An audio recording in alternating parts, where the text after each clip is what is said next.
You're watching the 420 Pace Network, found at 420radio.ca and paceradio.net.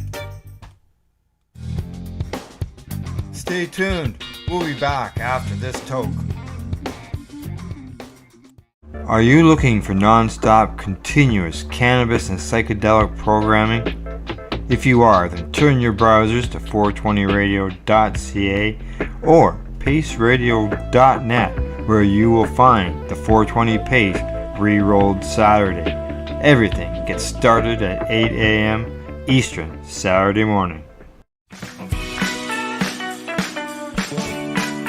Hi, I'm Timmy. And I'm Mary Jane. He's the newbie. She's the doobie, and this is the show where we toke cannabis. Talk. From both sides. Is that even possible?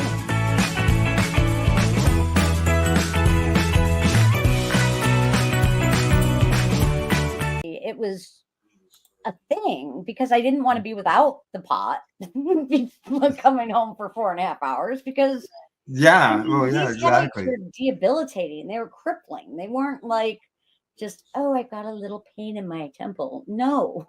These were like full-on next level migraines that never went away. And I can honestly say Canadian cannabis is what ultimately saved my life and my friends in Canada that supported me.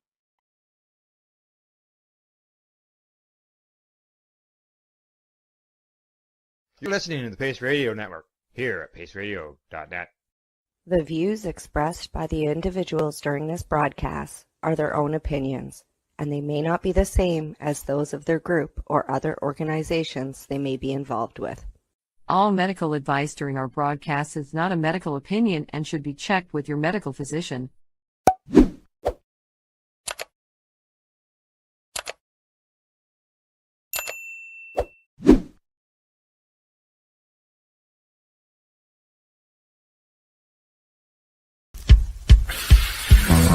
Oh yeah, baby, that's lovely.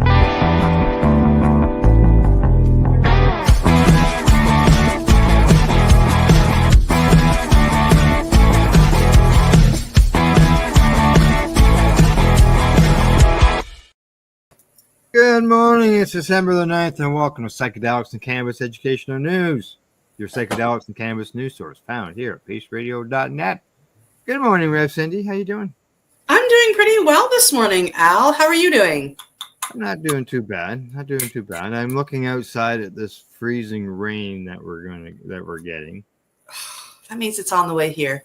I don't like that. I don't like that. That's right.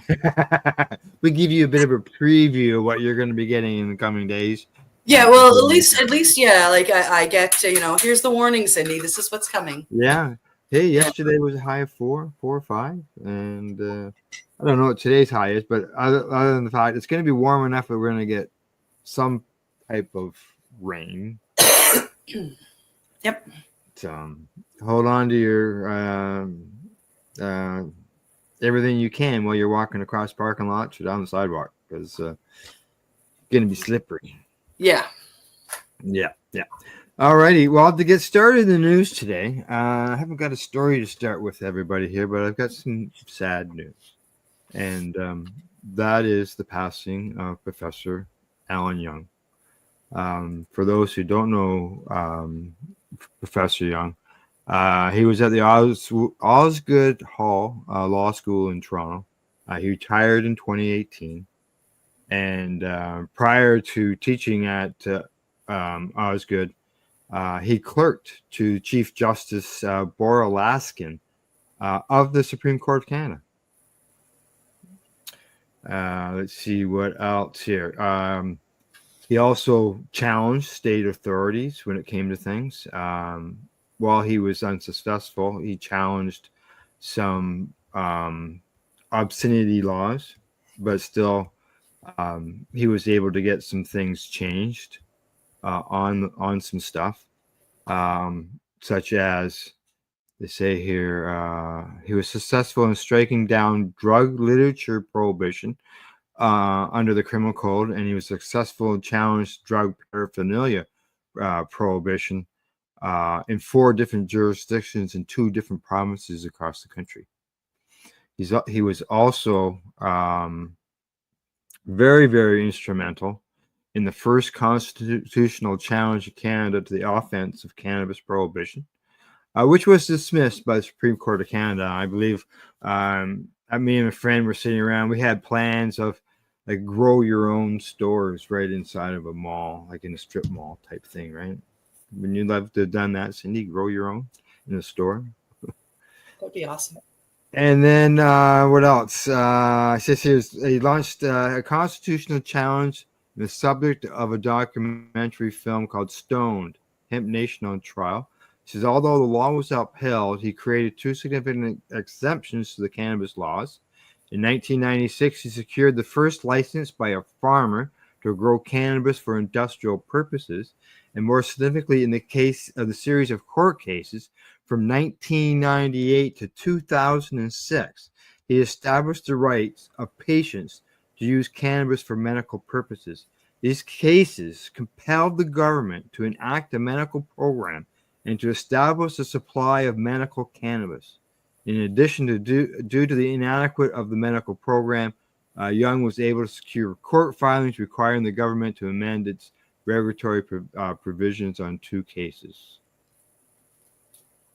And he was also known, I don't know if you know this, and a lot of people know about him through the cannabis end of things, but he was also involved in a case in which he celebrated victories in the case of R versus Bedford, in which he and 2 of his students successfully challenged 3 provisions of Canada's sex worker laws. As a result of successful invalidation, Parliament enacted a new legislative regime governing prostitution. Despite the success of the court case, he was disappointed with the Harper government's amendments to the criminal code. But he went on to deal things with freedom of expression, helping individuals with mental disorders, helping the incarcerated and the wrongly convicted. He challenged state officials. He fought for victim rights. And he was involved in media, getting involved in talking to them about different laws and things like that.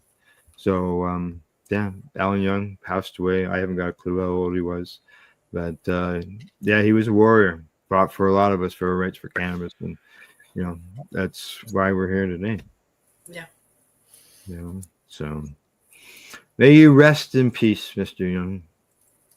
So, all righty. On to the regular news of today. The regular news. Yes. The psychedelics and cannabis educational news, I guess I can call it. And our first story of the day comes right from Health Canada. Yeah, coming to us from the International Cannabis Business Conference, Health Canada says only 3% of cannabis consumers obtain products from illegal sources. And, is that because of the work of Mr. Alan Young? Maybe. Every year since 2017, Health Canada has conducted its Canadian Cannabis Survey, in which the government agency poses various cannabis-related questions to members of Canadian society. Canada adopted recreational cannabis legalization in 2018, and the survey helps lawmakers and regulators gain insight into how legalization has affected Canada. Health Canada recently released the results of a 2024 survey, with data being collected from April the 4th to July the 2nd. The 2024 survey involved 11,666 respondents aged 16 years of age and older across the provinces and territories. Yeah, one of the main findings of this year's survey is that only 3% of consumers reported accessing cannabis through illegal sources, which is a decrease from a reported 16% back in 2019. Many consumers reported cultivating their own cannabis and or being gifted cannabis from friends and family. And the Health Canada survey also found the following.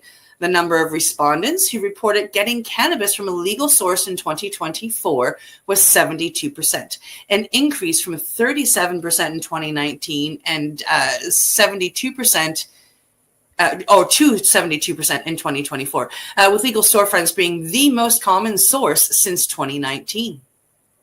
There was no change in rates of cannabis use among the youth. Hey. That's aged 16 to 19 over the past year. The past 12 months, cannabis use among youth age 16 to 19 was 41%, similar to several previous years, 44% to 43% in 2019, 2020, 2023, respectively.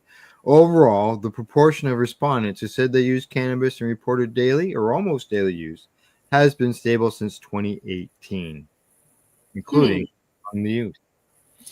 Since 2017, Health Canada has conducted the annual Canadian Cannabis Survey, but they missed 21 and 22. I don't know if you noticed that. I just thought it was funny. To better understand attitudes and knowledge regarding cannabis, as well as patterns of cannabis use in Canada.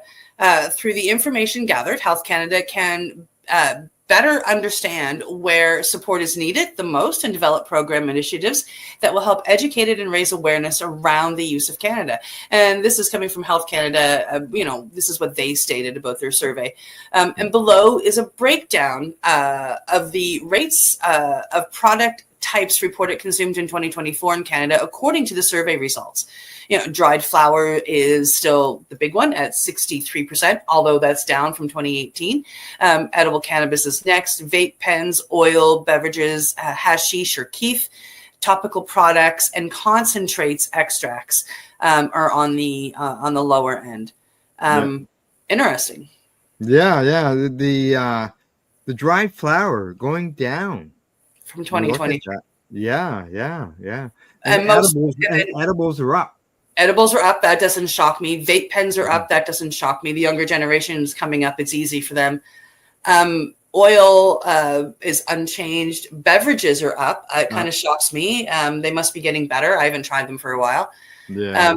Hashish. This makes me sad. It's down. I love hash. Yeah. Yeah. Topicals. That would be like, what do people use recreational topicals for? Oh, Al. Really?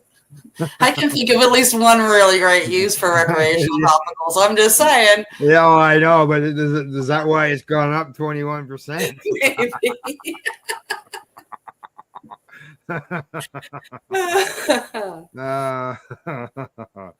Yeah, well, hey, topicals. Yeah.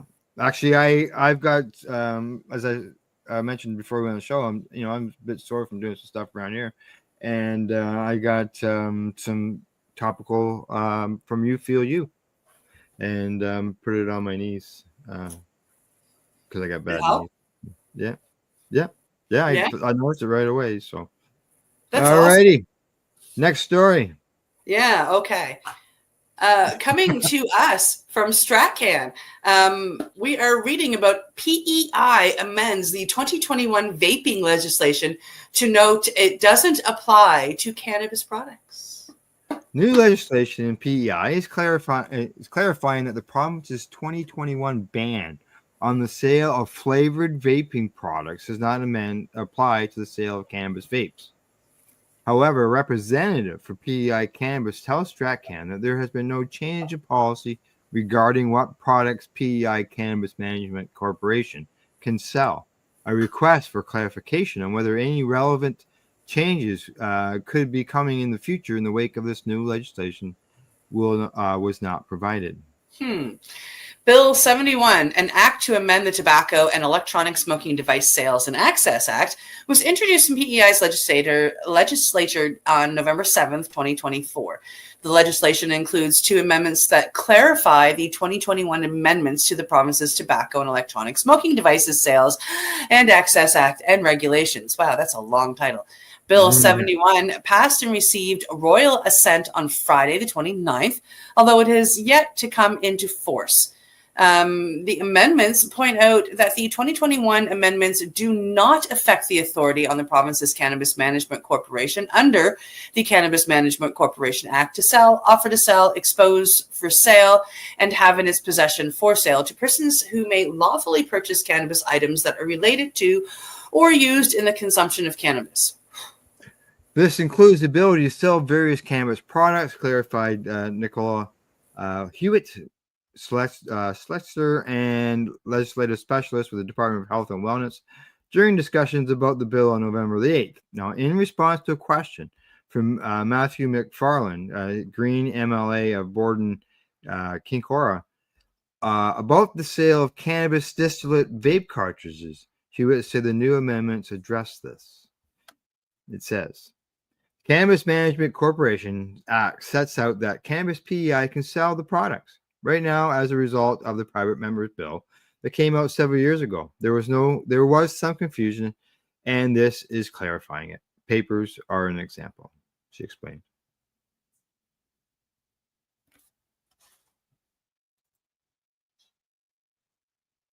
So you're muted.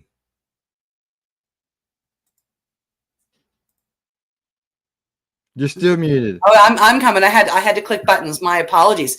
I was coughing and I muted myself so I wouldn't cough on you, and I forgot. Okay. The Cannabis Management Corporation Act sets out what cannabis PEI can sell the products right now as a result of the private member bill that came out several years ago. There was some confusion. This is clarifying it, she explained. You already read that. Papers are deemed to be part of the tobacco-related products. So cannabis PEI is saying, well, you're governing the papers, so we can't really sell that or the distillate. So the amendment makes it absolutely clear, something that falls under the authority of the Cannabis Management Corporation Act. This act doesn't apply to that. PEI-based cannabis brand Figer, F-I-G-R, Figer, which sells cannabis vapes that are available for purchase in other parts of the country, was briefly mentioned during discussions of the bill by Matthew McFarland. He's the Green Party rep for the riding, as I mentioned before, Kinkora. McFarland noted that the brand connected to cannabis producer Canada's Island Garden, could not sell its vapes in its home province through PEI Cannabis. And PEI sold nearly $25 million worth of cannabis in 23-24. That's a lot for that tiny little province. Cannabis vape pens have been increasingly gaining market share in the legal market. Although dried flower has maintained the top spot, its overall market share has been declining as inhaled extracts, especially vapes, have been steadily increasing. Sales of dried cannabis declined from 71% market share in 21-22 to 64.9% in 22-23. Based on the most recent annual figures from Stats Canada, the largest contributor to the increase in overall cannabis sales across Canada was inhaled extracts, which rose by 59% in the 2022-23 fiscal year. The category accounted for 67.6% of the $600 million increase in sales from the previous year, or more than $405 million. Big bucks. Now, in 2022, Newfoundland and Labrador began allowing the sale of cannabis vapes. The SQDC recently announced it would begin selling cannabis vapes products by the fall of 2025, which would make PEI the only province left that does not allow the sale of cannabis vape pens. What? Despite the ban, 1/4 of cannabis using Quebecers report using cannabis vapes, according to figures from the Institut de la Statistiques de Quebec. That's because we all send them there. Not that I've done that. A recent report out of New Brunswick showed high levels of pesticides in illegal cannabis vapes, which are often easily found online or in unlicensed store. I'm not sure about that. I know a number of, I don't call them illegal. I call them legacy creators that create way, way, way better vape pens than are in the legal stores. Yeah, well, yeah, we've seen that on not only vape pens but cannabis over time. Things have changed. I got. And I mean, like, I think if we're comparing it to like 20 years ago, you're right. But I think these days, nobody wants the PG in their vape pens anymore. I don't care if you're legacy or legal. Like, nobody wants that anymore. People are paying attention to it. Yeah, the vitamin E actate or something that was in pens as well. Yeah, you don't need any of that. Alrighty, here we go. Next story. It's up. Coming to us from Colorado politics. Colorado's first psilocybin clinics to open this summer. All right. Over 2.5 years since voters elected to legalize magic mushrooms, the state's first centers offering psilocybin are expected to open early this summer, according to the Colorado Natural Medicine Division. Proponents say psilocybin is effective in the treatment of a few mental health issues, including post-traumatic stress disorder, anxiety, and treatment-resistant depression. Yes, critics, meanwhile, insist that psilocybin is linked with suicide and accidental deaths, as well as associated with psychosis. Critics have also been pushing for strict oversight, arguing it is necessary because psychedelics are being promoted and normalized on social media in the same way that marijuana has been for the past decade. These are the critics' words, not ours. While the ballot measure passed in 2022, decriminalized the personal use of certain psychedelic substances, including psilocybin, the state program is solely focused on the use of psychedelics for medicinal uses, not recreational. Patients will only be able to ingest the psychedelics at so-called healing centers, and the retail sale of psilocybin remains illegal in Colorado. Now, here's how Colorado's program is envisioned to work. Each potential patient must undergo 4 steps: assessment, preparation, administration, and integration. In the assessment phase, the individuals will go through a screening process to determine any risk factors and match them with a facilitator. Potential patients are asked about why they're seeking psychedelic therapy, their history of psychedelic use, and their medical and mental health history. If any risk factors are determined through the screening, they are reviewed by professionals before an individual is moved on to the preparation phase. Wow. Very cool. During preparation, patients meet with their facilitators to discuss what they hope to get out of their session and develop a safety plan to handle any negative emotions or memories that may surface following the treatment. After a plan is established, a patient visits a healing center, which can be in a complementary business such as a therapist's office or an existing healthcare facility, a retreat center, or even the participant's home where they receive this treatment. Psilocybin treatment can be distributed by a clinical facilitator who can provide services to treat physical, mental, or behavioral health conditions, or simply a facilitator who is not licensed mental health professional and is therefore not authorized to treat clinical conditions. All facilitators in Colorado will be required to complete 150 hours of coursework, 40 hours of supervised practice, and 50 hours of consultation while providing natural medicine services and receive their basic life support BSL certification. Facilitators practicing in Oregon, which is also legalized psilocybin, must have at least 1 year of experience to begin practicing in Colorado. After the medicine is administered, facilitators are required to monitor the patient for at least 3 to 5 hours and follow up with them afterwards to see how they're doing. Following the 2022 election, the legislature passed Senate Bill 290, which established the Natural Medicine Division and the regulatory framework for the industry in Colorado.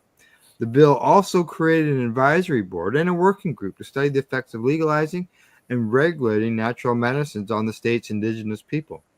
The Natural Medicine Division began its rule-making process in February of 2024 and concluded last month.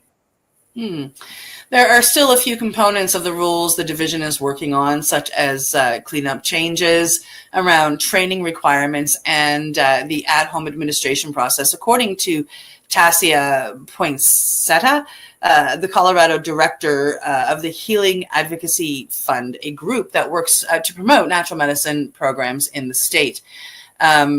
Poinsetta said those should be resolved by the time the first facilities open. The agency will begin accepting applications from potential facilitators at the end of this month and expect the first facilities to open in June. Well, some communities are prepared to welcome the facilities to the neighborhood this summer. More conservative parts of the state are apprehensive. Colorado Springs is currently in the process of passing a city ordinance that would put restrictions on where psilocybin can be sold within the city. Now, according to the city's planning director, Kevin Walker, he says, "We're being a little bit conservative around whether or not this is something good and how to regulate it because we don't know what the impacts are." While the 2022 pre-position that legalized the psychedelics does not permit local governments to ban them, It allowed municipalities to regulate their time, place, and manner. Hmm. There you go. Interesting. Sound like something that you could work with? It's definitely interesting. I like these facilitators where they've legalized it and said it's medicinal only. What we were reading at the beginning there, I really like it. Like we're gonna talk to you and see if this is right for you. Then we're gonna go through a bunch of integration, and then we're gonna pick the right spot, and then you have to do integration. Like, I mean, they've got that part down pat. So, I mean, what their preparation package is like and what their integration package is like, I mean, I don't know, but they definitely have the right skeleton for sure. Yeah. Okay. Yeah. Because I could hear you sort of saying, yeah, agreeing with those early paragraphs on there. So yeah, I thought, okay, I better find out what she thinks. All righty. On to the last story before we go to break. Yes. Coming to us from Marijuana Moment. War on drugs has completely and utterly failed, United Nations Human Rights Commissioner says. Wow. Who would have thought they would say that? The United Nations High Commissioner of Human Rights is calling on the international community to move away from punitive criminal drug policy, saying that the global war on drugs has failed completely and utterly. Criminalization and prohibition have failed to reduce drug use and failed to deter drug-related crime, says Commissioner Volker Turk. And he says that these policies are simply not working, and we are failing some of the most vulnerable groups in our societies. We are. Turk urged a shift to more evidence-based, human rights-centered approach to drug policies, prioritizing people over punishment. We need to start treating the person, not punishing the drug use disorder, he said. And according to a UN press release, historically, people who use drugs are marginalized, criminalized, discriminated against, and left behind, and very often stripped of their dignity and their rights. Yeah. Rather than ostracize or punish drug users, Turk said their perspectives should be included in discussions about how to craft policies that minimize harm. We are destined to fail unless we ensure that genuine participation in formulating and implementing drug policies, what he says. There he is right there. The evidence is clear. The so-called war on drugs has failed completely and utterly, the UN official added, and prioritizing people over punishment means more lives are saved. Yeah. Turk posted a short video statement to social media highlighting his comments at the Warsaw Conference, which is what Al just scrolled by there. The so-called war on drugs had destroyed countless lives and damaged entire communities, Turk said in the video statement. I mean, Vancouver, being the example that comes to mind. We have record number of drug-related deaths, more people than ever with drug use disorder, and higher levels of the everything's jumping on me here. Higher levels of the illegal production of many drugs. Criminalization and prohibition have failed to reduce drug use and failed to deter drug-related crime. These policies are simply not working, and we are failing some of the most vulnerable groups in our societies. Here. We need a transformative approach. And he continues, and the international guidelines on human rights and drug policy provide a framework for developing human rights-based approaches that prioritize health, dignity, and inclusion. Instead of punitive measures, we need gender-sensitive and evidence-based drug policies grounded in public health instead of scapegoating with most ensure inclusive access to voluntary medical care and other social services. Yeah. Turk's comments came on the heels of a statement earlier this year from UN special rapporteurs, experts, and working groups earlier that asserted the drug war has resulted in a range of serious human rights violations, as documented by a number of UN human rights experts over the years. We collectively urge member states and all UN entities to put evidence and communities at the center of drug policies by shifting from punishment towards support, and invest in the full array of evidence-based health interventions for people who use drugs, ranging from prevention to harm reduction, treatment, and aftercare, emphasizing the need for a voluntary basis and in full respect of human rights norms and standards, that statement said. The UN expert statement also highlighted a number of other UN agencies' reports, positions, resolutions, as well as actions in favor of prioritizing prevention and harm reduction over punishment. It pointed out, for example, to what it called a landmark report published by the UN Special Rapporteur on Human Rights that encouraged nations to abandon the criminal war on drugs and instead adopt harm reduction policies such as decriminalization, supervised consumption sites. You hear that, Ontario? They just closed a bunch of them. Drug checking and widespread availability of overdose reversal drugs like naloxone, while also moving towards alternative regulatory approaches for currently controlled substances. Yeah. That report noted that overcriminalization, stigmatization, and discrimination linked to drug use represent structural barriers leading to poorer health outcomes. Advocacy to reform the global war on drugs comes as international bodies and national governments across the world consider adjusting their approaches to drug control and regulation. Yeah, late last year, for example, 19 Latin American and Caribbean nations issued a joint statement acknowledging the need to rethink the global war on drugs and instead focus on life, peace, and development within the region. A year ago, a separate UN Special Rapporteur's report said that the war on drugs may be understood to a significant extent as a war on people. It's been said for a long time. It's just finally now the UN is finally agreeing. It's been because they've always been anti, right? Yep.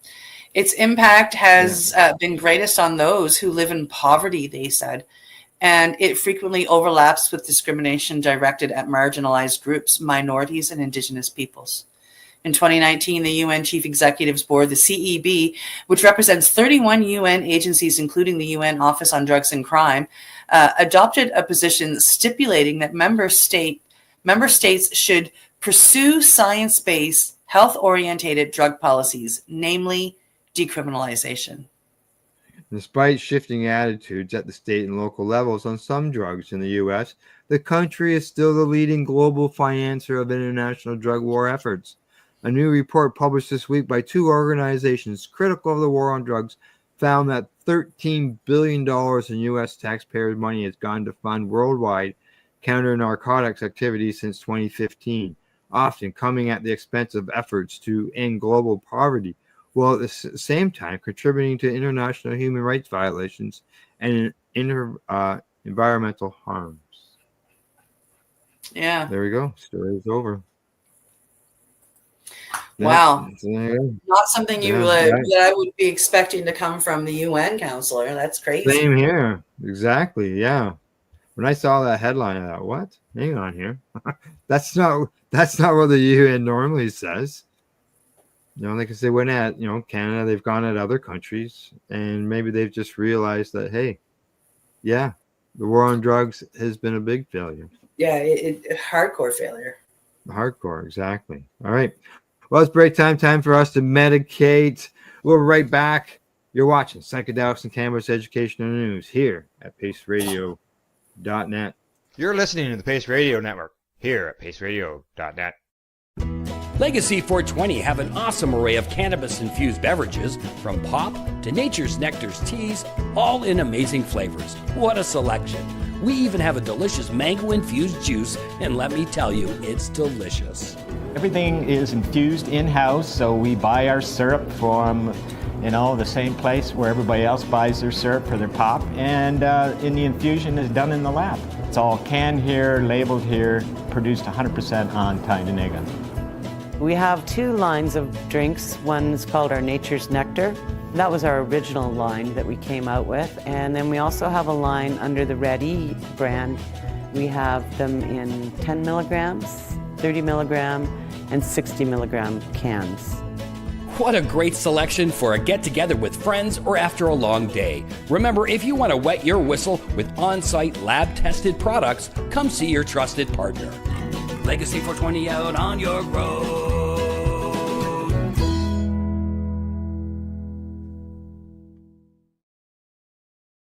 Camelford Lifestyle Shop. Open Monday to Friday from 10 till 7 p.m. or by chance. Check out our flags, our t-shirts, plus our hats, and look of that supply of rolling papers, plus much more.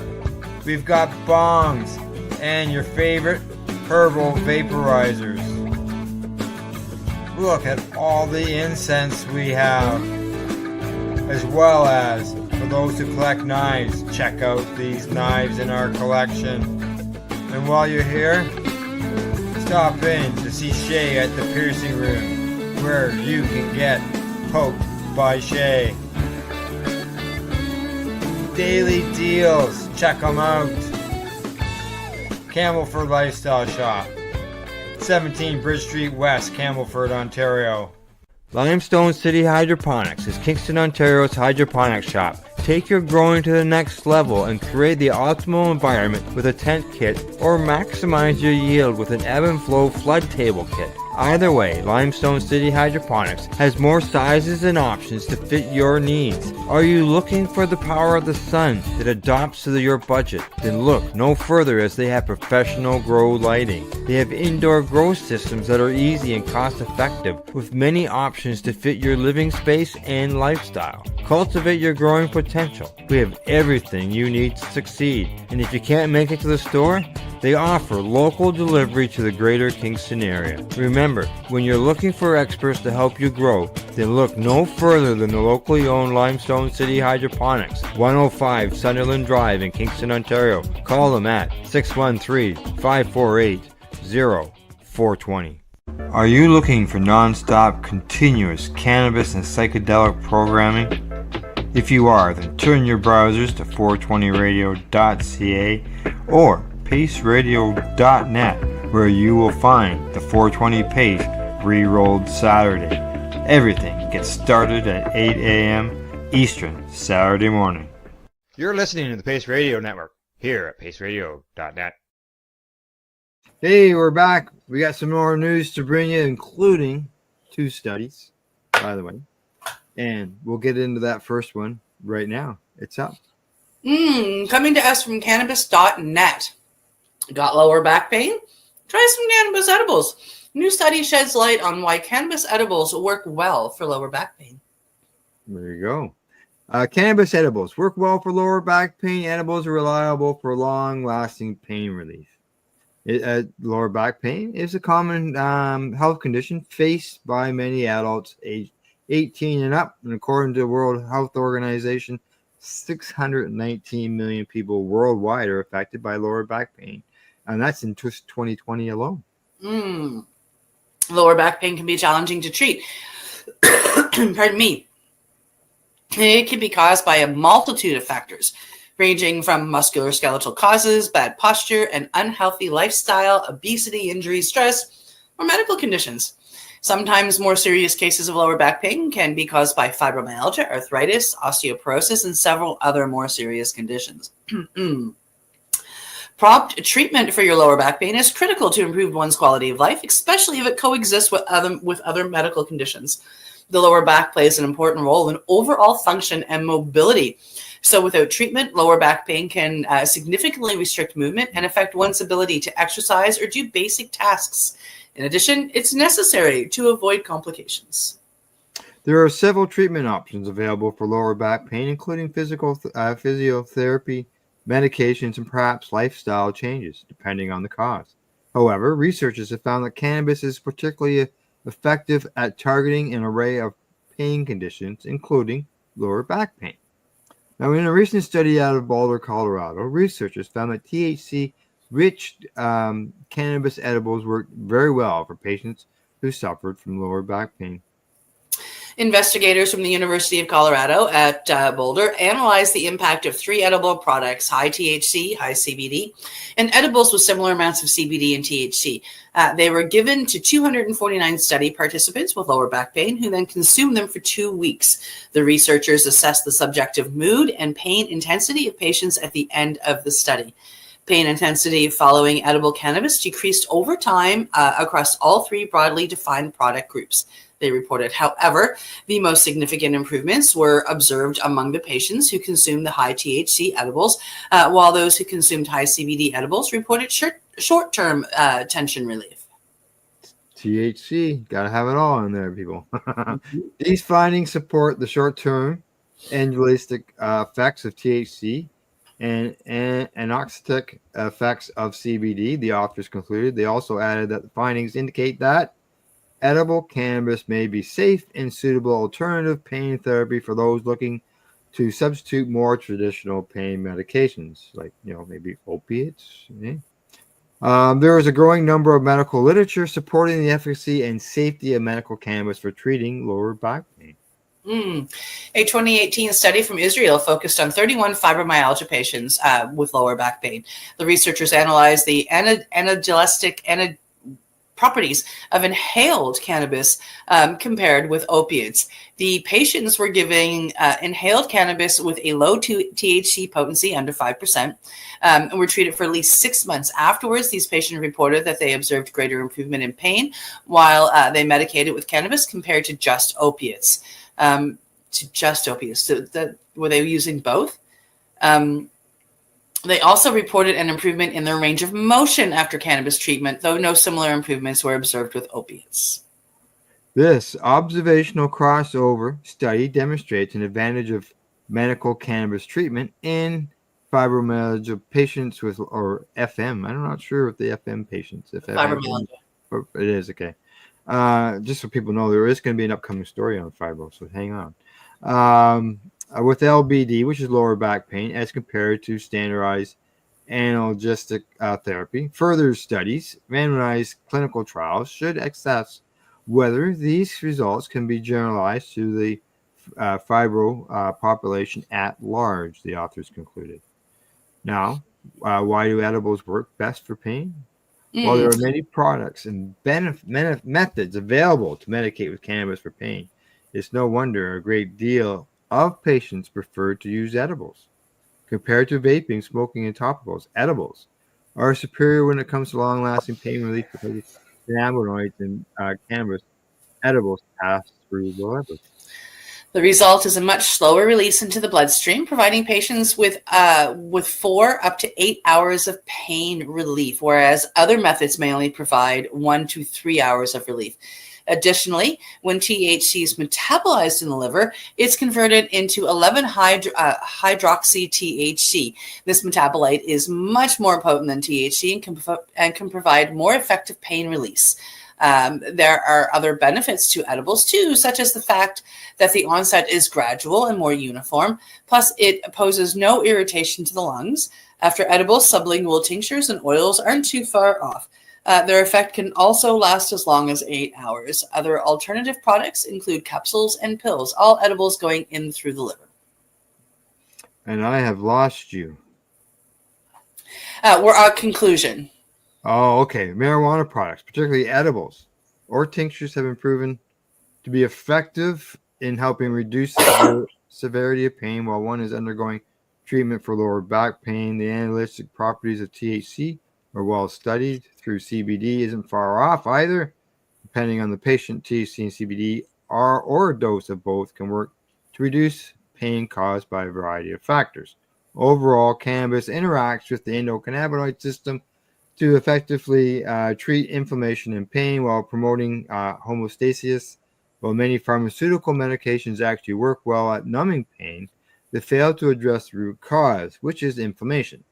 Thanks to the availability of THC and CBD products now, individuals can say goodbye to lower back pain. Yeah.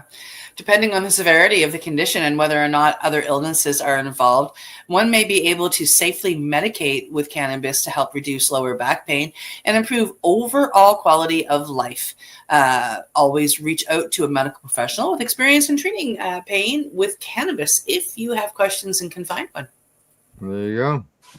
I agree. As far as the edibles, helping with muscle pain, all that stuff, I've said that myself for years. I know if I've been physical, doing something here around the place, and I ache, like I did last week, I always turn to Legacy 420's tincture, not the tincture, but the THC base that they use in their products for their beverages and stuff. And I'll make myself a drink, a cannabis infused drink, THC infused drink. I can figure out the doses on my own because each milliliters is 20 milligrams, and I'll have a drink of juice with that at the same time as when I go to bed, and I can sleep. Yep. So, yep, 100%. Like edibles help. I only know of one person actually that edibles do nothing for. She needs to inhale her cannabis, which works beautifully for her.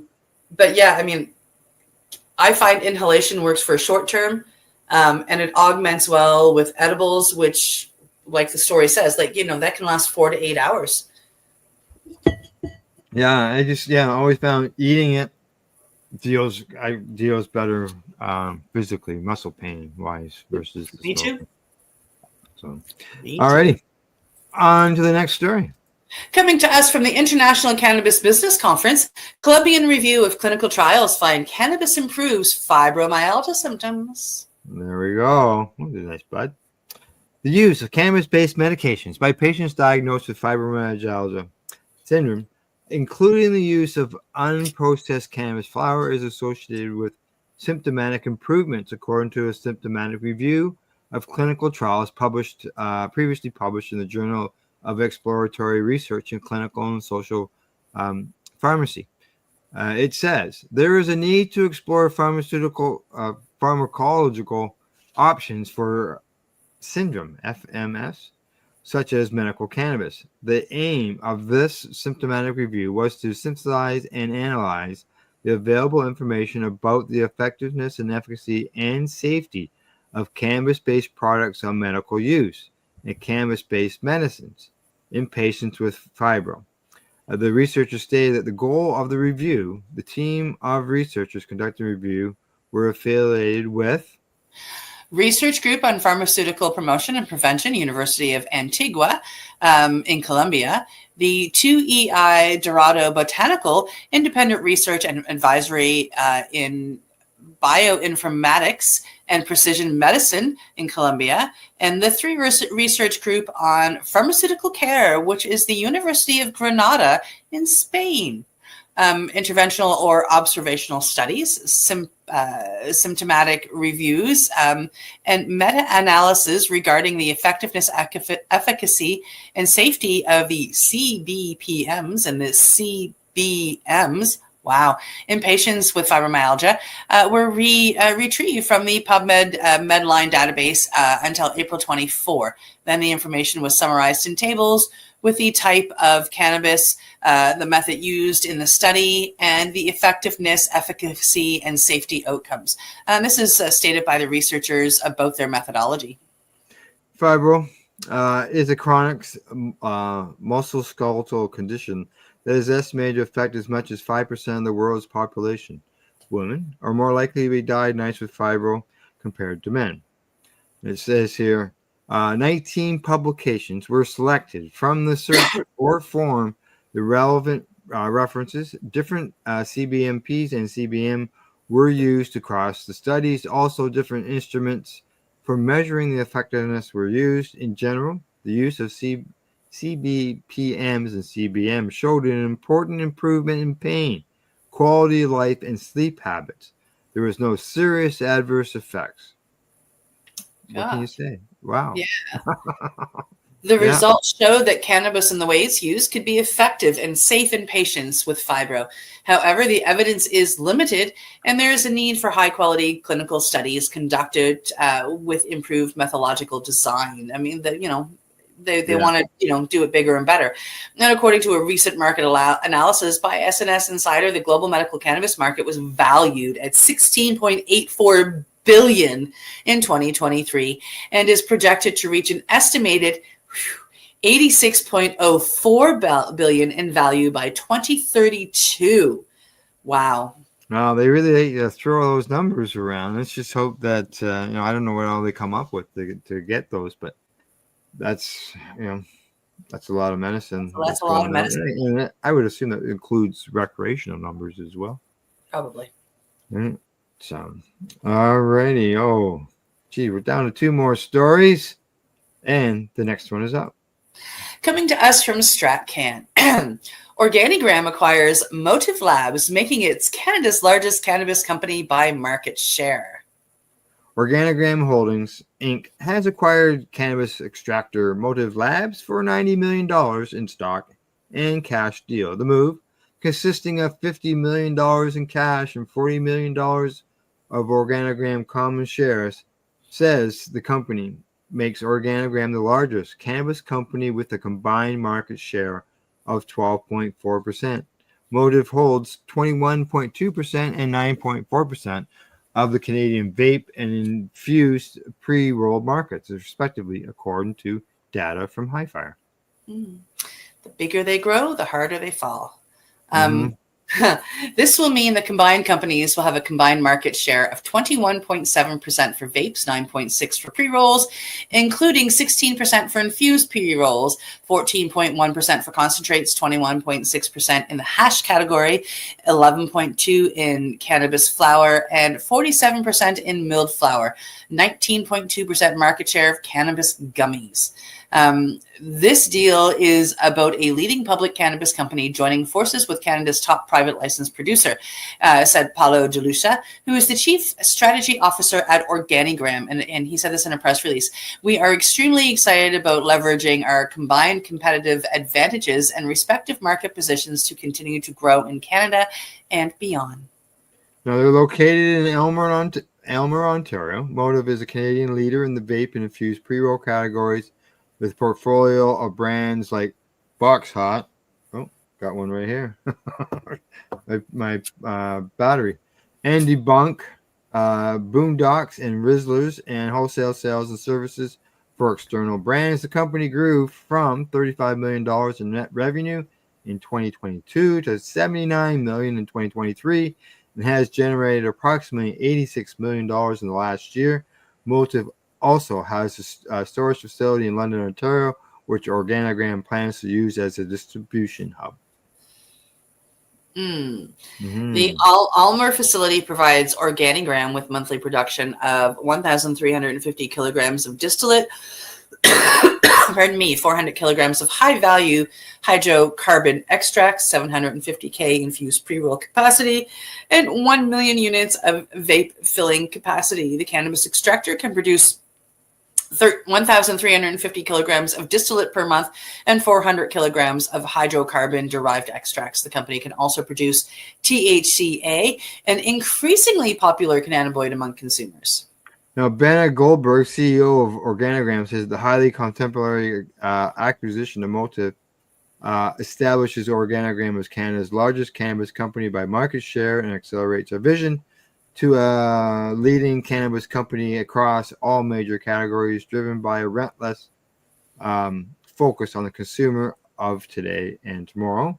Mario Nark, CEO and founder of Motive, says this is a landmark transaction in our industry, and that Motive team is thrilled to be joining forces with Organigram to create Canada's undisputed leader with deep capabilities in all major cannabis categories. Yeah. Organigram reported net revenue of $41.1 million for the third quarter of 2024 and net income of $2.8 million, compared to a loss of $213.5 million in the same reporting period in 2023. The majority of the company's net revenue for 3 months ended June 30th, 24, and came from sales in Canada's non-medical adult use market, which, was 89% of it, or $36.5 million, while just 6% of sales, or $8.3 million, were to the international markets, and 1% of sales were to Canada's medicinal cannabis market. Sale of cannabis flower was 58% of Organigram's business in the third quarter of 2024 at an average cost of $1.50 per gram, down from $1.67 per gram in the same quarter in 2023 and $1.51 from the second quarter of 2024. In May of 2024, Organigram announced a 3-year supply agreement with Avita Medical in the UK with the potential to supply 1,700 kilograms of indoor grown dried cannabis flower. And in June, it announced a plan to acquire a minority stake in Berlin-based cannabis company Sanity Group, expanding Organigram's footprint in Europe. And in August, they announced new nano-emulsion technology in collaboration with British American Tobacco. Organigram was one of the 3 cannabis companies named in the report from the Israeli government that proposes levies on Canadian cannabis products entering the country. And that's all over dumping accusations. In September, Organigram closed on its second round of funding from British American Tobacco. This is the second of 3 rounds of funding from British American Tobacco BTDE Investments Inc., a wholly owned subsidiary of BAT, which is British American Tobacco. Plans for the partnership between British American Tobacco and Organigram were announced in late 2023 with an investment of nearly $125 million from the tobacco company. And Organigram says that most of that would be used to create a strategic investment pool named Jupiter, focusing on emerging cannabis opportunities, including geographic expansion. The first round of funding closed on January 23rd. The third round of funding is expected to close in early 2025. So there you go. You know, they say it was Motif was the largest privately owned cannabis company in Canada. So they weren't even available. No shareholders, no stocks, no nothing. Yeah, they were privately owned, doing it the right way, and now they've sold out to Organigram. And I mean, like I do my best to stay away from anything Organigram. I mean, I'm still getting checks because of their laced weed. Right. So it's just not a company I will ever trust. And they move on. So, yeah. Alrighty, last story of the day. Coming to us from SciPost, magic mushrooms help reverse stress-induced memory deficits, new study suggests. And this page has been giving me problems, just so you know, so this would be interesting to see if it jumps all over the place. Researchers have discovered that extracts from psilocybin, currently known as magic mushrooms, may play a role in reversing memory deficits caused by chronic stress. The study, published in the Journal of Psychoactive Drugs, found that when administered under specific conditions, the mushroom extract restored spatial learning and memory impairments and increased levels of brain-derived neurotrophic effect, a protein essential for brain plasticity. These effects were observed in rats subjected to chronic, unpredictable mild stress protocol, a widely used animal model for inducing stress-related cognitive deficits. Magic mushrooms have long been recognized for their psychoactive effects, primarily due to their active components, psilocybin and psilocin. These compounds influence serotonin receptors, particularly 5-HT2A, which are associated with mood regulation, cognitive process, and neuroplasticity. Previous studies have shown that psilocybin can enhance synaptic plasticity, increase dendritic spine density, and upregulate genes related to neuroplasticity. Chronic unpredictable mild stress is a model often used to mimic the effects of long-term stress in humans. It involves exposing animals to a series of mild but unpredictable stressors over several weeks, leading to behavioral and physiological changes such as anxiety, depression-like symptoms, and cognitive impairments. Previous research has demonstrated that chronic stress reduces BDNF levels in the hippocampus, a brain region critical for memory and learning. In their new study, the researchers sought to explore whether psilocybin cubanus extract could mitigate these effects. Psychedelics have very interesting mechanisms. These substances are like a double-edged sword. It seems that most psychedelics at very low doses can have very powerful and rapid effects on stimulating neurogenesis and improving mental disorders, especially depression, said study author Selur Vesigi, who is the head of Cognitive Neuroscience Lab at the Iranian Institute of Medicinal Plants. Since in depression, a person seriously needs to change their perspective and mindset. Significant and rapid stimulation of neurogenesis can be a lifesaver, especially for treatment-resistant depression. Also, psychedelics such as psilocybin can be very beneficial for cognitive impairments.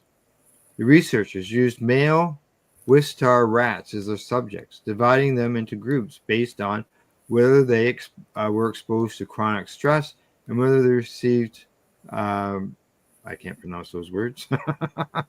An extract or a placebo. In total, 140 rats participated, with each experimental group containing 7 rats. Stress was induced using a chronic, unpredictable, mild stress protocol over 4 weeks, involving a rotation of stressors such as food and water deprivation, exposure to cold, water, and heat stress. Rats not subject to stress received served as controls. The effects of the psilocybin extract were tested at varying times relative to training sessions in a water maze, which is a standard tool for evaluating spatial learning and memory in rodents. The maze requires rats to locate a hidden platform using visual cues, and their performance provides insights into spatial memory and learning capabilities. The researchers measured escape latency, time taken to find the platform, and the distance traveled during the trials. A subsequent probe test assessed memory retention to examine the molecular effects, particularly on BDNF levels. Researchers collected hippocampal tissue after the test and analyzed it used real-time polymer chain reactions. And I will be right back. My doorbell just went off. Okay, the researchers found that rats exposed to chronic stress showed impairments in spatial learning and memory compared to unstressed controls, confirming that cognitive deficits induced by chronic, unpredictable mild stress. These stressed rats also had lower levels of BDNF in their hippocampus, aligning with prior research on the impact of stress on brain plasticity. When psilocybin extract was administered 24 to 48 hours before training, it restores spatial learning and increased BDNF levels in stressed rats. Notably, only the 48-hour pre-training administration also reversed memory deficits observed during the probe test. In contrast, administering the extract immediately before or after training or shortly before the probe test had no beneficial effects on stressed rats. Interestingly, in non-stress controlled rats, the extract impaired both spatial learning and memory when given at most time points, except when administered 48 hours before training. Under these conditions, it increased the BDNF levels without negatively affecting cognitive performance. The most important point to note is the dose and time-dependent properties of psychedelic substances. Psilocybin in this study showed that it acts very time-dependently. Importantly, psychedelics behave very unpredictably. But as with all research, there are caveats to consider. First, the study focused exclusively on male rats, leaving open the question on whether similar effects were observed in females. Additionally, the long-term consequences of psilocybin administered remain unclear, as the study only assessed short-term outcomes. The specific dose used in the study, which is 20 milligrams per kilogram, might not generalize to other doses or forms of psilocybin. Another limitation is the use of mushroom extract rather than purified psilocybin or psilocin, making it challenging to pinpoint the active compound responsible for the observed effects. Furthermore, while the Morris water maze is a well-established tool for studying spatial memory, it does not capture all dimensions of cognitive function or the broader behavioral changes associated with chronic stress. Future research could explore the mechanisms underlying the time-dependent effects of psilocybin cubanis, or magic mushrooms, observed in this study. For example, why did only the 48-hour pre-training administration restore both spatial learning and memory in stressed rats? Investigating the role of other plasticity-related molecules and pathways, as well as expanding the range of behavioral and cognitive tests, could provide a more comprehensive understanding of how psilocybin-containing mushrooms affect the brain.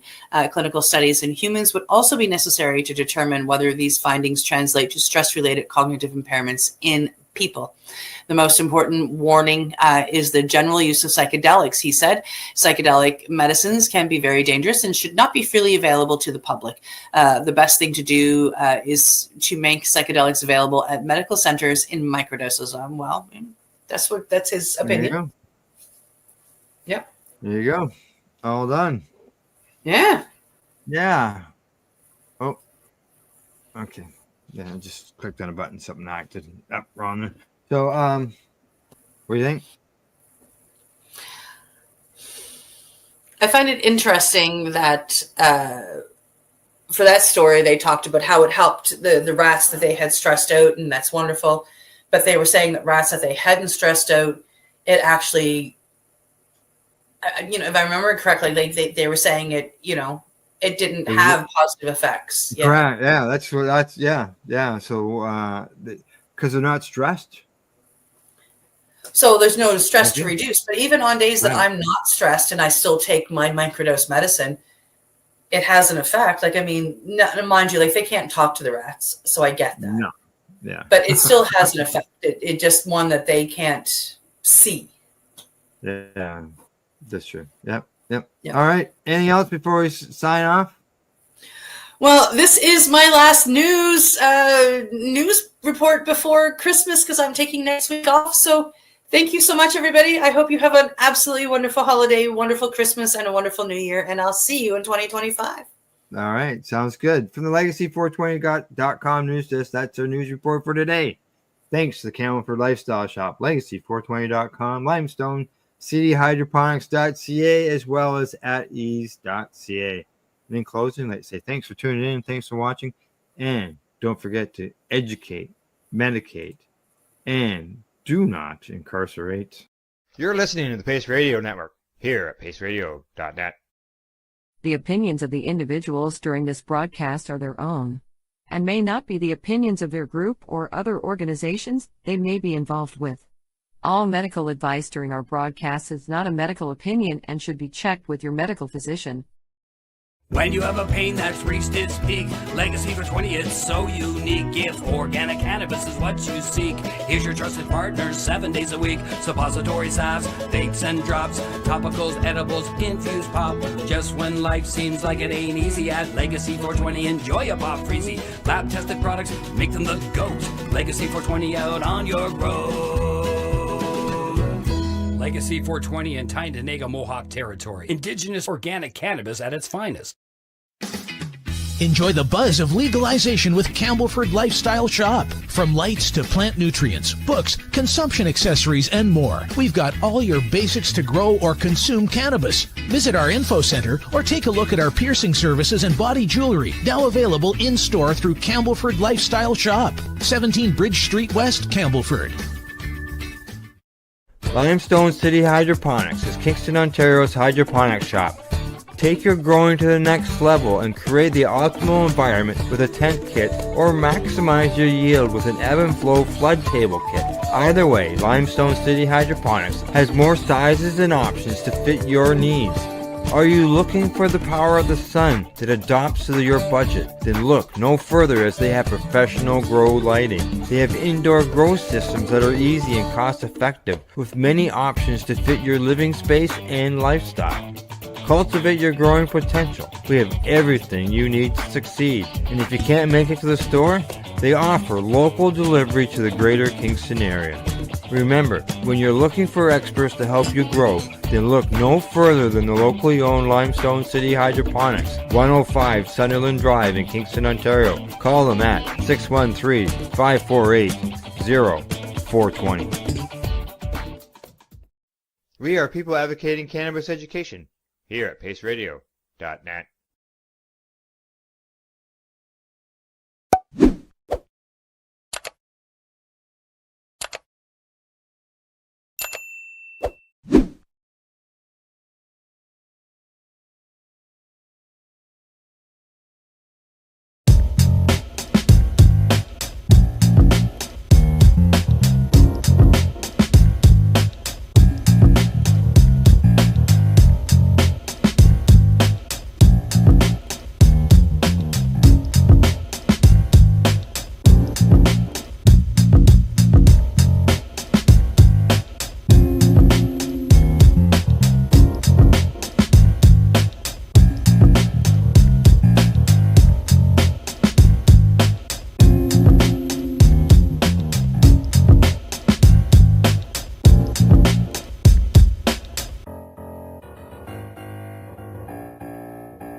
We got a couple minutes.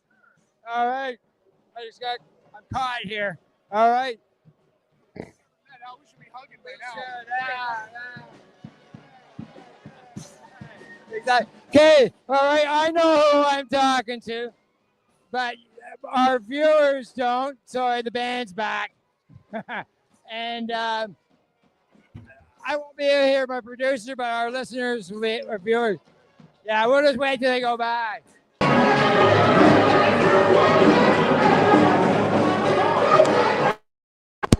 Okay, I'm back. Yeah, I heard that. Yeah. All right, let's try this again. Yes. All right. Tell us exactly who you are and your company. I'm Landon McDowell. I'm one of the owners of Alias LED. We're out of Sudbury, Ontario. It's our first time having a booth at such an event like this. This has been wild. I can't even believe the people that have showed up here from all sorts of companies, all sorts of influencers. It's just been an amazing time. It's something that I probably will never, ever miss again. Just been absolutely awesome. Great. Now, Alias, the name. Where'd you get the name from? It's actually an ancient Roman name for the Sunshine family. So we incorporated that as a good way of introducing ourselves to the world. Different name, make people ask questions like that. So it's been good. It's been good. It's caught on. I said you're based here in Ontario, Northern Ontario, right? And your product is like I let everybody know that I have Alias lights in my garden. Oh yeah, I got the 630, the 630 Matrix. Awesome. I'm glad you're happy with it. Awesome. Well, I can tell you, I wasn't an LED fan until I did a side-by-side comparison because I was helping another patient grow, and they bought your lights, and we did a side-by-side. And as your sign says, winner in that competition, you won. Yeah, third year in a row. Third year in a row. Yeah. That shows the quality of the product. Well, we've passed the hump where we've made it past the warranty. So, lights that came out back in the day when we met you are now, even if they're off warranty, we're still around to take care of anybody's help and needs and stuff, which is important. You got to just make it over that hump. And I haven't had a problem. I haven't had a single problem with you. with your light. Well, we like to hear that. It's electronics. They do fail once in a while. Nothing's perfect, but it's nice when everybody's having a good time and their growing is consistent and there's no issues. Now, some people look at that and say, well, they might think they don't see much red when they, thinking of, on the HPS, the red spectrum. Now, I don't know which model this is. This is something brand new. This is a tunable fixture, so we can adjust your basic deep red 660, your 730 far red, and your white spectrum. So basically, we have a clone, a vegetative, and a flowering spectrum built into one using a master controller. It's all touchscreen. It's pretty common in the industry. You consider one of the, I know you had the model, there's a red. This is the red right here. Oh. It has an efficiency of 3.495, so it's one of the highest out there for a white, still working environment spectrum. So it's not hard on the eyes. It's still 4,300 Kelvin, which is rare because most people with the red spectrum, it gets redder and redder, but that's still working environment. Now, I also see. Okay, there we go. Yeah, and that's 1,000. Wow, holy. Now, I see you've got something. I saw this online on your website. This light right here, it looks like, just like a big fluorescent, like a big. This is basically was invented for the vegetation world. So we started putting into vegetable gardens, lettuce mainly, all that kind of stuff. So it's a 60 watt, waterproof basically tube that goes above the plants, close to water and all that kind of stuff. Mostly a lot of people in the cannabis industry use these for what they call the under canopy lighting. So it's starting to light the underneath. I have, no proof myself on this, but that's what they're buying it from me for. And get light down low. So we do offer multiples of spectrums. Growers are welcome to pick a spectrum that they find that would work best for them. And then we'll customize the lights accordingly. Absolutely. Absolutely. You got some gifts things over here, mugs, thermos, and hoodie. Some of that stuff looks familiar. Yeah. Yeah. Giveaways, eh, Al? Yeah, that's right. That's right. Yeah. Yeah. No, it was good. And, like I said, they're working. I'll never have to buy another light. I know that. You know where to come. Oh, yeah, exactly. If I want to upgrade, but as far as, like it's, it was that comparison. It was huge. It was enough to make me, go this route. Hook me you're up, right, Al. you're right. Hook me We up. see even further. We have something we haven't really disclosed to anybody yet, but we have something brand new that's going to revolutionize growing. We're probably ahead of anybody's curve right now, so we're not scared to hold on to it for a time being. But you'll know when it comes. We'll make sure to give you a call. Yeah. We'll get things. That was good. Okay, where can people find you? You can find us at aliasled.com. You can reach me at Landon at aliasled.com is my email. And call us, talk to us, Instagram. You got it. You got her. There you go. Thank you, Super Landon. Thank you.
You're watching the 420 Pace Network, found at 420radio.ca and paceradio.net. You're watching the Hi Guys podcast with Al and the other Al on the 420 Pace Project. The opinions of the individuals during this broadcast are their own and may not be the opinions of their group or other organizations they may be involved with. All medical advice during our broadcast is not a medical opinion and should be checked with your medical physician.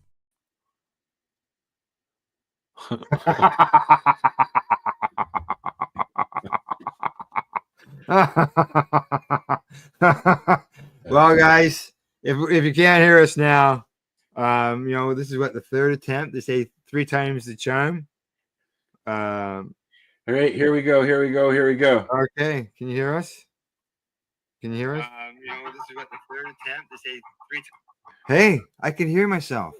We can hear us. We can Hey, hear. we're back. We're back. We're back. Hello. Hey. Can you hear us now? Hello? Hello? Hello? Hello? Hey, I can hear you. All right, buddy Weeds. Thanks, buddy. Hello? Hello? Hello? Boy, All well, right, hey, we're here no, now. 3 times the charm. Charm.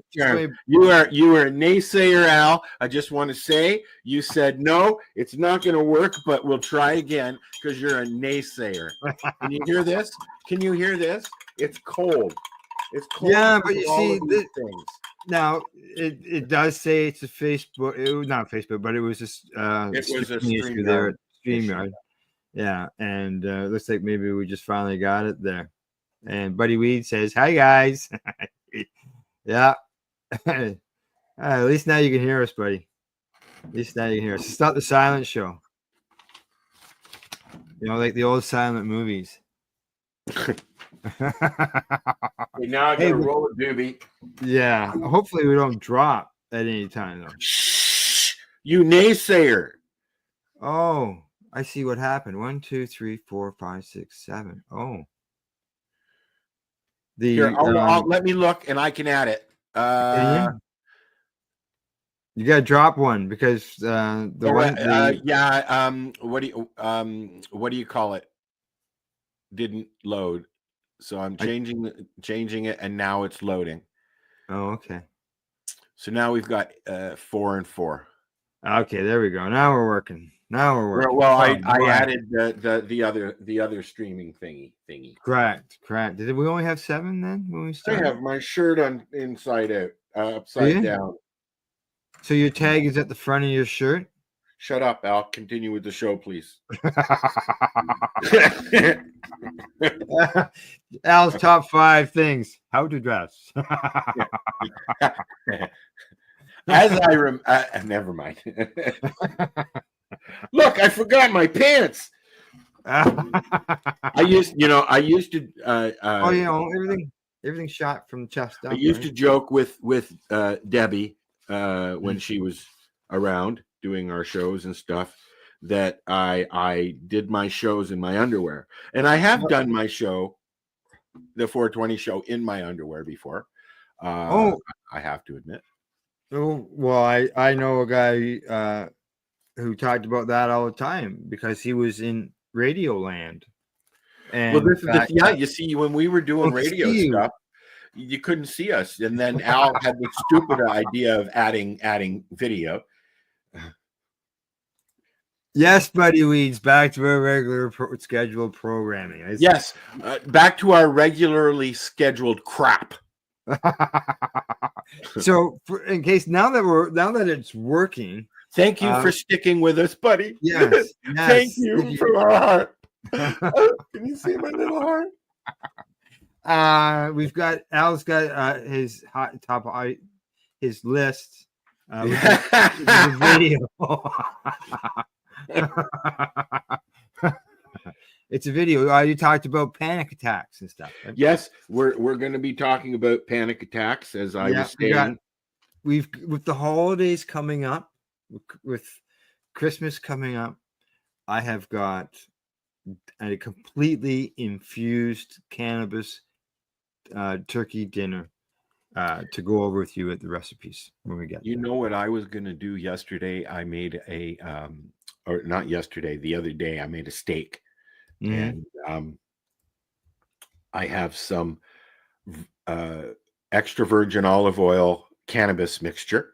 And I was going to go at the very end, but I didn't because I forgot, because the steak just looks so good. I'm glad I didn't, because I'm always afraid I'm going to waste it. You know what I mean? Yeah. So. Waste your turkey in it. You can, and we'll see this video or just a thing. No, the recipe? No, it's not a video. It's not. No. Oh, come on, Al. No, it's not video. And what else we got? We got some news, some Health Canada news for anybody. Also, we've got some sports news, and we got upcoming events. Yep. And what we should also do, now that we're back to normal, now we're broadcasting, not dealing with audio issues. What we should maybe touch on is fact of the passing of Professor Alan Young. Yes, I was going to make sure we brought that. Anybody in the cannabis community for the last 20 years or so knows who Professor Alan Young is. He was instrumental in a lot of the early ongoings of legalities revolving cannabis, and specifically medical cannabis, right? Correct. Yeah. He passed away a few days ago. Yeah. He fought for patients' rights to cannabis. Yep. And not only did he deal with cannabis, but he had other issues that he was dealing with as far as rights and helping out people who were wrongly convicted. He was a true human rights lawyer.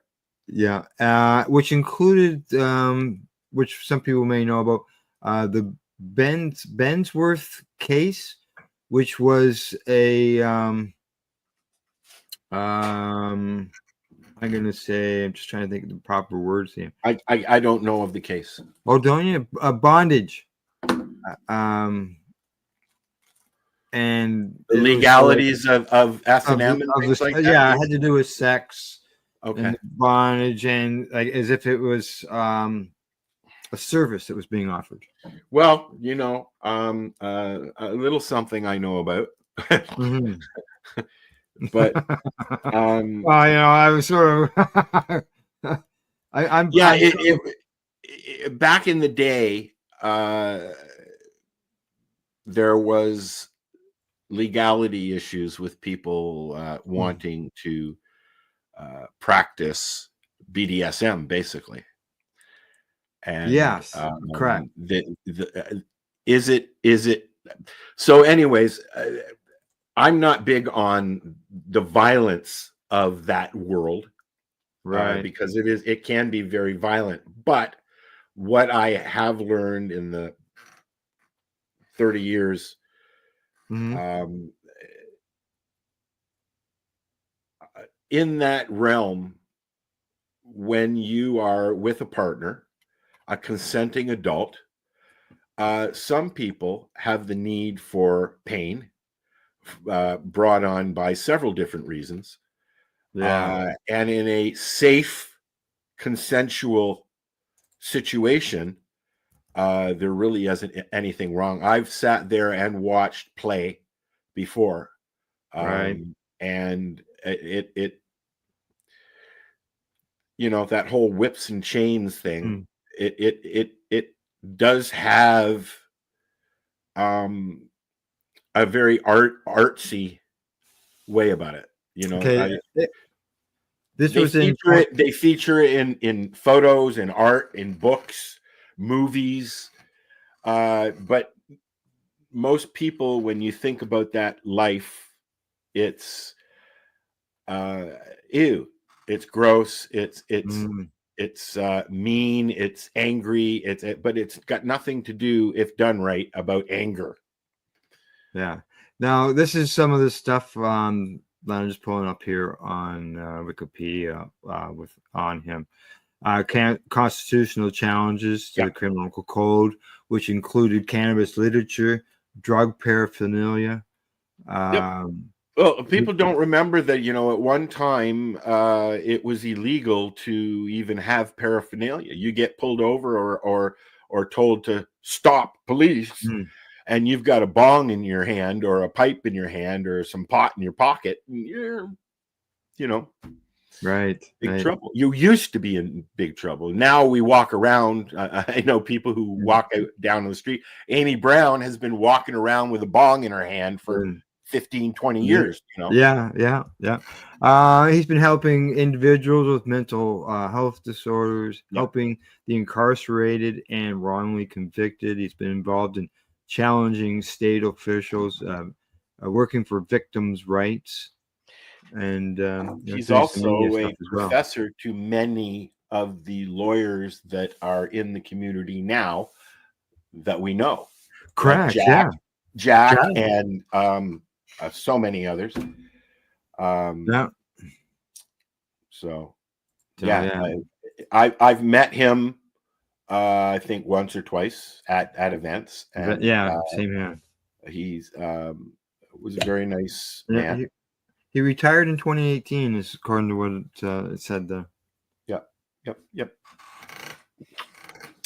It's sad, because as I just said this to somebody the other day. As I get older, I'm 61 this year, and I remember growing up and my mom being sad when all her people that she grew up with in movies and TV and news and all that start falling off. We used to watch generation. Yeah, exactly. We used to watch 60 Minutes religiously on Sunday, her and I. And then the original anchors started. Now it's Leslie Stultz and what's his name, Pilley. I can't remember his first name. Steve, I think, Pilley, are the only original hosts left. I mean, and that show's been going on for so long, but it's people are dropping off what seems like daily now these days.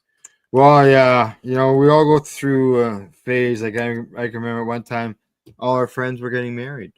Then all our friends were having babies, right? Yeah. All our friends are buying houses, and all our friends are moving away. Now all our friends have bad backs and shitty knees, and yeah. and we can't. And we sit around. We don't go for walks anymore. Yeah, right. Oi! All right. Nurse! Nurse! Shall we get to the high list? Sure. What the fuck? What's the high list? Right. What are we doing the high list? Which is it? Who's the video you talked about with I have panic attacks and stuff? Yes, I've got it. I'm working on it now. Okay, I'll start the intro. You ready? Okay, you let me know. You go ahead. Okay. All right. Start it. And I've got the video loaded here. Okay. Here's all 5 seconds of it. It's certainly high on the list. Now, I just want to say, I don't remember what I was going to say. So let's watch the. Watch the video. So I suffer from panic attacks. Unfortunately, fortunately though, because of my microdosing with shrooms, I don't get them as often as I used to. This used to be something that happens when I'm going out, when I'm about to go out, when I got an event, this and that. I have panic attacks. So I thought today that we would watch how to help somebody having a panic attack. It's 8 minutes long, so it's a little bit long, but yeah, hey, we'll sit here and watch it with you. All righty. I'm Joe Walls, and I'm a psychotherapist at My Therapy NYC. And today I'm going to talk about how to help someone having a panic attack. What is a panic attack? Over 6 million adults in America, that's roughly 2.7% of the population, have panic disorder and experience panic attacks repeatedly. However, as many as 1 in 5 adults may experience at least one panic attack in their lifetime. A panic attack is a sudden, intense episode of overwhelming fear and anxiety. A person's brain and body undergo a fear response, but without the presence of any actual threat. Essentially, a panic attack is a false alarm. The body of the sufferer is unnecessarily going into the fight, flight, or freeze response. Along with being frightening, panic attacks can be confusing, often with no clear cause or way to predict an onset. They may occur in high-stress situations, but also when a person is calm, or even when asleep. How to recognize a panic attack? First, it's important to note that a panic attack can often resemble a heart attack to an outside observer, or even to the person experiencing it. When encountering someone who seems to be having a panic attack, you should first try to determine whether the symptoms have a physical cause or are the result of heightened anxiety or fear. Not everyone experiences panic attacks in the same way. If you know that a friend or loved one experiences panic attacks, it can be helpful to ask them what symptoms they experience. Generally, panic attacks last 5 to 10 minutes, often reaching peak intensity by the 10th. Some can last as long as 30 minutes and consist of multiple attacks, one after another. Also, the person experiencing one may lose their sense of time. Here are some of the symptoms that may be part of a panic attack. Abdominal distress, chest pain, chills or hot flashes, a choking sensation, dizziness, feeling like you're going crazy, like you're dying, feelings of terror, dread, or doom, heart palpitations, numbness, shaking, shortness of breath. What to do to help someone who's having a panic attack? Remain calm. It may be scary, but try to stay calm. Talk in a calm voice and reassure the sufferer that you won't leave, it won't last long, and that they're safe. Learn the warning signs and symptoms that were outlined earlier. Breathing. Engage in calm, slow, normal breathing that the person can mirror, but don't call attention to it. And do not use a paper bag. That could lead to hyperventilation. Name it. Gently identifying the event as a panic attack can help give the person context for what they're experiencing and help alleviate any fear caused by a new or unknown sensation. Ask how you can help. If this often happens to a person, they may have a standard coping mechanism. You may want to ask in advance if it's a friend or loved one. Also, you may receive a curt response. Don't take offense. It can be difficult to behave logically or politely when suffering a panic attack. Also, the person may want you to leave. You can give them space, but keep watch and let them know that you'll return if they need you. Also, positive affirmations and conversation can be helpful. Ask questions. Introduce yourself if you don't know the person, and ask if they need help. Ask whether they might be having a panic attack and whether they've had one before. Determine whether to stay or to go. Inform the person that you can help them leave if they want to. It may help alleviate some of the stress. The goal is to be where they're most comfortable.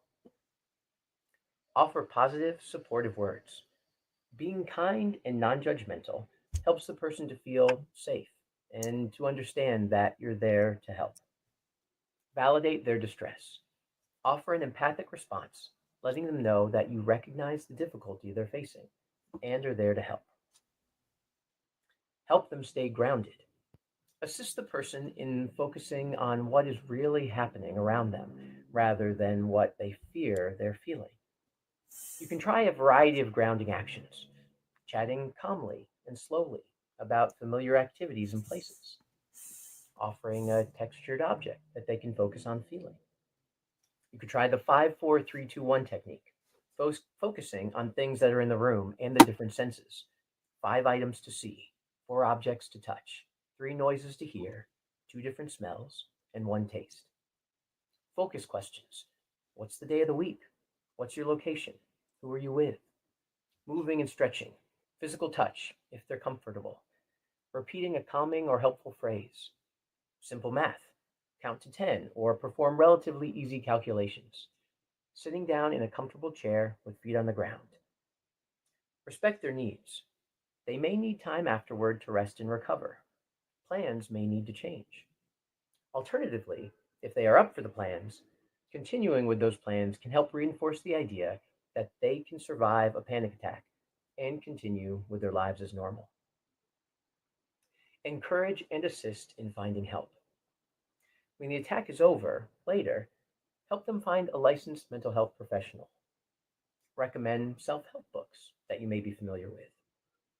Help them find related support groups.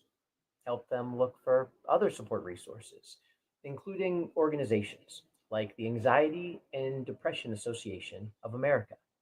What not to do when someone is having a panic attack. Don't compare panic to common fear and stress.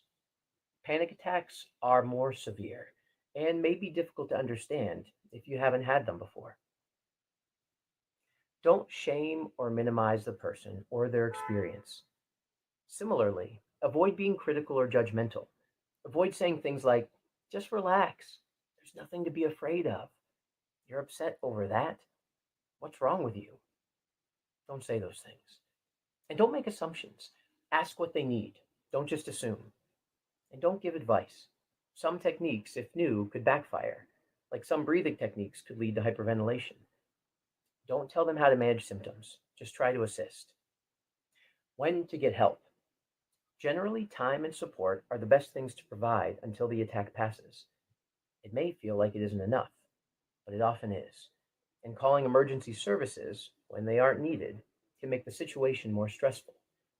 As mentioned before, a heart attack or other serious condition could possibly be confused with a panic attack.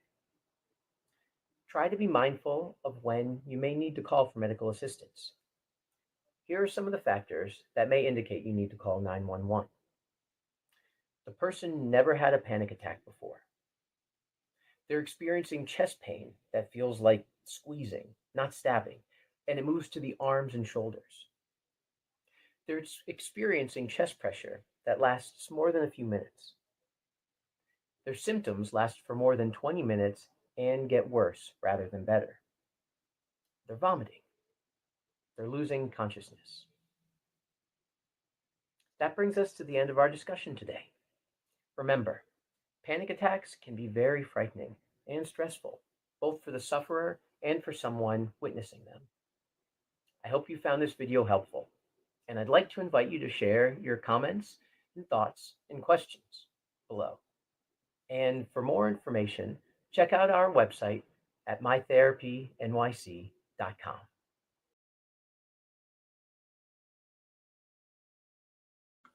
Go on, try and talk now. Al. Go on. No.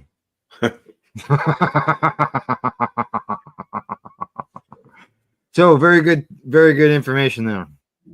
Yeah, I think so, because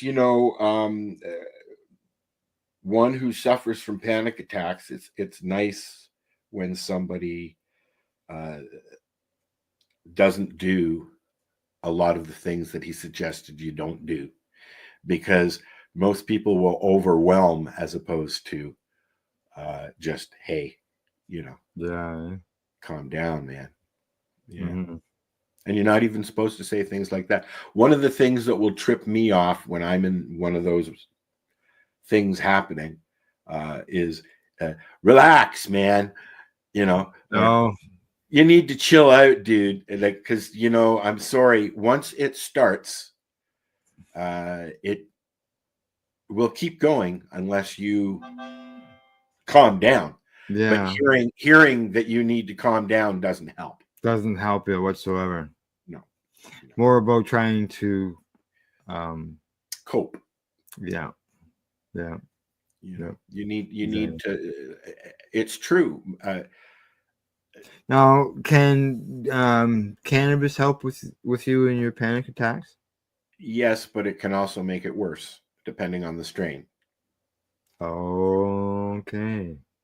Depending on the strain. Do you find that that they don't help if it's particularly like a sativa based strain? No, because as you know, there are sativas that act like an indica. Correct. And there are indicas that act like a sativa. And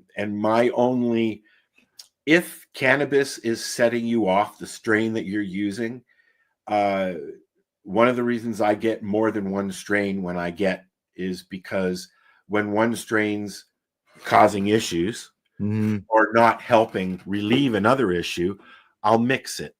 And then usually you can find a happy balance. Good. Just so you know, Buddy Weed says great information, and thank you. You're welcome. There you go. All right. Yeah. So he's just trying to find a good mix that can help. Yeah, like I got some banana OG and papaya and some root beer. Oh, papaya. Yeah, I hold on. I'm trying to think with the last one. Some apricot, purple apricot. Oh, okay. So I've got 4 strains, and I found that the root beer made me a little panicky, and I called root beer. Yep, okay. root beer Kush. I found that one of the indica strains was more like a 50-50 hybrid than an indica, so that was a little bit of a little just kind of go about your day. Yeah, but the sativas are the root beer is a sativa, and it made me a little panicky. Yeah. So I mixed. Right. I'll mix the OG Kush or the banana OG with a little bit of the root beer, and I got a nice, it was nice. A good mix that you're able to, if you needed to, you could, reduce or increase either strain. But it sounds like you got yourself something that works. It's just being consistent, being able to have that available. When I get everything, when I get my stash, yeah, I usually try each strain right off the bat with a little space in between. And you can literally adjust your ride.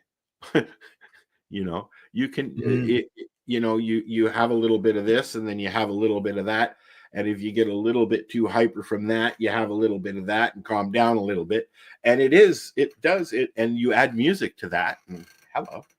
Anyways. Could you, I guess no. What? It wouldn't be. I was just trying to think whether the CBD would help, smooth things out. I know you tend to stay with one strain, correct? Yeah. Where I can't do that. Oh. I can't. I have variety, but I do have my main strain. Crap. Yeah, I mean, there are strains that I like and that I'm going to grow so that I always have it, but I can't. I tend to get a little grumpy when I use the same strain a lot. Oh, yeah. Right? Just because the variety. Yeah, I get used to it. And I've learned that, there really are strains that you can do morning, afternoon, and night. And then there are also strains that will knock you out. Yeah. So but let me just say, it depends that each strain that you use depends on the person that is using it. When that first time when you got stoned and you didn't like it, probably because it was a shitty strain. Oh yeah, more likely. Yeah. And I know people who are like that. Negative, actually. I have had negative effects from strains that I've smoked with you at an event, and nobody knew it. And nobody knew it. Well, I guess maybe you did, but you can just get really high. Holy fuck! Come on.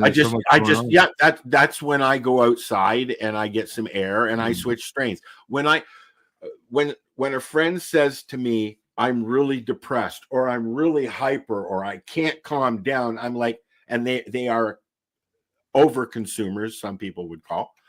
I always say jokingly, but I mean it, switch strains. It's time to switch strains. Because I know when I use the same strain for too long, it affects me. Yeah. Oh, yeah. Usually for the worse. I grew 4 strains this year, so. Well, and that's what I once I get into a cycle, I hope to always have 4 strains available. Good. All right. Do you feel like you feel a little hungry? Yeah, I've only had a toasted cheese sandwich so far. All right. Well, I got the recipes for you just to cure that munchies. All right.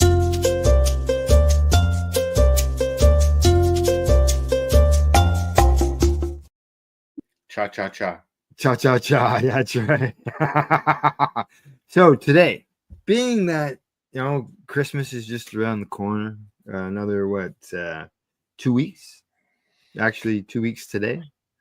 Yes. I thought that it'd be a good time to give people an idea on, maybe you got lots of friends or family. Maybe you have a friend gathering that like cannabis. So I thought that I would come up with a recipe, but a whole Christmas dinner. And everything you choose. Right? Anthony and I can't remember her name in Hamilton used to have suppers where you could go.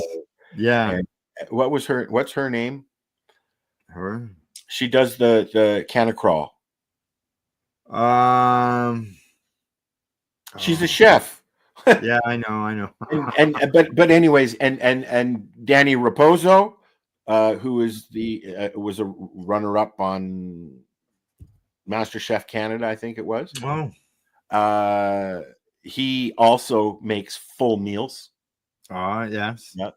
He also has he's in Portugal now, I believe, and he has a lot of cannabis dinners that he makes.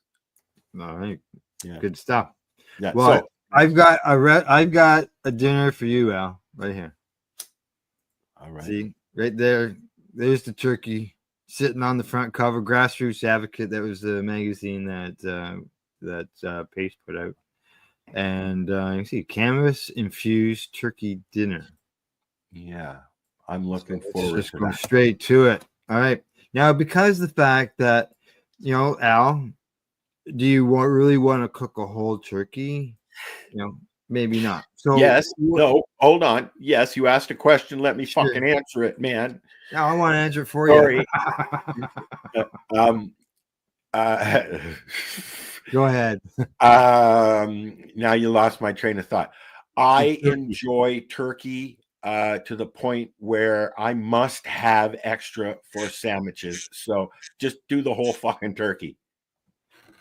Just do the whole turkey. He takes the whole turkey. All right. Yeah, there we go. Buddy says, all right. Infused Christmas dinner that will make the holidays happy. Exactly, buddy. Exactly. So here we go. Here I've just used a piece of turkey breast because I was looking at more of, one or two people versus somebody who doesn't need a whole turkey, cooking a whole turkey when I wrote this. So yeah, there's the turkey. You can see it there. Look at they put the butter right on top of the piece of turkey. You know what? I watch a lot of cooking stuff. Yeah. And a lot of people do that. So cooking with can of butter, if you're going to use butter anyways, might as well. Might as well. Now there's cannabis infused stuffing. Oh. It takes 1 cup of infused oil in order to make that. So you've got your turkey, you've got your stuffing. Both of them are done using cannabis. And then you've got your rosemary cannabis mashed potatoes. Oh. Right. Followed by, and they use canna cream in that one. Followed by your easy cream corn that's infused with cannabis butter. I'm going to have to print this off, I think. And then, if that's not enough for dessert, you're having not my grandma's crispy apple crisp. I love apple crisp. Apple crisp. Until you get that piece with the apple core in it, and then you're like, you get to swallow it all down with your sparkling pear processo canna punch. Not really a pear flavor. No, yeah. So there you go. I'm going to put that website. Your duck is calling you. My duck is calling me. Correct. That's my phone. I figured. So I mean, I have done a little bit of cannabis cooking. I help Paula at the lounge. We've had the gal that I was talking about in, but I've not made a full meal. I've made cookies. I've made. I haven't done ice cream yet. No, you're right. But I've made cannabis treats. I've made mushroom treats. Mm-hmm. But you, sir, have taken it a little bit further, and you have a chocolate machine that you infuse chocolate and put it in. Yeah. Yeah. We would have a chocolate fountain, and we would melt cannabis and cannabis butter in with the chocolate in the fountain, and it would just flow out of the fountain, and you just dip your fruit or whatever you wanted to dip into. Usually it was fruit. Stop, or I'm going to turn into Homer Simpson. Oh, it was so good. I'll tell you, it was great. But yeah, I've cooked a lot of different things, just at home. And I just basically if a recipe or whatever called for butter, I just put can of butter in it. Now, how's the wife feel about edibles? For herself? Yes. She knows go low and slow. So she doesn't mind edibles now and then? No, it's not as if she eats any or anything like that, but it's not as if she hasn't, right? See, my issues with the edibles that are available out there in the market, and when I say in the market, I mean everywhere, both legal and illegal market or the indigenous market or whatever you use. Most, unless otherwise posted, most gummies, candies, pops, drinks are made with isolates and distillates, which I don't like. Correct. Yeah. You've said that before. You don't like them. No, I and don't then like. a lot of that is sugary stuff too, right? Which I also have to. Yeah, diabetes, right? No, yeah, you gotta watch diabetes. Yeah, you gotta be careful for that for sure. Remember, go ahead. That's what's nice about the THC base that I get from Legacy 420. Just put it in what I want, right? If I want to put it in some yogurt, I can just put it in some yogurt. Yeah, but is that a distillate or is that made from full spectrum? It's full spectrum. Yeah. Yep. That's what I try and use. The higher the dosage, the more expensive. No, the taste, the cannabis taste is there. Oh yes, of course. Because of it being, it's not a distillate, man. She's not. It's all about how it's made, right? Yeah. Right? So yeah. Okay. So the recipe's done. Anything else you wanted to touch on, food wise? Ding, ding, ding, ding, ding. Let's hurry up and get with this shit. I'm getting hungry now. You get lunchtime nears. The lunchtime nears, so it's still another hour away, man. Okay. First, okay. From there, we'll move on to the next segment. All right. Instead of running our promo that was going to take 2 minutes. Why not? Go ahead. Okay. All right. Hey, it gives you time to run and grab a snack. No, I'm good. I got my doobie. Okay. All right. You're good. All right. As everybody knows, who maybe you don't know, we have put out a movie, like a sort of bit of a documentary type movie on the apple. And it was released last week. And it's about 50 minutes long. We get to see how the apple is created. I see that and uncreated. And, yes, exactly.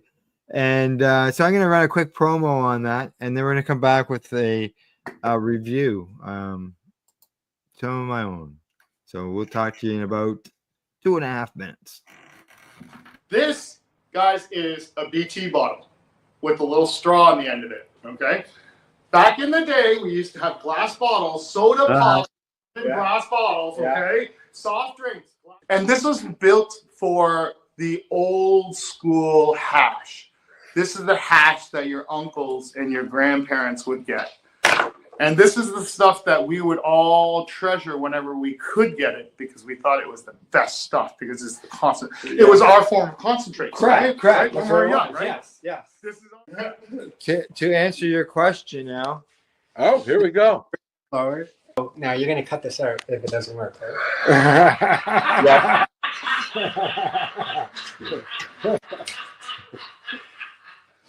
You just cut it out now.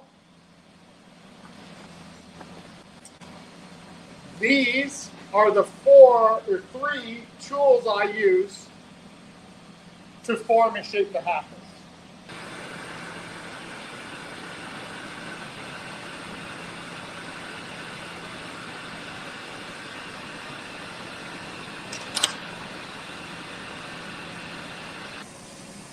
So now once the prep work is done over on the lathe, it now has to come over to me to put the mouthpiece on and finish off the top part. So first up, I just need to clean up and close off the top that's left over.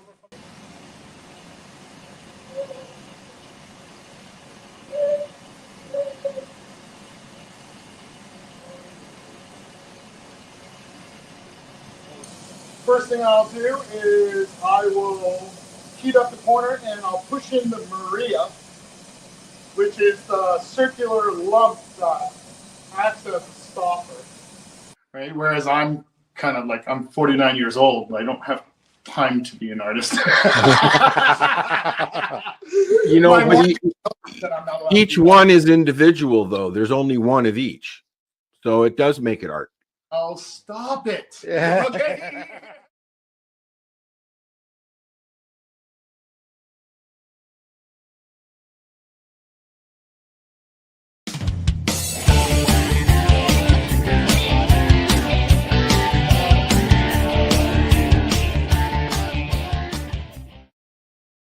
Hey, where'd you go, Al? Sorry. All right, you're coming back. All right. Yeah, the Apple promo there, let everybody know. It's available. It's on YouTube and on our Facebook places and everything. And you need to watch the documentary to find out. Hey, what happened? That's right. Exactly. Because what does happen with that apple and that nail? Just so you know, Buddy Weed says it's time to infuse lunch. All right, Buddy, we'll work on that. See, maybe next week's show. And he says, great work on the apple video. Thanks, everybody. Thank you. Hopefully you got to see the whole video, not just the promo there, Buddy.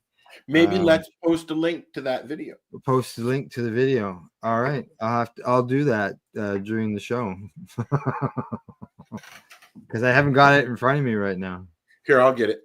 Oh, okay. I don't even know where it is.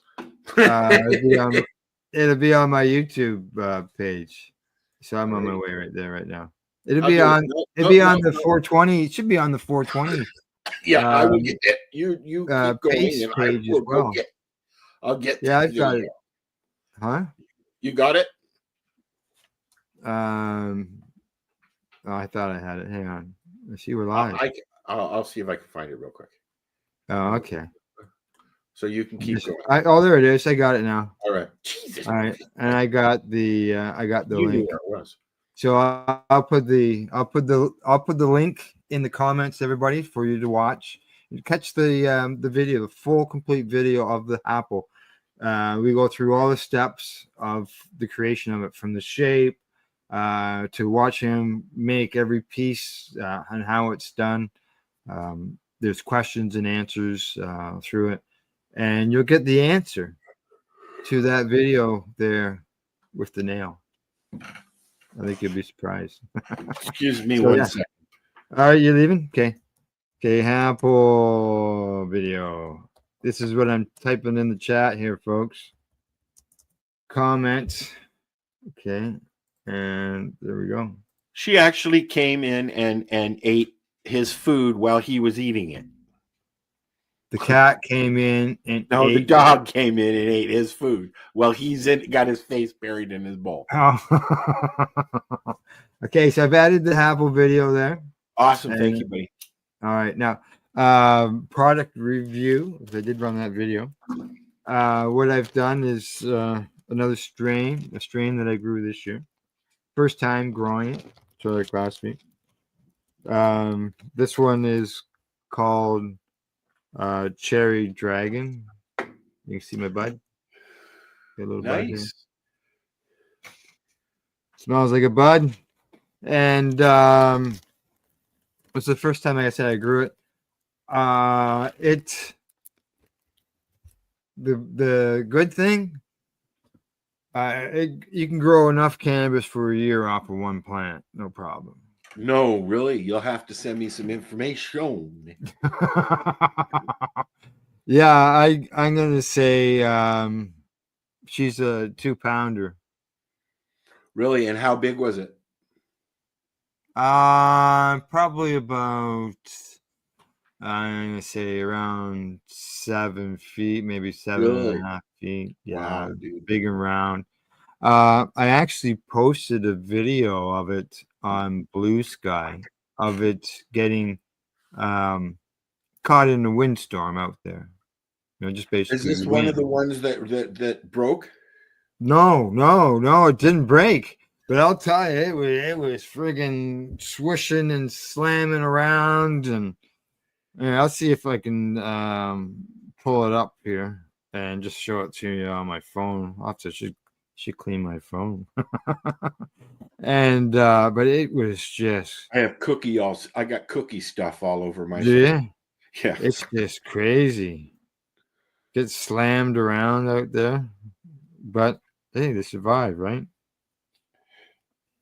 I was always worried when I went home for a week if I was going to come back to them, blown over or. And at the farm, I never had any issues at all. They just sat there and did what they were supposed to do. Oh yeah.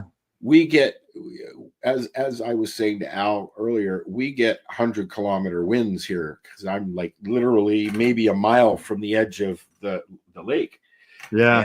And Lake Superior is the angry lake. So I've got 2 panels from my greenhouse that have blown out. Yeah. And they were in there 5 feet tall, big buds on the top, and they made it. They made it through anyways. Right? Yeah, it sucks when they break though, I'll tell you. Yeah, but you figured out a way to repair it. Yeah, I did. Okay, here's the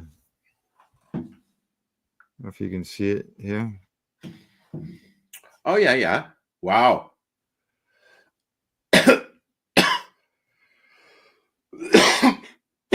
Yeah, blowing around. But there's the plant, just to give you an idea how big it is. You asked me how big does it grow. Yeah. I like to watch the trees off in the distance there, over in the forest in front of the house there. Now in the wind, because they're just like, whoa, you get like 20 foot high birch trees that are just like going like literally like this, eh? Yes. And then every now and then one goes and you're like, oh cool. The that never broke during any of the wind or anything. Wow. So I was happy with that. It was easy to trim as well. Hand trim, or did you use a machine? Hand. And yeah. And then so I got some information on it. Okay. Cool. All right, there you go. Oh, it's from the same site that you showed me last week. Correct. Or is this the one that you showed me? No, that was a different one last week. Okay. Last week was Trophy Wife. This week is Cherry Dragon. And are these feminized or regular? These are regular seeds. They're $6.50 a seed, as you can see. Same as the other one. Yeah. Cherry Nor by Panama Dragon, crossed with the Panama Dragon by crossed with Cherry Nor. So it's crossed back to each other. It's a hybrid. No. It is shorter and taller plants. I'm going to say mine was a taller plant, which leads towards the Panama Dragon. It says it's rich and diverse terpene profile with a wide range of flavors and varieties, skunky along the earthy, floral, and fuel tones. Yeah, I have to say so. Callus to leaf ratio, calic high leaf ratio. Easy to grow. Yeah, it was easy to grow. Stuck the seed in the ground, watered it, looked after it, fed it. Went out every day, multiple times a day. So you can see the THC there, 25 to 28%. CBD is 1 to 2%, and harvest in the middle of October. So there. Awesome. I would say probably the only negative that I found with it. You want to share a link to that? Sure. I'll share a link to that. The only problem I did find with it, as you saw, lots of wind. Okay. Yeah. It did end. I was hoping that would help keep things dry and stuff, but I did end up with some bud rot. Whether that's because of any moisture, I'm not sure, but there was some bud rot in it. But like I said, it's a 2-pound plant, and the bud rot I threw out didn't affect the yield. Good. To that point. That I threw it out or gave up on it or anything like that. Okay, so I'm gonna throw that. My horse just walked past the door. What's that? My horse just walked past the door. Oh, did it? All right. Now, I don't know if you noticed there. It was red. The leaves go red in it. That's cool. I like seeing the different colors that cannabis can produce, because they're in a very subtle way. They're very vivid. Yeah. That makes sense. Yeah. Vivid subtlety. Okay, I can close that tab off. I can close that tab off. All right, so yeah, Cherry Dragon. As far as the effect, I had a doobie before the show, and yeah, I could feel it here, and it was calming effect. It might be good for panic attacks with it being calming. Yeah, could be. Yeah, maybe when the mail opens back up again, I'll send you some. Okay. All right. And then you can let me know down the road. You just never know. Might be good stuff for that. So, all righty. Shall we move on to the next segment? Unless you have some questions on the buds. What are we? Well, no, I have lots of questions on the buds, but no, we can go on. Okay. All right. Here we go. It's that time.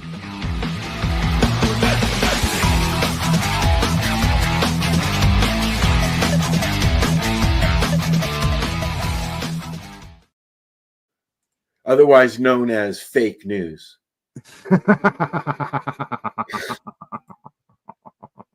Come on. What do you got? I think you got a story that you wanted to discuss. I do. Which one was it? Oh, the driver one. Yeah, that was the one I think you wanted to do. Correct. Yes. So I've got. Now we might get in trouble for this. We might not. I've got a little video that's 2 minutes long that is about driving while on gummies. Yeah, it's actually they're doing a study on edibles. Yes. And driving and what the effect edibles have on people's driving. Which they're looking for volunteers. Yes, I believe. Have they?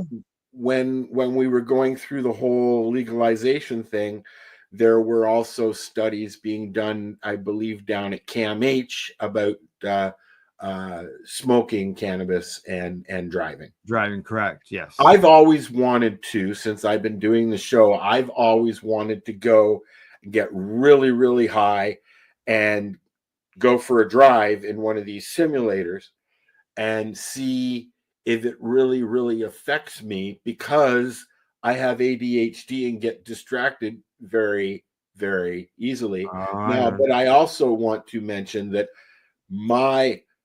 if you were to say what my career was over my life, I drove a truck, I drove a panel van, I drove a forklift. So driving is my thing. And do I drive stoned? No. Do I drive medicated? Yes. I don't drive down the road anymore while smoking a doobie, because that's a lot of trouble that you don't need. Seriously. That's correct. Right? Exactly. But like when I was younger, there was a time when we went for I'm sure Al went to booze cruises. We'd go up to Caledon and drive around on all the dirt roads. And have you do, eh?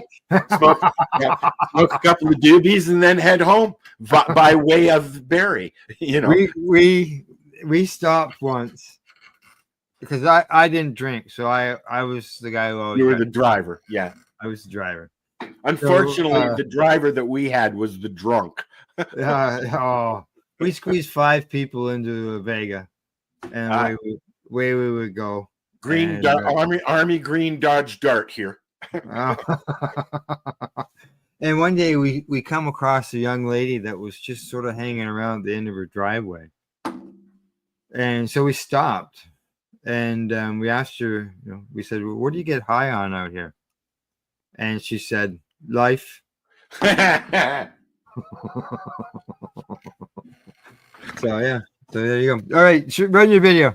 All right. Oh! Every time I go to run something, that real player pops up. Yeah. There's a lot of research on smoked cannabis and the impacts on driving, but very little on the effects of edibles. University of Saskatchewan professor Alexander Krizel is readying the next study happening at the Driving Research and Simulation Lab.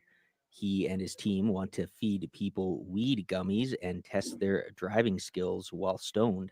They do it using a special driving simulator to perform basic moves like changing lanes and merging.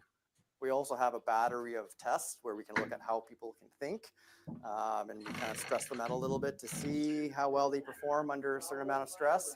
And that kind of gives us a good indication of how much the edibles are impacting their ability to think and drive. The study is co-funded by CAA. According to SGI, more than 1,500 people had vehicles impounded and licenses suspended after failing roadside THC testing last year. The Auto Club wants to use the study in a future national campaign aimed at young drivers. There was a CA poll that showed that young drivers think that they can drive just as good or better when they're high. So, and that's increased by 10% since 2021. So there's a real need for research. They are still looking for people to sign up, specifically those between 19 and 30 who have not consumed cannabis or other drugs for at least 3 days. Yeah, we'll actually see how long the effects last and how pronounced they are. At what point is the height of the effects and when do they start to taper off? We do know studies say the effects will last up to 10 hours, but we really don't have any clue what that means for driving impairment. The study starts in the new year with results expected in the spring. Krizel says everyone who takes part gets snacks and a free cab ride home. Jeremy Warren, CBC News, Saskatoon. Now, Al. Yo. I have a question for you. Sure. Have you ever been pulled over for smoking and driving, or gone through a ride programming while almost consuming? I said almost because you had already, I know the end of this story. I drove right into a ride program while I was consuming. Yeah. And what happened? But I didn't. What actually happened? It wasn't if I just drove up to the ride program, seeing the police officer. No, it was like, oh fuck, put this out. It was more about coming down a hill and around a corner, and they were around the corner at a stop sign, and I wondered what was so much traffic at the stop sign. I was just thinking, geez, it's busy in this town today, because it was just a small little town that I was driving through. Yeah. And sure enough, it was a ride program.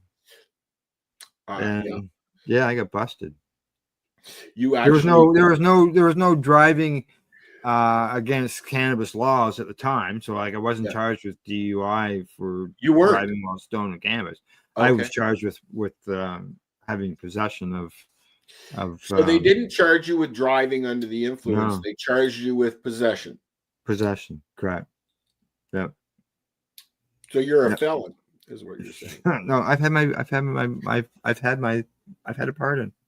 I went to a cannabis event and learned about a company that deals with pardons, and I contacted them.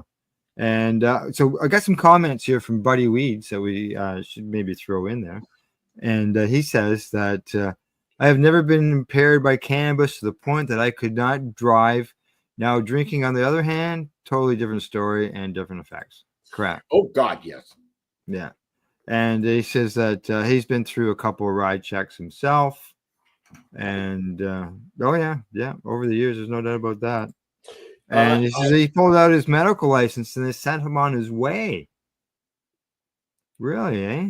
Because normally, that's not permission to drive by having your cannabis license. Yes. Right? The same as a prescription. If you got a prescription for opiates, but you're taking like a pile of them and you're stoned on which your is medication, that doesn't.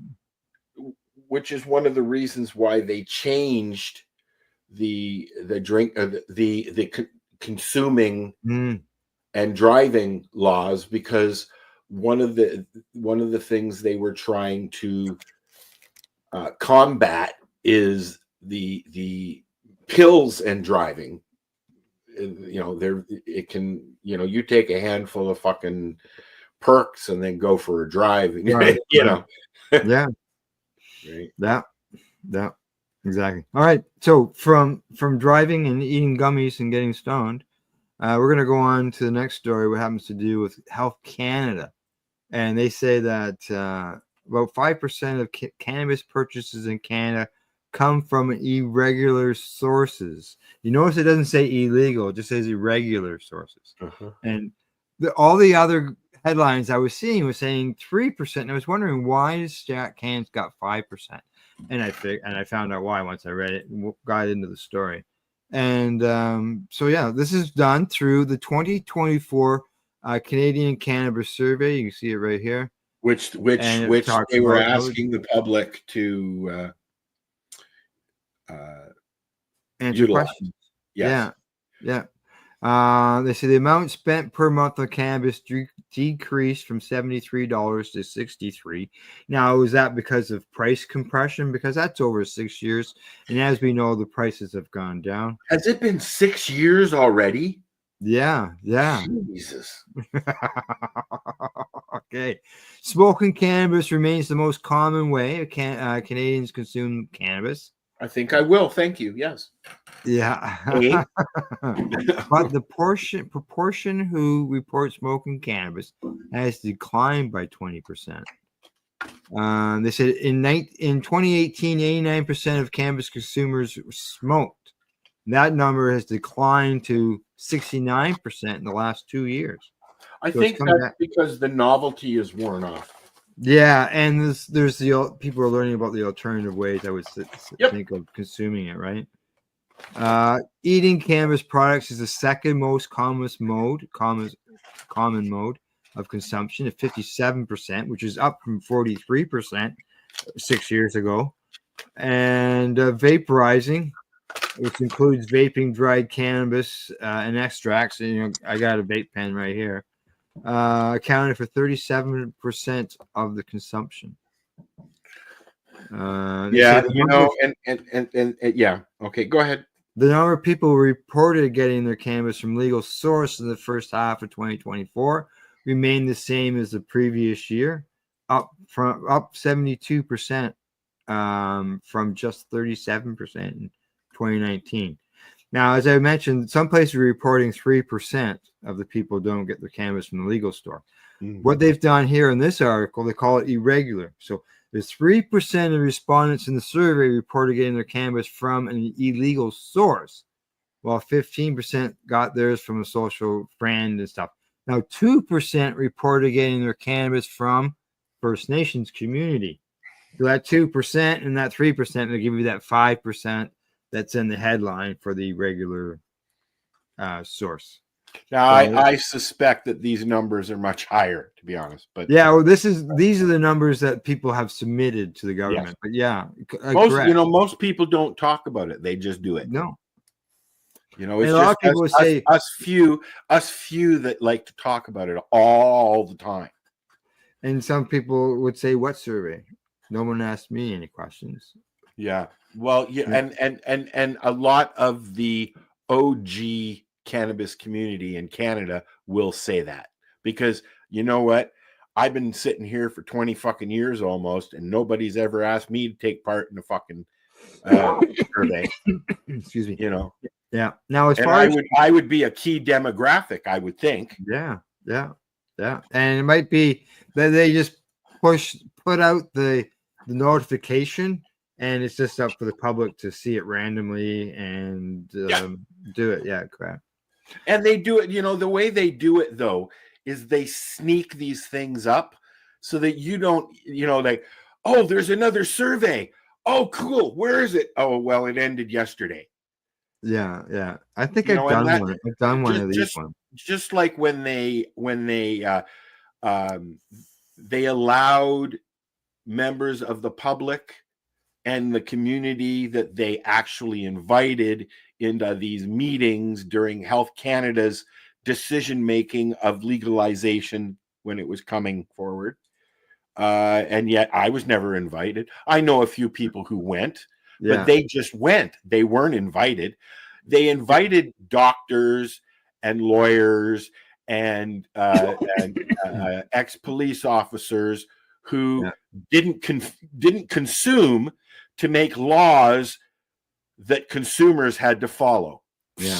Buddies like you and me, we haven't been asked, but like down the US right now, they're going through that rescheduling process, and the DEA is already being accused of fixing all the witnesses and speaking to one particular one behind the scenes. So yeah. Now, as far as the driving end of things, because we're talking about the gummies and so on and so forth, they say the number of people reported using cannabis before driving was 18%, increased slightly from the year prior. It was at 15% in 2023, but still lower. Most people won't answer yes to that question. Well, 27% of the people reported yes in 2018. My point. Yeah. They say this included 16% who reported driving within 2 hours of smoking or vaporizing in cannabis. Well, isn't that generally the rule that law enforcement will pick up on things when they ask that question? Have you consumed cannabis? Yes, I have. How long ago? 2-3 hours ago. That should suffice. Yeah. If you're not acting like, hey man, no, I don't do that stuff, Now they say those who reported using cannabis in the last 12 months, 78% said they believe cannabis use impairs one's ability to drive. 13 responded that it depends, and 6 responded saying that it did not impair driving ability. And that was brought up in that video that you had there. I would say that I would answer depends. Yeah. Because it depends on the individual. Are they a medical patient, or are they just a consumer that consumes now and then? Mm-hmm.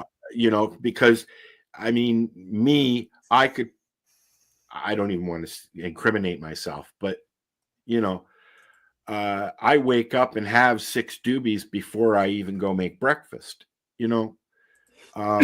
Is smoking a joint an hour before I go out for a drive going to affect me like it would a kid who's just going down the road, puff, puff, puff, passing? Yeah. No. Buddy says that lots of people with very little experience with cannabis making the rules isn't very smart, and that's there was that, especially when it came through on the legalization end of things. But especially when it comes to new drivers or new consumers. With new drivers, that's your forte, Al. No, yeah. Like I've seen people get stoned off a 110 milligram gummy. Oh fuck! I've gotten ripped off fucking cookies before. Yeah. So yeah. I've 2.5. I've gone through. We were talking about panic attacks earlier. Right. I've called an ambulance because I thought I was having I thought I was having a heart attack. So I called an ambulance, and that H word came up, hypermemesis. Yeah, that one. It's the first thing, and I was just like, don't even. but the feeling and the sense, regardless of anything, the sensation was there because I consumed too much cannabis. And that's my body going, hey, you need to slow down. Right? Mm-hmm. So it does matter. It matters who you are. It matters the strain. And I mean, it matters the situation. Mhm, Do yeah. I condone driving under the influence of anything? No. No. Just for legal purposes. All righty. We've gone from headlines. It's time for us to take a quick little break, and then we got 2 more segments to go, and that's some sports, and we got some events and entertainment still to come. So we'll see you in about 23 seconds. Are you looking for non-stop, continuous cannabis and psychedelic programming? If you are, then turn your browsers to 420radio.ca or paceradio.net, where you will find the 420 Pace re-rolled Saturday. Everything gets started at 8 a.m. Eastern Saturday morning.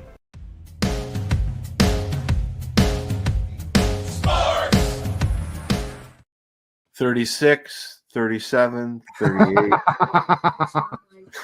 Okay, buddy, just put it down there. That's good. That's right. Thank you. All right. Let's see. Yeah, my grandson was here. He was talking to him. Yeah.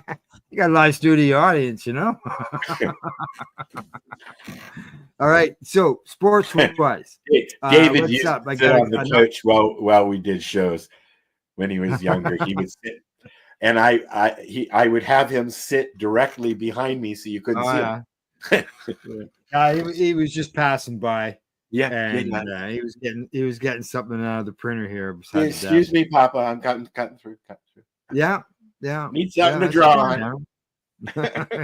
So, in sports, there is a new league out. It's called the Northern Super League, and they've held meetings in Toronto.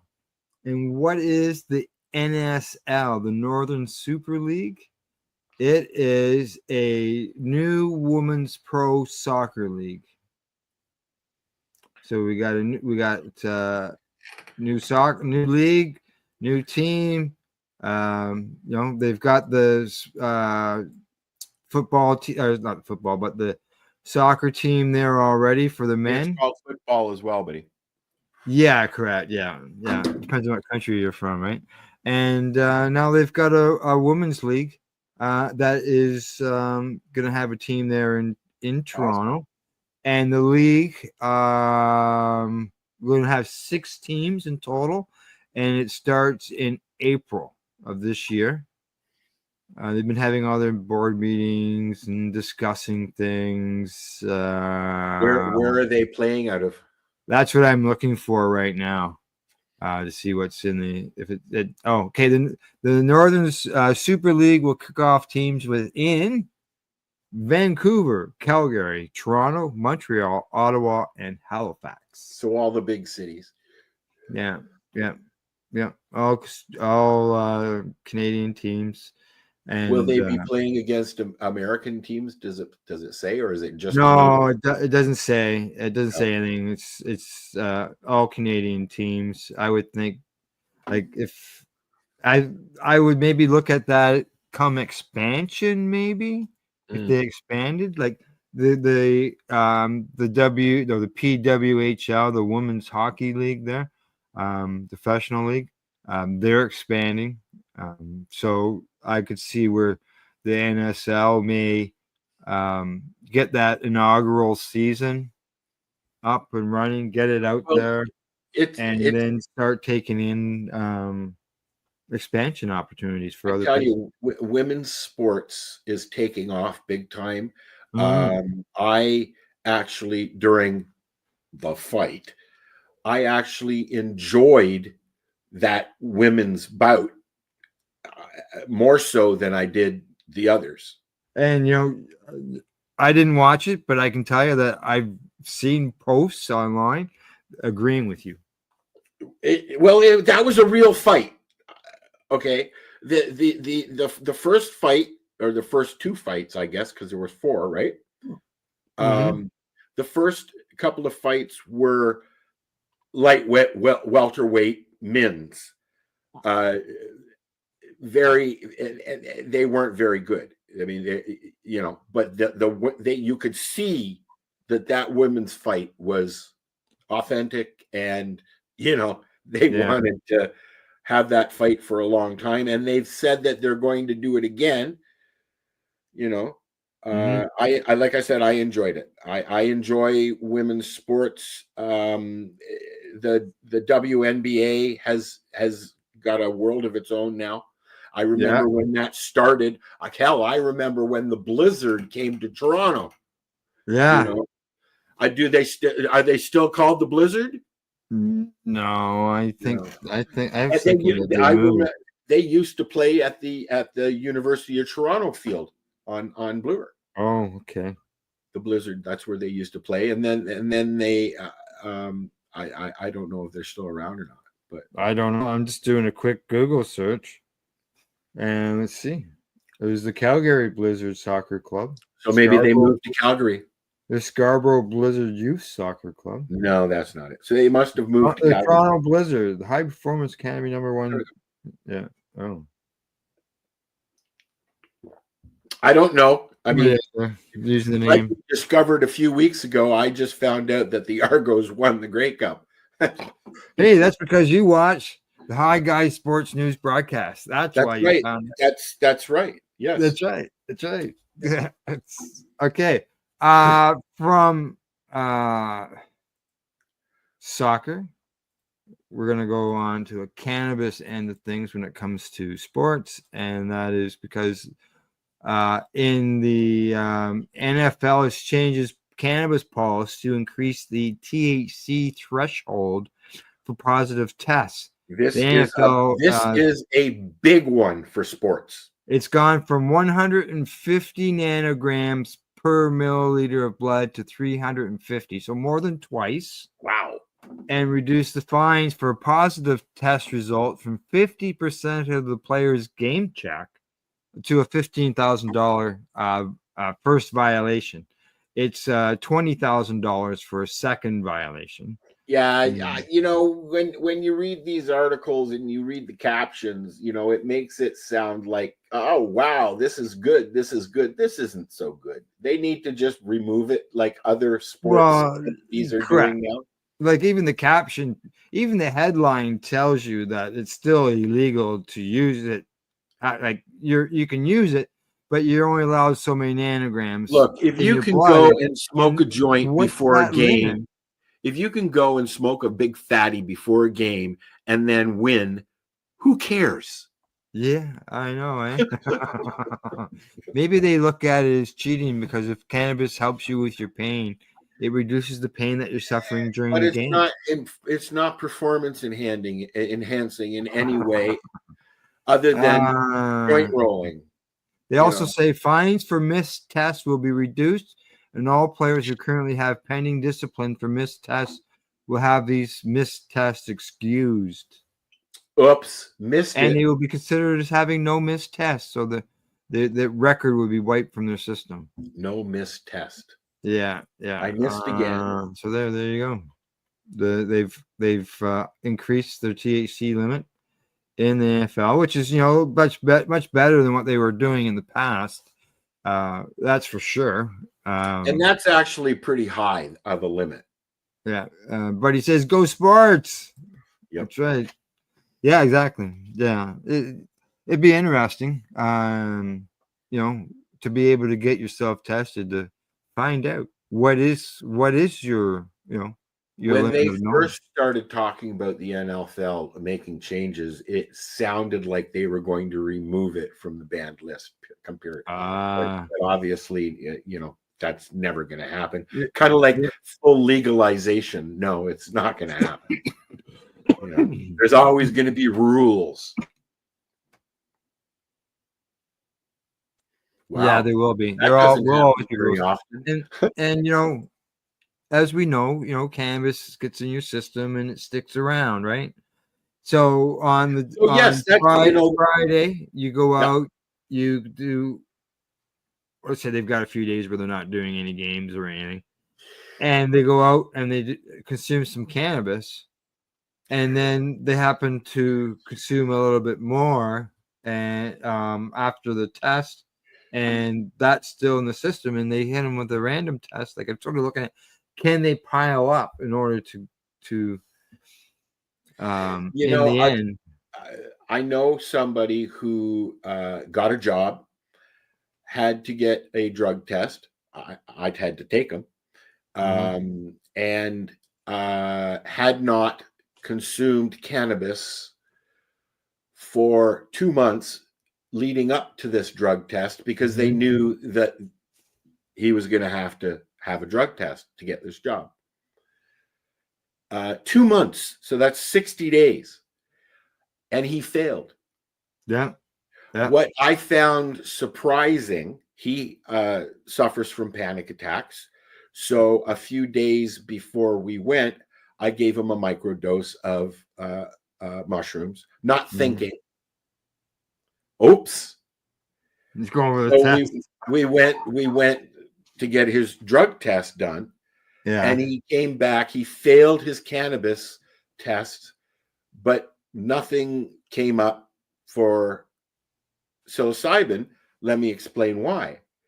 It passes through your body within 24 hours, if not faster, because it literally passes through your body out your poop. Yeah, ours and THC is absorbed into your system. It's in your fatty tissues. Right? Well, it's not absorbed. My point is, the moral to my story is, it's not absorbed into your body as cannabis. Sure. You know, Yep. and also pills absorb differently as well. So the it'll be no disaster. You'll never know. You'll never know what people who pass the test. But it'd be nice. Well, yeah, you only know about the people who don't. Yeah. What examples can you come up with that would equal 350 milligrams per milliliter in your blood? Look, I understand some jobs you have to remain lucid. You can't have any other substances in your body because of danger, because of safety, because of this, because of procedure, whatever. You're an airline pilot. And you've got. I wouldn't want my airline pilot smoking a joint while he was flying through the air.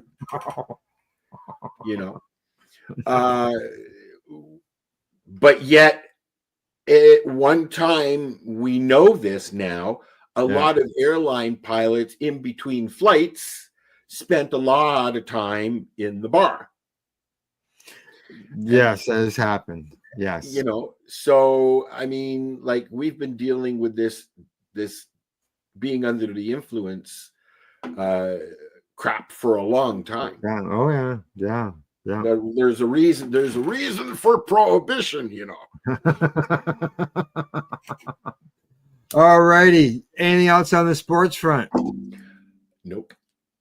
All right. On to the last segment of the day.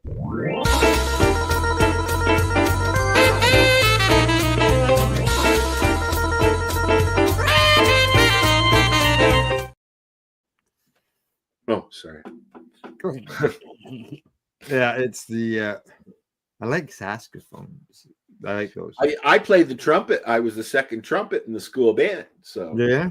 Yep, I like air instruments. The like Pink Floyd, Comfortably Numb. I always have this image in my head that it was during the Treating Yourself Expo, and the Killing Time band was performing. We were at the Mob Club or something like that. Mod Club, the Mod Club. I think that's where it was held at.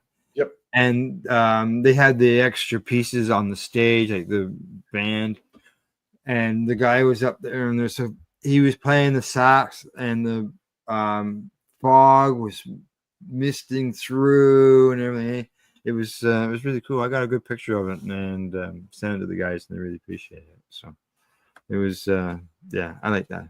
I saw, like blues, like sax. I saw James Taylor. Yeah. At the Scotia Plaza or Scotia Bank or Scotia, whatever they call it now, Air Canada Center. And Blue Lou from the Blues Brothers played sax in his band because he has a lot of studio musicians in there. Right. So I thought that was I loved that because, I grew up enjoying the Blues Brothers stuff. Yeah. So it was neat to see somebody from a movie that I saw as a kid playing on a stage with a man who I've adored as my whole life, right? Yeah. And yeah, I thought that was really cool. Okay, events. Speaking of concerts, no, we'll talk about that after. Yeah, don't even go there. Just go on. No, come on, go on. Yeah, more on that later, folks. Yeah. Upcoming events. A reminder. I mentioned this last week. I'm going to repeat it this week because it's happening this weekend. Yes, Saturday. And that is the Great Hash Rising Showdown 2.0 is happening. As well as let's just see. Yeah, I'll just bring that up. And if you're there and you see Sherry Ann Baker doing her thing there, say hi because it'll show up here. That's right, exactly. So here you go. The Great Hash Rosin Showdown 2.0. Santa Claus is presenting this from 1 till 7 p.m. December the 14th to take part in this hash rosin extravaganza. The first elimination round tickets. Only 100 judge kits available. Wow. Judge ticket includes your judge sample kit plus dinner. Ooh, where is this? Over $4,000 in prizes available. Now where is it? Well, it's in collaboration with Canna Kick It. Yep. And the email address tells me it's a sublimination event, so the subliminator, maybe, I don't know. Time 1 to 7 tickets. Location TBA to be announced. Yeah, of course. Yeah, it tickles my butt now that I'm way up here, and there's all these events have come back because there was nothing going on when I left because of COVID. Right. Now it all kicked up and I'm sitting way up here doing nothing. Nothing, I say. Well, I mean, I sit with these guys. I sit in Al's pocket. Right. So if you see Al at an event, look in his pocket. I bet you I'm there. You bet you're there. Exactly. Okay. Moving on to the next event. As a reminder, Canna Crawl winner. Winter event. Festival, September the 14th. Music, food, 40 plus exhibitors, door prizes goes from 2 till 10 in Hamilton. And this will be in Hamilton, yes. Yeah. And what else is got here? Event details, 2 to 10, blah, blah, blah. To 10. And for any law enforcement that may be watching, the event location, TBA. Yeah, and it doesn't even say that in the information down below, but that's usually what it is. Correct. TBA. We used when we were doing our thing there at Gunjanistas, our weekend thing, Canacade. We would we didn't have to worry about that because we were always in the same spot, right? But there's a lot of pop-ups now. But you'll usually find that a lot of things in Toronto are now down at the, what do they call it? The dank. The dank forest. There's like 3 or 4 different places in Toronto now that seem to be hosting these events. And they're doing it quite openly again, which is really cool.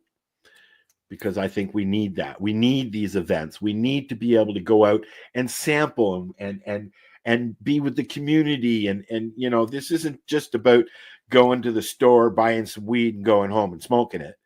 No, socialize. The culture of socializing and with cannabis is bigger. I mean, like how would alcohol consumers feel if you weren't allowed to go to a bar and socialize with your friends over a beer? Yeah. We can't do that. Yeah, or go to a We have to do it here online. Yeah, go to a restaurant, order a beer, and then sit there and drink it in front of your kids. The first time I smoked a joint was in a hash bar while I was consuming a rum and coke with my mom. I was probably 12, 14 years old in there, and it was in Amsterdam in the red light district. So I was smoking a joint, drinking alcohol, and watching people screw in the windows. There you go. Yeah. I mean, quite literally. Yes, yeah. Still goes on. Well, yeah, there are some restrictions though now. I think when it comes to, they don't like tourists there because tourists They have Did you know cannabis tourists shit on people's lawns? That's what they say. That's why they banned them.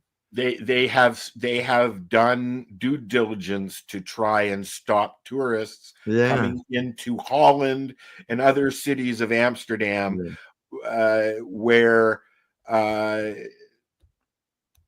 cannabis is consumed natively, and you're not allowed to. Like if we were to go on a trip, I couldn't just walk into a store and purchase cannabis. There's laws now. The store can get shut down if they sell to tourists in some areas. Right. Did you have a video to run in here right now on events? Yes, we can run one of Sherry Ann's videos from Kind, which we haven't done yet. Being that we're on the event end of things, I thought maybe we should run that. Yes. All right. So let's bring that up. And I have to find it again. There we go. Is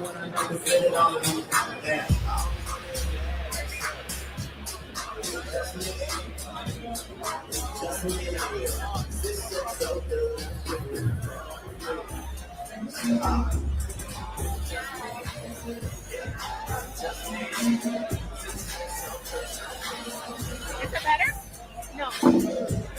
That's the red guy. Oh, we're drunk. No, we're not. Everything's red, alien like. Yeah.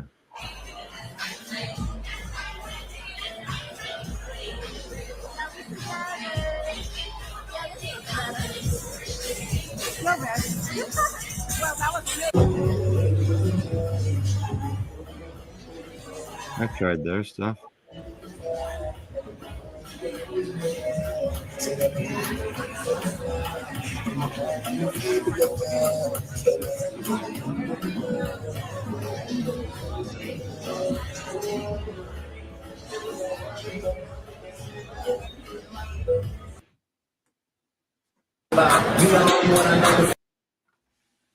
So we got more coming from Sherry Ann. She goes to events all the time.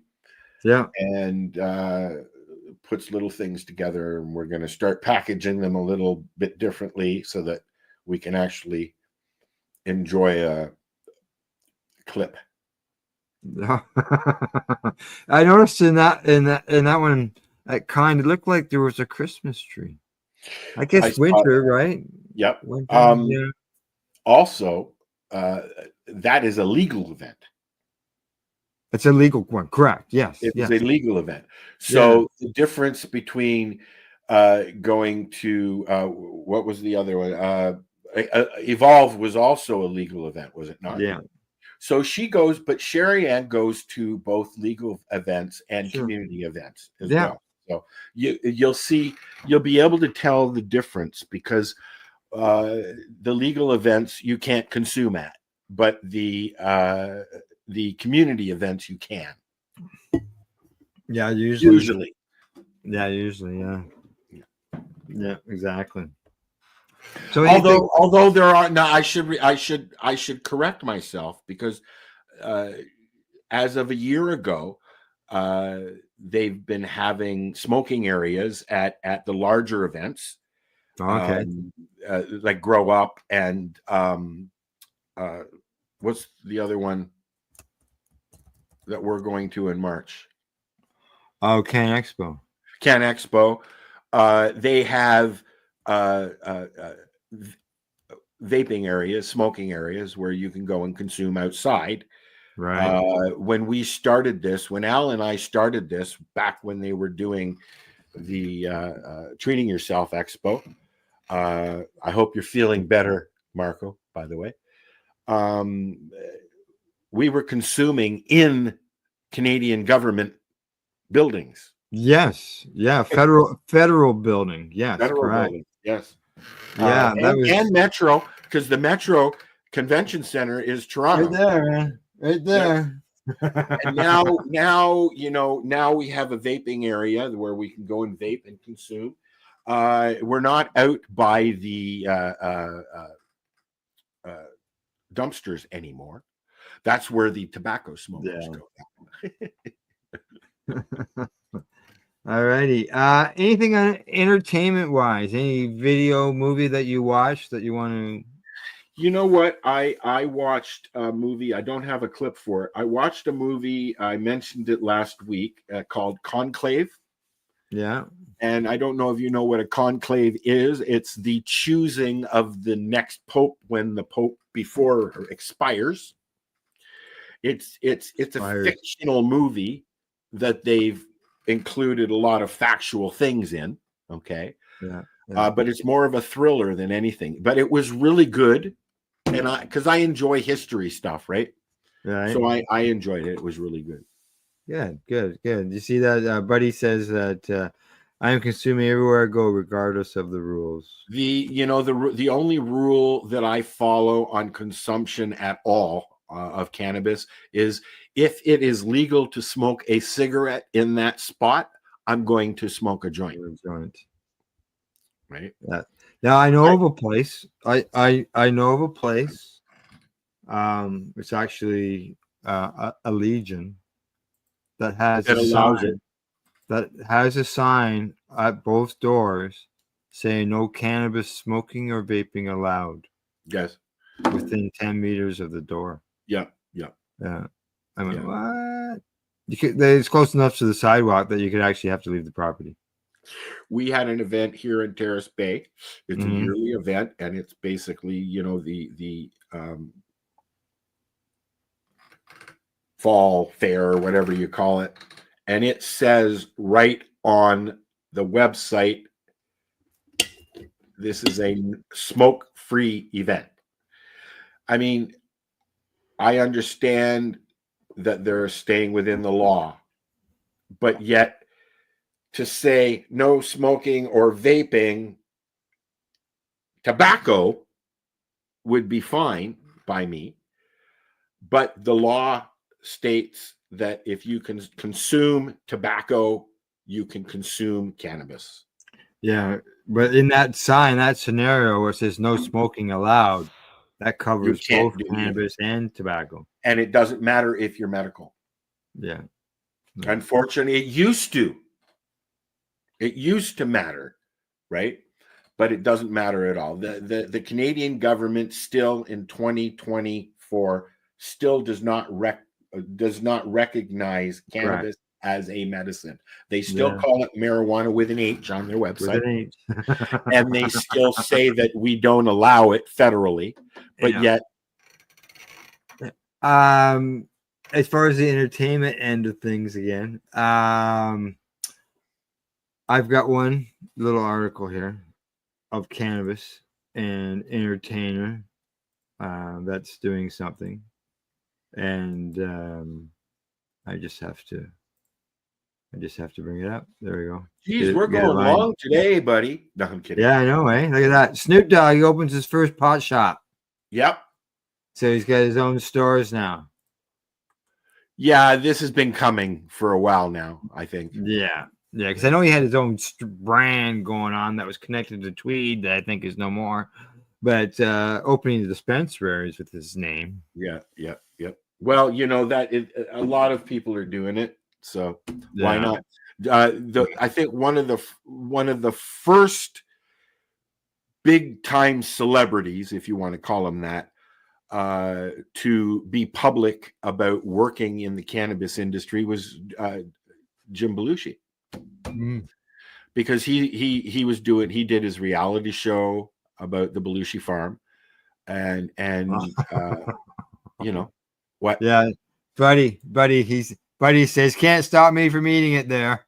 If there's a will, there's a way. There That's is, right, there is, buddy. there is. And the thing is that you're eating it, so nobody's gonna know any difference. You're just eating it, whatever it is you're eating. I tend to eat. It's a smell. It's a smell. I tend to eat things before I go to a concert because I can't smoke. I have not been to a concert in the last 5 years since legalization where I've smoked. Well, I'll tell you, things have changed. I'm sure. So before we go to my last little thing here, you're going to see BTO sometime soon. Yeah, actually in April we're gonna go see BTO, April Wine, and the Head Pins. And how much were the tickets? The tickets online, they list them anywhere from I'm thinking $70 to $125. Yeah, which is the normal now. It's not. Yeah. Just make sure you click on. Just make sure you click on the right link. That's all. That's all I can tell you, man. Yeah. Make sure you click on the right link because it gets costly otherwise. How much did the tickets cost you so far, Al? He doesn't. A few bucks. Let's just say a few bucks. I was gonna say. I'm gonna really enjoy it. It's our 40th wedding anniversary. I've had a couple of things go on with tickets, but not like that. Oh, well, yeah, I'll tell you. I learned my lesson. But you'll enjoy it because I know this because Bachman Turner Overdrive is Randy Bachman's group. He's had several that but he did this without Burton Cummings, and I saw Bachman Cummings with my pal, with David, before I left, which I thoroughly enjoyed completely. Did you? Yeah. You're going to enjoy it because they'll do old songs as well, of course. Oh yeah, and April Wine, Gail and I seen April Wine at the same venue, and the head decades ago. The Headpins you don't see around at all anymore. Like the Headpins, like I went, holy fuck, flashback to the mid '80s. Yeah, huh? Yeah. When I lived in Mount Forest, they had a big concert. Because she was always Debbie Mills. She was always a rocker.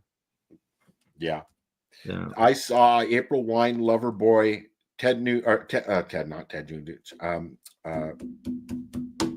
Mitchell, a whole bunch of Canadian old school rockers in Mount Forest, actually in my backyard, because my backyard, the fence on the other side was where they had the concert in the parking lot.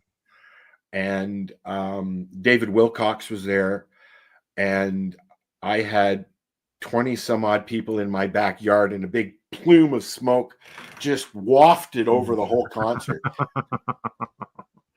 What? It's just a barbecue. Sorry. Yeah, you're sharing. All right. Anything else in the entertainment end of things? I'm sharing here because I've got this little story here, right here. Right. Musicians are collaborating on psychedelics and working with MAPS to promote and study. And they're using, one of the studies that they're doing is music and psychedelics. And so I'm scanning through here just to see who. I know that I saw Melissa Etheridge, who is in the cannabis industry as well, is involved. But I don't see a list here really. Of who? Boyd, Etheridge, Yitzi. I've never heard of those. Reggie Watts,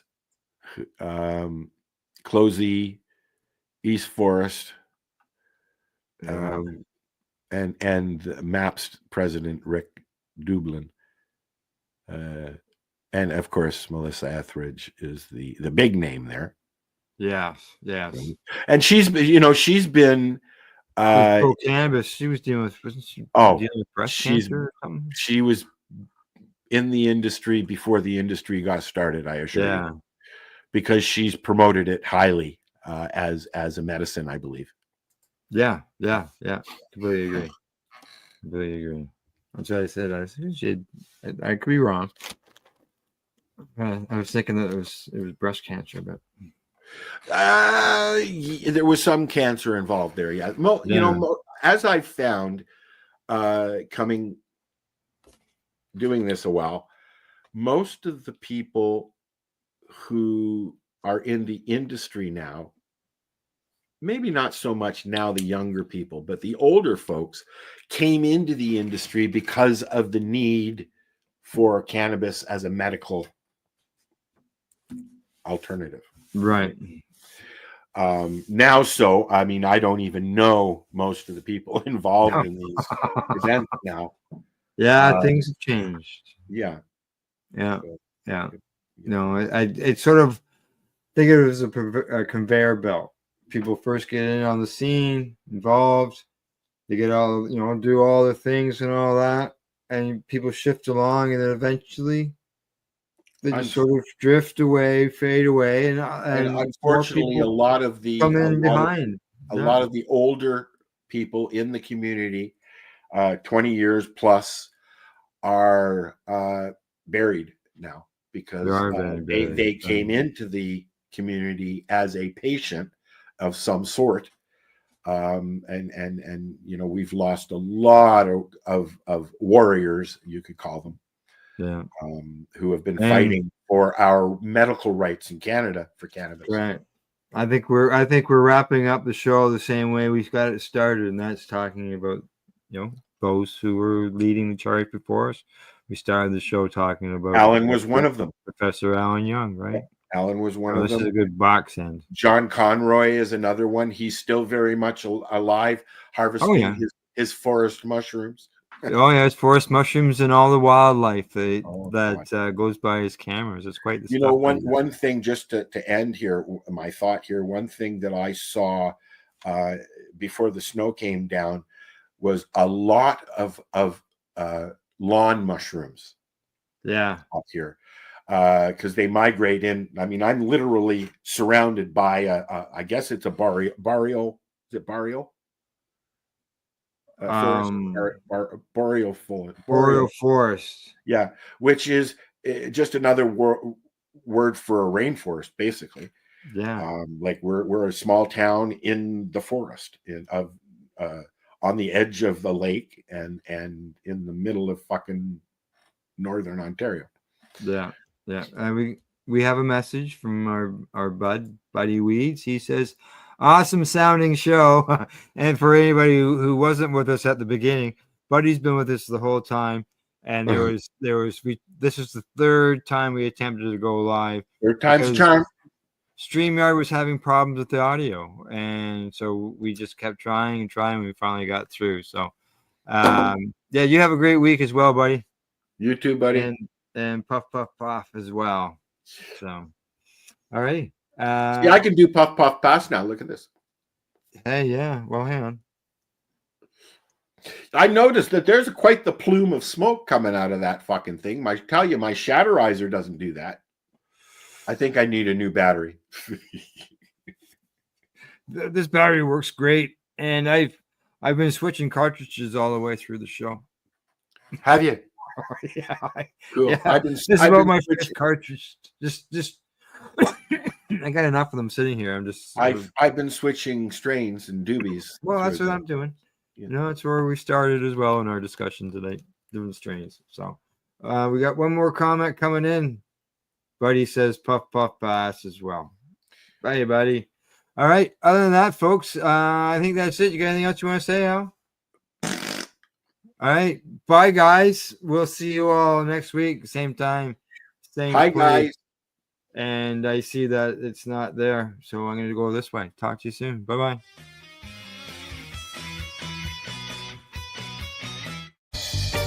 You're watching the 420 Pace Network, found at 420radio.ca and paceradio.net.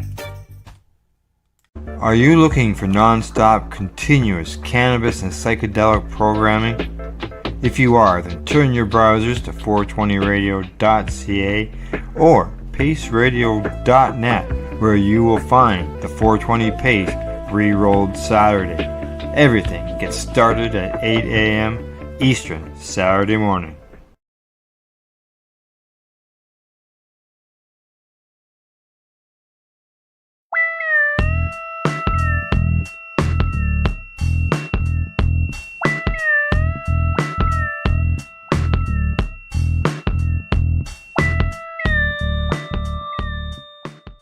Thank you. Good to see you. I got a question for you, Val. All right. Why do you march?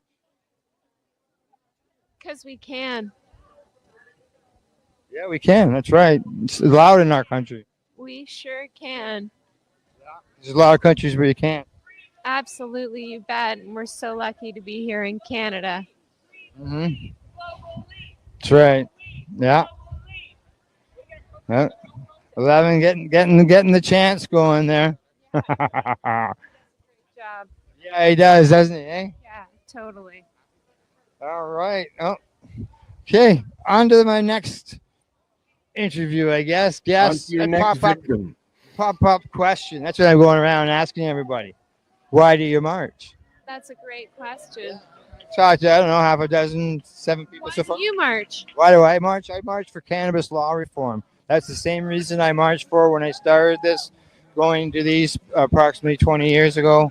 And I still do it for today, because even though cannabis is legal, we still need cannabis law reform. People can still get fined or even arrested for quantities of cannabis that are, they're only 30 grams. Some people need more than that. Or you go camping for 2 weeks. You're going to take, some people 30 grams isn't going to be enough. So people risk that. There's the taxes. There's people getting just arrested. There's other stuff as well. If you could deal with those excise taxes, that would help lower the cannabis. Maybe make it so that you don't have to climb a mountain and swim through the ocean in order to get to the regulatory part of it all. Yeah, agreed. So, all right, Val. Good talking to you. Hooray. Right.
Okay, we're on to number 6. Yeah, these are obviously going a lot faster than the buds. Yeah. When it comes to the judging. Yeah. You got to handle it a couple times, right? Because there are some. Yeah, yeah. And the buds we had go around twice in order to be able to check up for moisture, trichomes, the appearance, some similar things. Right? Are the questions different on the indica than the pre-roll? Yes. There are. I'm going to say half the questions are the same. The other half are different. Okay. Okay. There's things like the dry inhale, right? So there isn't that with the buds. Yeah. You know, but there is the appeal. But you know, then there's the roll. You know, they don't ask you that on the other. You know, as far as the roll or anything. So there are different questions, but there are some similar ones or the same ones. Cool beans, man. Number as expected. Number 6. Number six. Number 6, he says. Number 6. We can make it number 9. Number 9. Good thing it was only 7. 7. Got the Beatles tunes out. Next year I'm gonna get numbers that will come up on the screen as we're doing them. Yeah. Well, what we find you can see it on last Thursday's news broadcast. At the end, Glenn says peace, goes like this, you know, puts the peace symbols up. And all of a sudden, balloons come up out of StreamYard. Oh, yeah. Okay. And going like, it's Really? only done it to him. I haven't seen it do it to anybody else. Let's try it, shall we? Huh? Yeah, I tried. It's not doing anything. Nothing there, right? No. So maybe it's an Apple thing. Okay. Maybe we should do something about it. Wow. Maybe he smoked too much weed. Or not enough.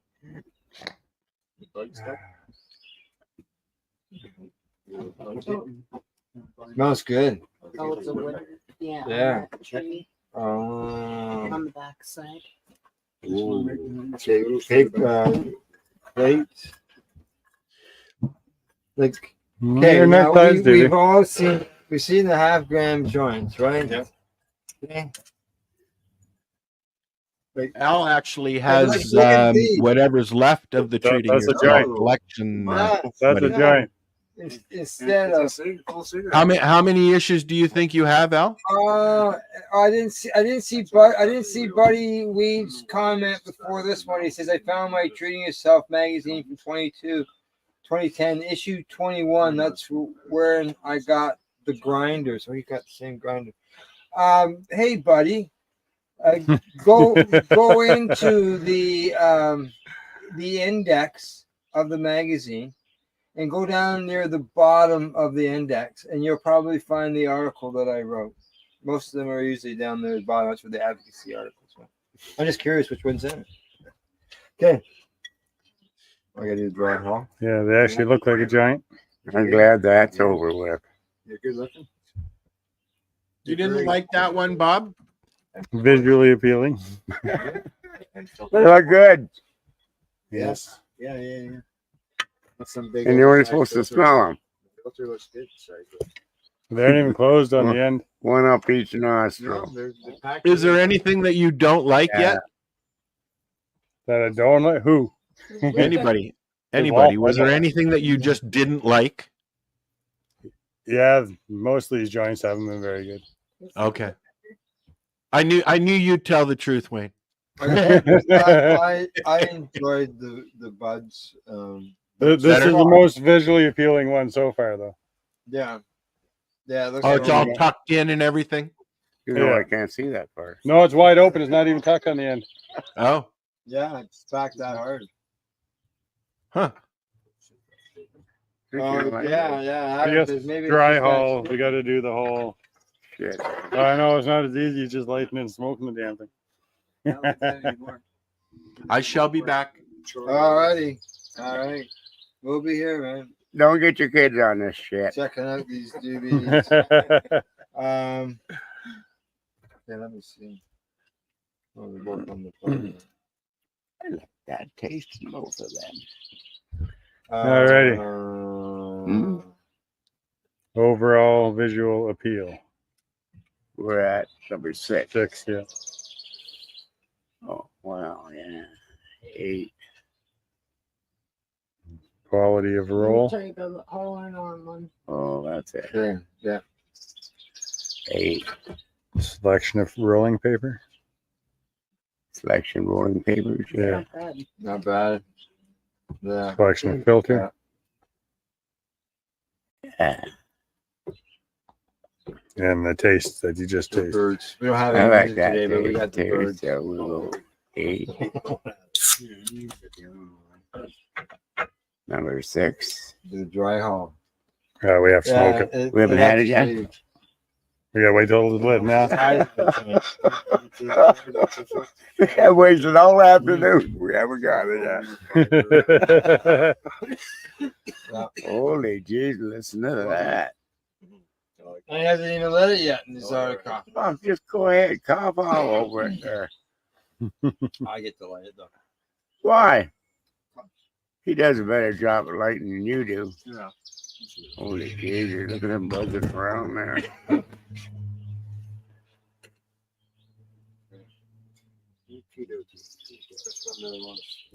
Long one.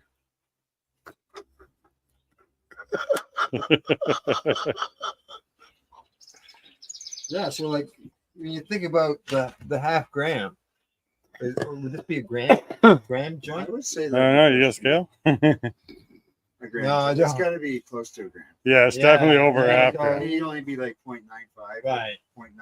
But Definitely over half. By the time we smoke the bell right out. Half again. I'll just take a drink.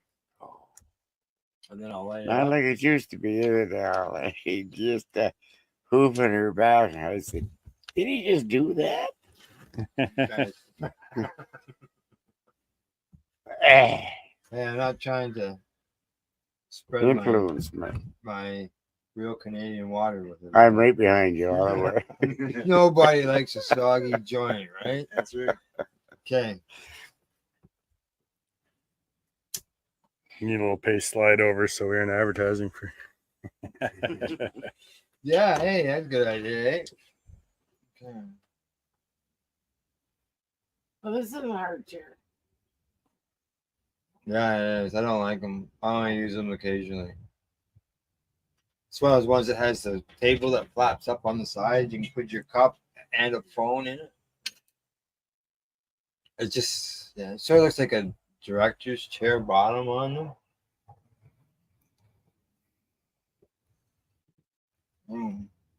Where'd you get these ones at, Adam? Where'd you get these at? You don't know? No, these aren't. Oh, I thought they're his.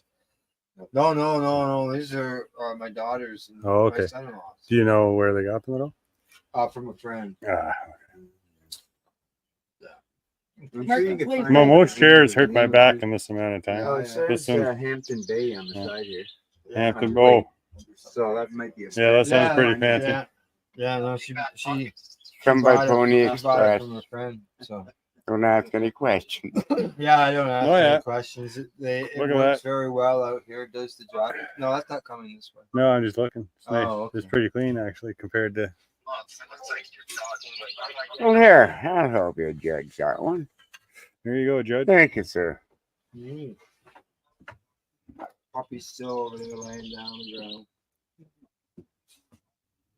Yeah. Oh, he was right under my legs. I could feel the heat. It was like, boom. Like right here. He was standing. Okay. Better than a lot of them, but it's still pretty dark. Like, do you think? Oh, I forgot my 'cause- drink over there. You know, we're looking at. You can look at it as is it the paper or is it the bud? But when it's dark all the way through, it's obviously the bud. And Why do I get all the hard questions? because you're seasoned. It's unseasonal.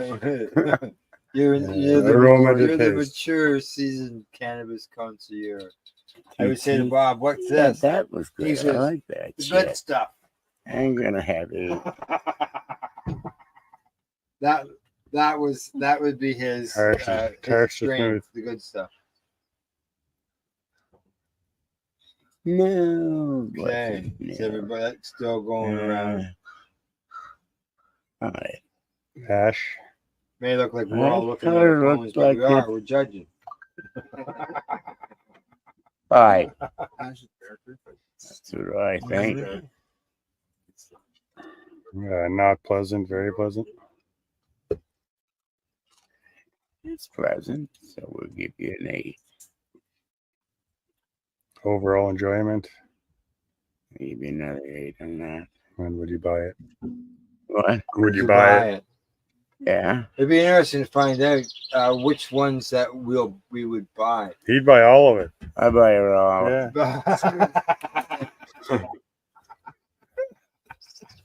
I said yes to one.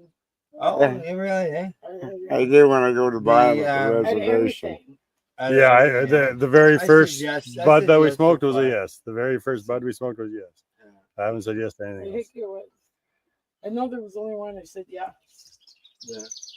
The rest I was like maybe. You don't want to I sing am it? here, but I'm eating. Here, I can pour them. Okay, all right.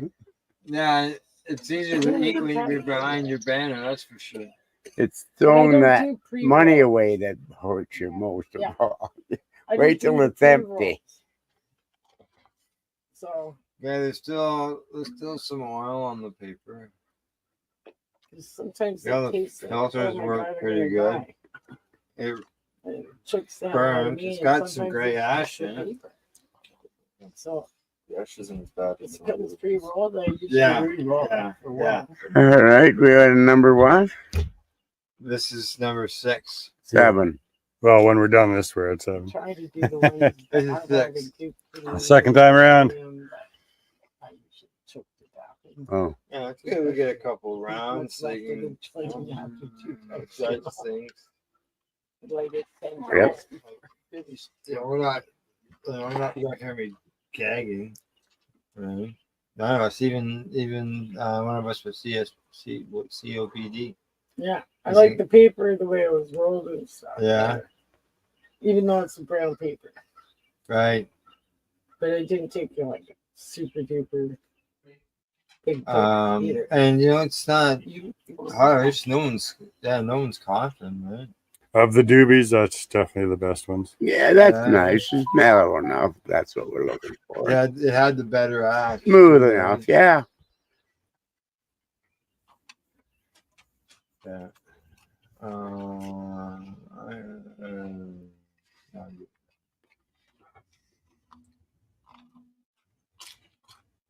Yeah, it's definitely harder to pre-roll or to judge pre-rolls.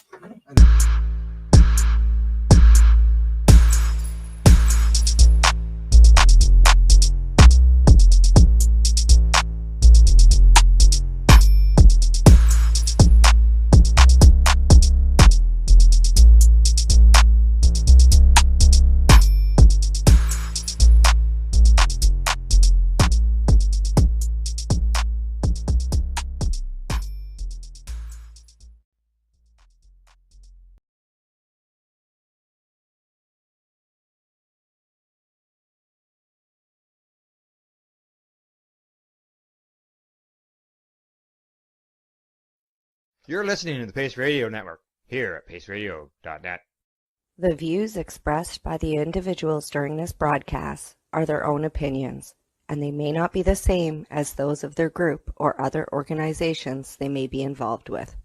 All medical advice during our broadcast is not a medical opinion and should be checked with your medical physician.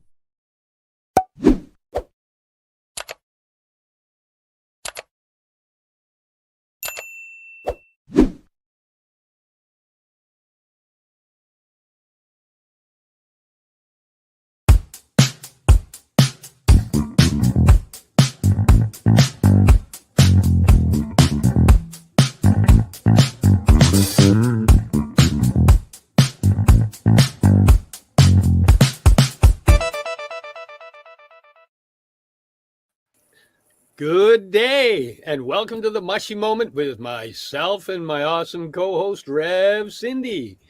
We're coming to you live today on Tuesday, July 30th, 2024. How you doing? August, 2 days. August is Yeah, in 2 days. That's I know. It's crazy. just cruising by. And the blackberries are blooming like crazy out here in BC. There's a nice rain. They're juicy as all get out. I'm just walking. I'm taking Meek out for a walk and just gorging. I'm gorging on blackberries. Yeah. Yeah. And there's not just blackberries, but you've got a cherry tree and an apple tree that are around there. Yeah, and blueberries are happening as well. And, I'm a fruitarian, and I eat a few other things on the side. If it wasn't for fruit, I'd be a donutarian. Donutarian. Yeah. Krispy Kreme. How you doing? Busy. Life has been insanely busy for me lately. The course that I am taking has gotten busier by about 5 times. It's pretty crazy. But I'm loving it. We're learning different integration therapies right now. We did last night's lecture was on the somatic, different somatic therapies and modalities. Yeah. Wow. Lots of stuff. Lots and lots and lots of stuff. And that's just school. I mean, I also have a daughter and 2 grandchildren and a life besides that. So, yeah, it's been busy. It's been a life? Yeah, I try to. My life is my dog. And you love it. How are you doing? I'm doing pretty good. It's raining, so that should put out a few of the fires. There's been a lot of fires out here in BC, so the rain is always good to put the fire out, but sometimes along with the rain comes the lightning to start more fires. But, Yeah. Alberta, it's been devastating in Alberta. Jasper is 80% gone. Yeah. Yeah. Yep. It's a good thing that, the world knows how to keep regrowing. That's right. That's right. Lisa Ray says, hi, guys. Hi, Lisa. How was your coffee? we went to Milano's yesterday. You drank coffee for 5 hours. I'm jealous, but yet I didn't get the jitters, so I'm not so jealous. But he roasted a batch right there live for us. It was an awesome experience. Oh yeah, that would have been beautiful. Brian's blend, which is a great blend. I have had it. It's one of my favorite to pick up and bring home. Hey, we got a cool guest on today. We do. And I find it very interesting that you the only one thing I'm going to say about this gentleman is that you brought on an integration specialist as I start learning about integration in my course. I think it's perfect timing. Yeah, it couldn't be better. So our guest is, I'm going to see if I can actually even roll the R's, because I'm betting that the R's in the second name are supposed to be rolled. So I'm going to try. Alejandro Hierro. How did he do? You did pretty good, Steve. I'm impressed. Thank you for the effort. And hi, Cindy. Hi, everyone. Hi. Wow. Yeah. Should I give a quick rundown on you? Sure. Why not? Let's see if I actually kind of live up to my hype. So, Okay. Cindy, let's see. You're a psychedelic integration coach, and Yes. you currently do that at this place scrolling across the bottom, betteryoucare.com. Correct? Yes. Yes, Better You Care is a clinic in the U.S. that works mainly with ketamine-assisted psychotherapies, but they are a very integrative wellness clinic that's growing a lot so far. So happy to be a part of them. Exciting. And you've had a 17-year career, social work, behavioral health. And in that 17 years, obviously there's psychedelic experience as well. Mm-hmm. Are you doing psychedelic experiences through that 17 years? I actually started, if we dived really deep into it, somewhere around 6 years ago in my psychedelic experiences. the way that it all kind of came through for me, actually, I was working at a mental health clinic in San Isidro, and I was offered an opportunity to go take a training in the UK. This training was related to something that's called neuro linguistic programming. So basically, like a 10-day kind of retreat where we would get to learn these modalities and kind of just dive deep into the training so that we could actually kind of bring that back into our professional kind of field.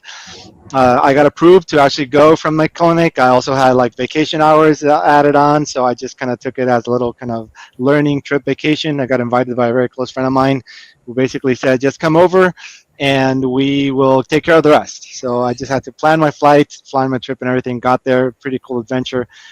Was in this very beautiful place called the Lake District in the UK.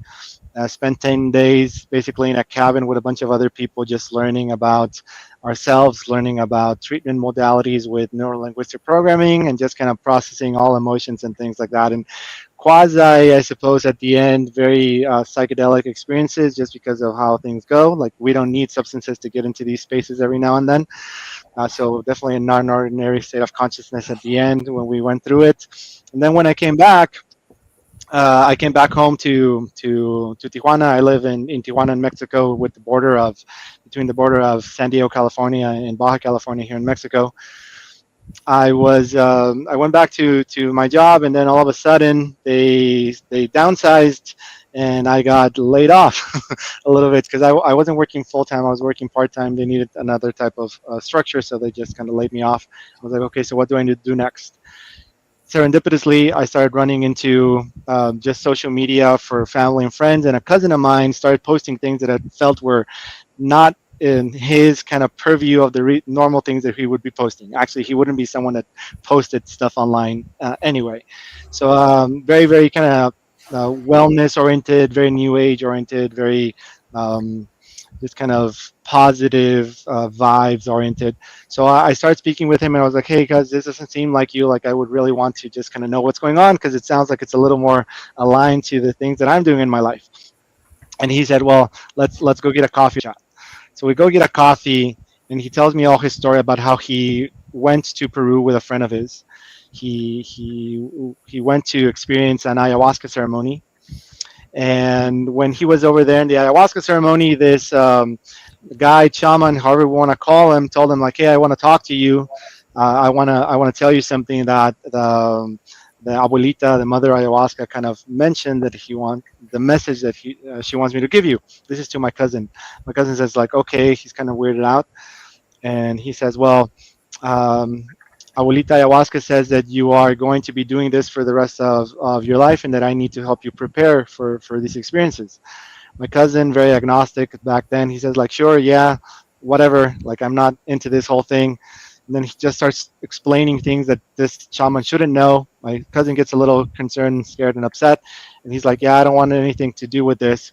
Comes back to Tijuana. And then just by sheer coincidence,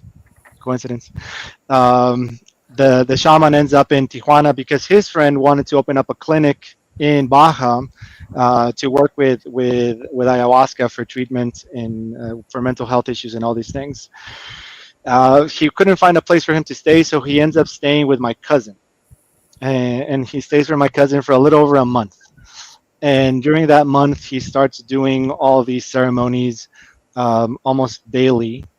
And every day that he goes to the ceremony, the shaman asks my cousin, "So are you ready to do this? Are you ready to go into it? Are you like feeling the calling or something?"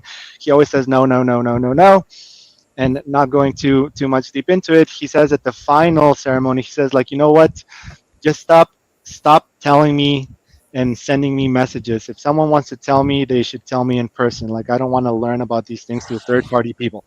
So kind of like basically saying if ayahuasca is telling me that I need to do this, then let ayahuasca tell me. And the way that he says is that in his final ceremony, he saw this figure kind of appear in front of him made of like leaves and plants and just kind of however you want to imagine it. And he says that, okay, so now that I'm here in front of you, are you going to say yes or no? So he said, okay. And that was over 10 years ago now. So he's been doing ayahuasca ceremonies for over 10 years now. He also now does psilocybin ceremonies as well. So he told me about all that, and he said, like, hey, if you're interested, if you want to join, just kind of come over, join. I would really be happy if you kind of be a part of one of these experiences. So I said yes. I was curious. I was a little concerned. I had always had this kind of reluctance towards psychedelics. Of course, just growing up, millennial, 90s kid, 2000s kind of young adult. The whole thing about drugs was always like drugs are bad, right? The whole commercials of the egg. This is your brain on drugs, and this is and what happens, right?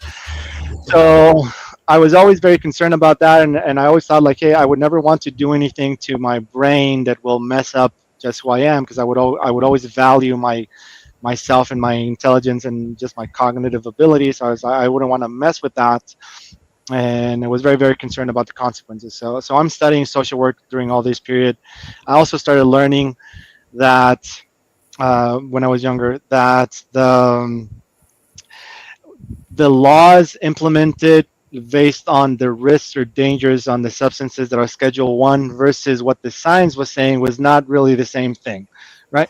And I was like, okay, so there's some gap there. And then just kind of learning about my cousin, knowing that he's gone through this for a few years now, that he would never put me in a situation that I would be putting me in harm's way. I was like, okay, I'll go into this. I'll try it. I'll see what happens. I go into it really not knowing what to expect. It's kind of being okay. Let's see what happens. Go through the whole kind of experience, the whole ritual. I drink the ayahuasca, and I'm there for about 20-30 minutes or so, and then all of a sudden, like, I start seeing little colors everywhere just pop up, and I start feeling the music very, very more intensely, like just my body, like all the senses in my body start kind of like lighting up. Everything becomes so intense, so powerful, just not accustomed to kind of like sensing everything in that way. And again, like, just time seems to slow down. There's like this little kind of halo effect to everything. I could listen to people, and they were like talking very far away from me, and it was almost like they were speaking right next to me. All the sounds and everything just starts blending together, and it just felt very blissful and kind of like transcendental. I don't know exactly how you would be able to explain it, but I'm sure the people that have gone through these kind of know what it is. And then all of a sudden I go like, okay, so this is why people believe in the divine. Because that was kind of the best way to kind of describe it. It was a divine feeling.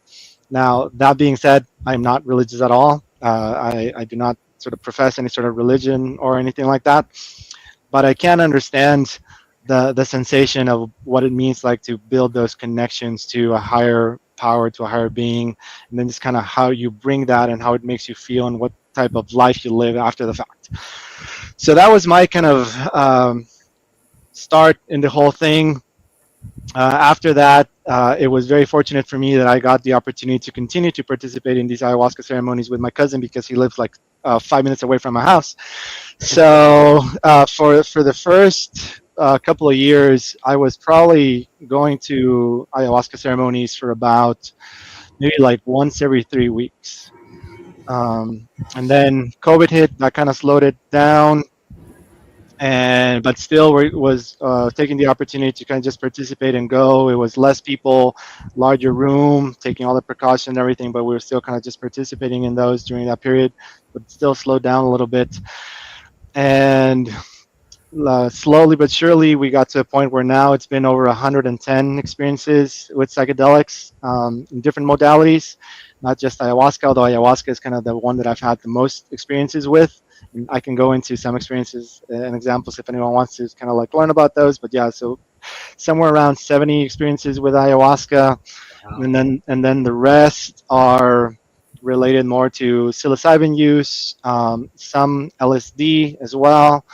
Although LSD is a little bit more challenging because it's like 12 hours that you have to invest into the whole thing at least. So the preparation, the whole setting up and everything becomes a little bit more challenging. And now recently, as of summer or prior to summer, spring this year, now with ketamine as well, because of the opportunities that I got to start working at this clinic that we mentioned, Better You, that works specifically with ketamine as a psychedelic assisted psychotherapy. And I've been working with them as an integration coach for a few months now. Prior to that, some of my experiences with psychedelics were basically helping other people, just because they started learning that I was going through these experiences. I was telling them about what was happening, like the therapeutic side of it, the benefits, just the community, the space, the being in. I don't know. The colors are fun too. If we want to kind of say it that way. So a lot of people started saying like, nah, that's too scary for me. I wouldn't want to do it. And then eventually they would say like, hey, if I do go, would you go with me? And I was like, sure, I'll go with you. So then it started becoming a thing of me being there for other people, not just necessarily being there for me and the experiences, which eventually kind of created a little pattern of me just kind of helping people through the whole thing. And then me coming from a therapeutic background, always being good at talking to people and just kind of listening. Um, More and more people started just kind of seeking me out for support, for guidance, just in general as a friend. And eventually random people, because of the things that we're posting online, started like reaching out to me and asking about these things. And I sort of stumbled into the whole thing. Like I really didn't want to at any point really say like, hey, yeah, I'll make psychedelics a career, or I'll be an integration coach. Like that didn't exist really 2 years ago, at least not in my purview. I knew that they were trip sitters, or there were guides, or there were other things, but really not something that I would be thinking about. Eventually I was like, okay, so I'm already in the mental health field. I'm already helping people. I already have kind of like starting up a coaching practice that has to do more with purpose-driven kind of causes, projects, peak performance, flow states, um, allowing you an opportunity to get out of your own way, which is where my sort of handle for my Instagram comes out of. Like I was really wanting to explain to people like, what is it that I do? Because they were always asking. So I was always just doing like a bunch of different eclectic things. And I was like, well, if I want to kind of summarize it down, I kind of help people get out of their own way so that they can live a life worth living. And I'm like, okay, cool. So get out of your own way. So that's where kind of the handle comes from. Everything starts basically getting related, right? If you're working with people, helping them find purpose, helping them through an existential crisis, helping them connect to flow states for peak performance, for being your most creative, your most productive, for feeling your best and performing at your best when you need it the most. A lot of that also comes with just optimizing yourself in all the modalities possible. It is somewhat of a non-ordinary state of consciousness that you go into. I was already doing the psychedelics. That was already working for me. I was already getting some of the benefits. And I'm like, okay, let's start exploring if I can kind of do this with other people in my own way. I was definitely, and I'm still definitely not at all prepared to work with ayahuasca as a guide or facilitator. I will join you in the experience. I will be there with you. But I know a great guy that does it, has done over 1,000 guided ceremonies, my cousin. And I'm like, okay, so I'll be there with you, but this is not something that I know I'm capable of doing. And I don't want to overstep or overreach my limits, at least not in those kind of spaces where you are playing with very powerful kind of states of consciousness and just experiences. So I was okay, but psilocybin seems to me like something that I'm better able to manage, to handle, to navigate. I've done it enough times where I feel comfortable with the space. So I was speaking with my girlfriend, who was also at that time doing holistic women's circles. She got into it. She was a lawyer. She went into therapy, psychology, and said like, I don't want to do law anymore. I'm going to do holistic women's circles. So she's been doing that as well. We started just kind of exploring how to do this together. And that's when we came up with this idea of finding a way to help people integrate their experiences and just kind of learn more about what they're doing. So we came up with another Instagram account called Integra tu Trip, which is a Spanish content related to psychedelics and psychedelic integration, because we do those experiences in Mexico. So we got together, we went through an experience together, a few experiences together with psilocybin, and we felt ready and comfortable enough to start guiding experiences for people.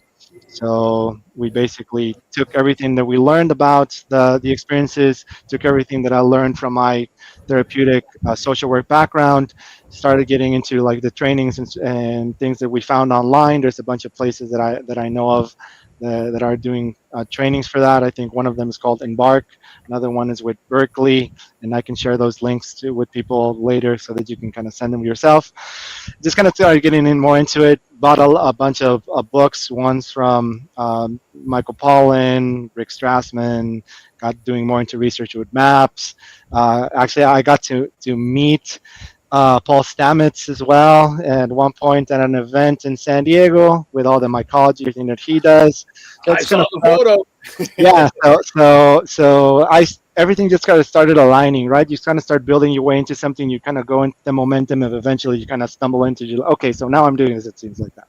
So doing it the best you can, working in the best way possible, understanding that there is an evolution in the industry. There's an evolution in just kind of the medical field. There's an evolution in the therapeutic field, in the laws and the acceptance that people are going through. Me already kind of going through this for over 6 years now. I just simply didn't want to have to get stuck in the gatekeeping whenever that does happen, because the more it becomes mainstream, the more it becomes researched and evidence-based, the more larger clinics come in, the more people start doing it. Of course, the more sort of restrictions or kind of like limitations, barriers to kind of make it appropriate, safe, secure for everyone. And I was like, okay, I need to start diving a little bit more deep into this whole thing. So yes, we're doing psilocybin experiences here in Mexico with certain people. We do follow a very kind of therapeutic modality. So we do it very, very small groups, very kind of integration based. So we do prep work, we do the experience, we do like an actual kind of therapeutic conversation or a meditative kind of experience through the psilocybin, and then after that we offer opportunities for people to just kind of engage with the conversations for the integration post. So it's about kind of just being a little bit more robust in everything that we do with that. Just putting everything out there just in summary, where eventually, just because I was already doing that, I ran into the just sheer luck that I was like looking into places in the US, like how do I need to get involved with this? Who are the clinics that are being there? Who do I need to start talking to? What are the certifications trainings that I need to get so that I can formally be a part of this in the US, just because that's where most of the research is kind of being funded from. So I was like, okay. And all of a sudden ads start popping up because you're doing the research. The algorithm does what the algorithm does.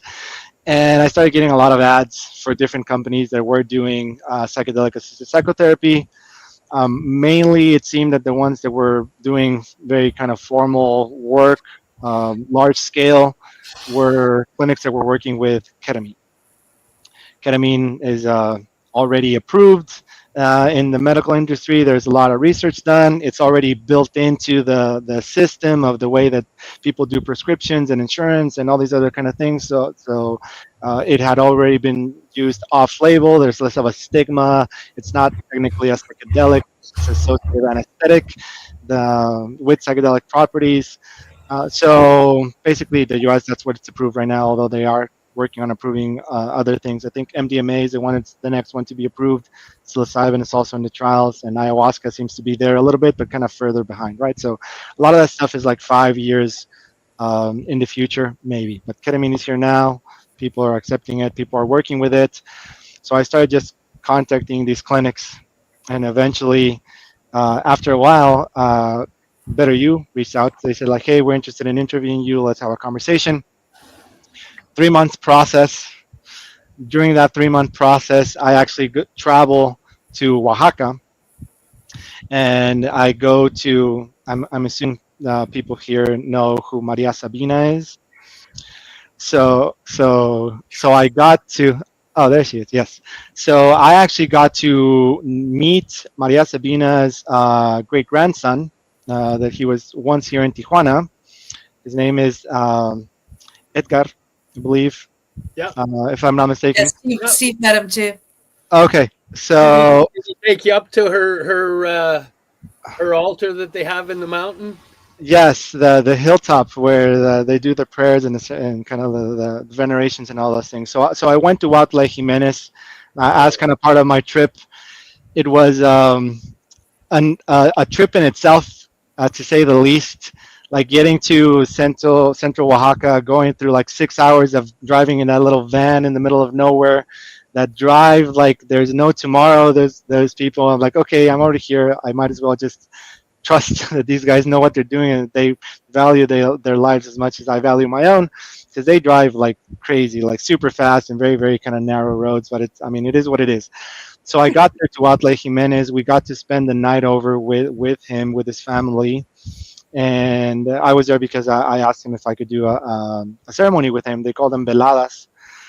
He said yes. He was very, very kind, very friendly. And we just kind of went through it at his home, a few blocks away from Maria Sabina's old home, in the museum that they have there, and just kind of did the whole thing for the entire night. And I had never actually done that type of ritual, that type of ceremony. It's very, very unique, very, very different to how I've always accustomed to doing things in other places and how I know other people do them. So it was transformative, to say the least, but in the sense that I felt that, okay, I'm in the right place to be doing what I'm doing. There's a connection there. There's an opportunity for me to continue to expand and to help and to do good in the world in my own way, and also connected to the psychedelics.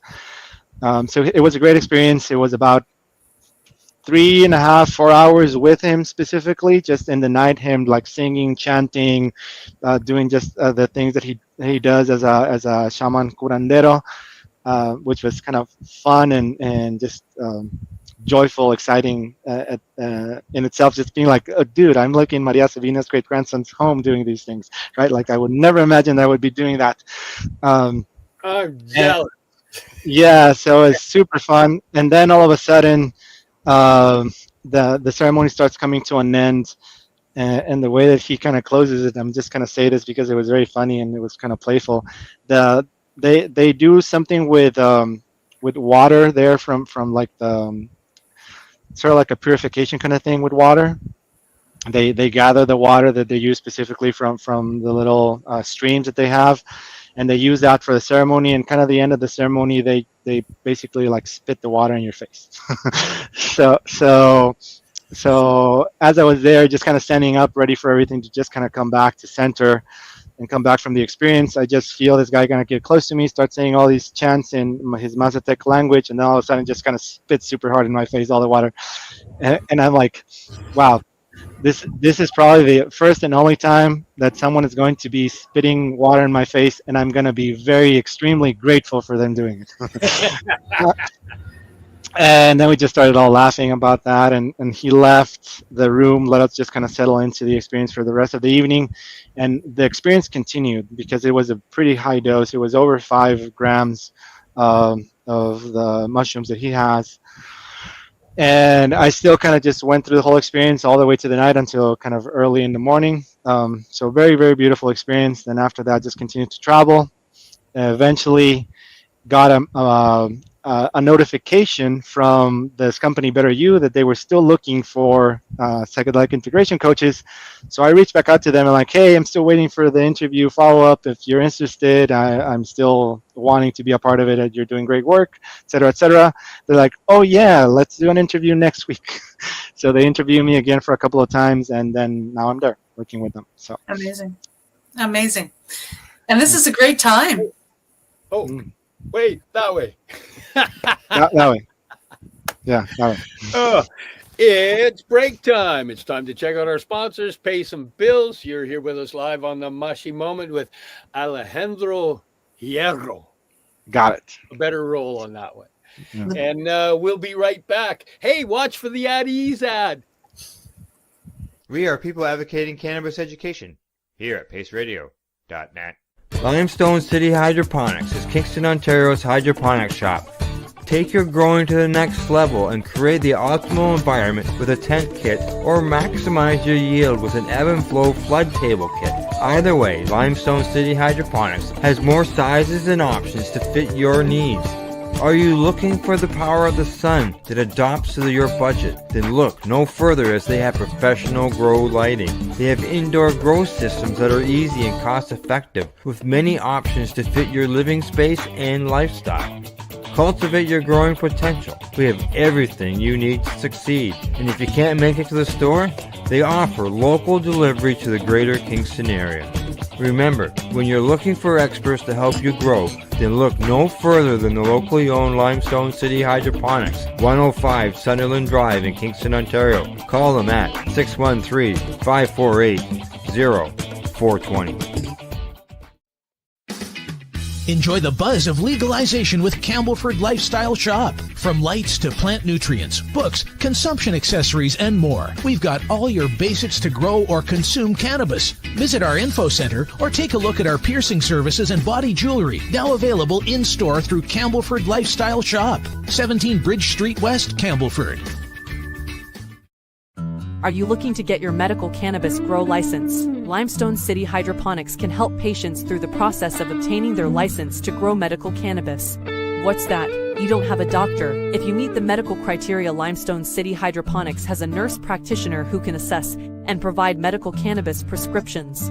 What are you waiting for? Contact Limestone City Hydroponics at limestonecityhydroponics.ca or call them at 613-548-0420. PACE Radio is the People Advocating Cannabis Education Radio Network. Legacy 420 have an awesome array of cannabis-infused beverages, from pop to Nature's Nectar's teas, all in amazing flavors. What a selection! We even have a delicious mango-infused juice, and let me tell you, it's delicious. Everything is infused in-house, so we buy our syrup from the same place where everybody else buys their syrup for their pop, and the infusion is done in the lab. It's all canned here, labeled here, produced 100% on Tyndonega. We have two lines of drinks. One is called our Nature's Nectar.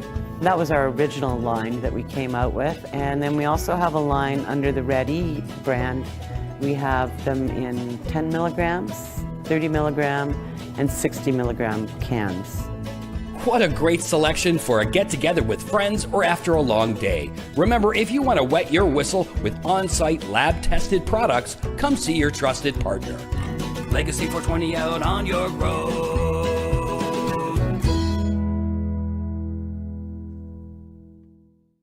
You're listening to the Pace Radio Network here at paceradio.net.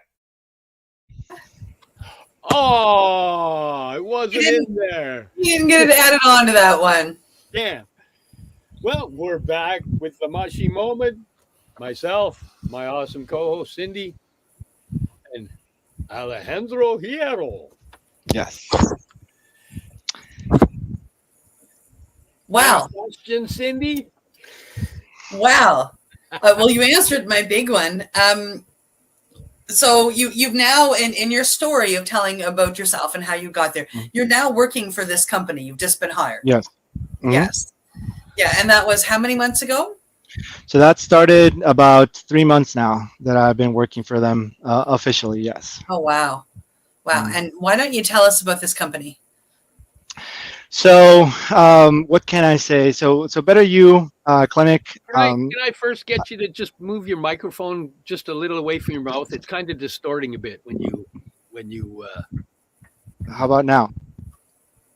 Working? No, that sounds fine. Okay. So we good? Yeah. Sorry. Okay.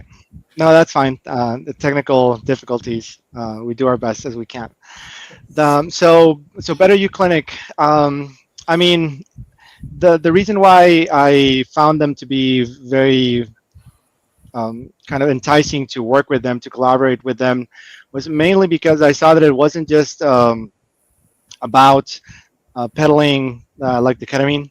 Like their whole modality was really about an integrative approach, a wellness approach, focusing on the whole person, not just on here's the medication. The very, very big approach on providing as much care and service at an affordable price compared to other alternatives they were working with. I believe they've been in the field now officially for over 3 years. I'm not sure exactly all the dates and times, but I'm sure that we can find them on their website with all their kind of story and about. But just the fact that everyone working there, or everyone that I know, because it's a team now about a little over 50 people, that everyone has their own experiences with trauma, with depression, suicidality. There's a lot of them that have gone through like very, very challenging, tough things, and they came into the space wanting to help, wanting to be of service, wanting to also acknowledge that what they were doing prior to those experiences was not exactly working until they found the ketamine experience, right? So all those things really enticed me, really wanted me to be a part of it. I saw that they were very robust in all the information that they were providing. I loved kind of just their brand identity, the logo and everything they had, right? Like the little face, the better kind of you kind of thing, like smiley face if you see the logo.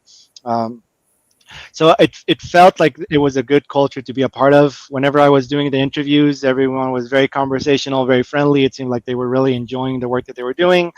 It almost seemed more like they wanted to see if I was a good fit for their company culture rather than am I good at what I do. So it's like if I have good intentions, if I have, of course, the experience, I have the background, but I can be trainable within their cultural space, like the person that I am, not what I do as a service.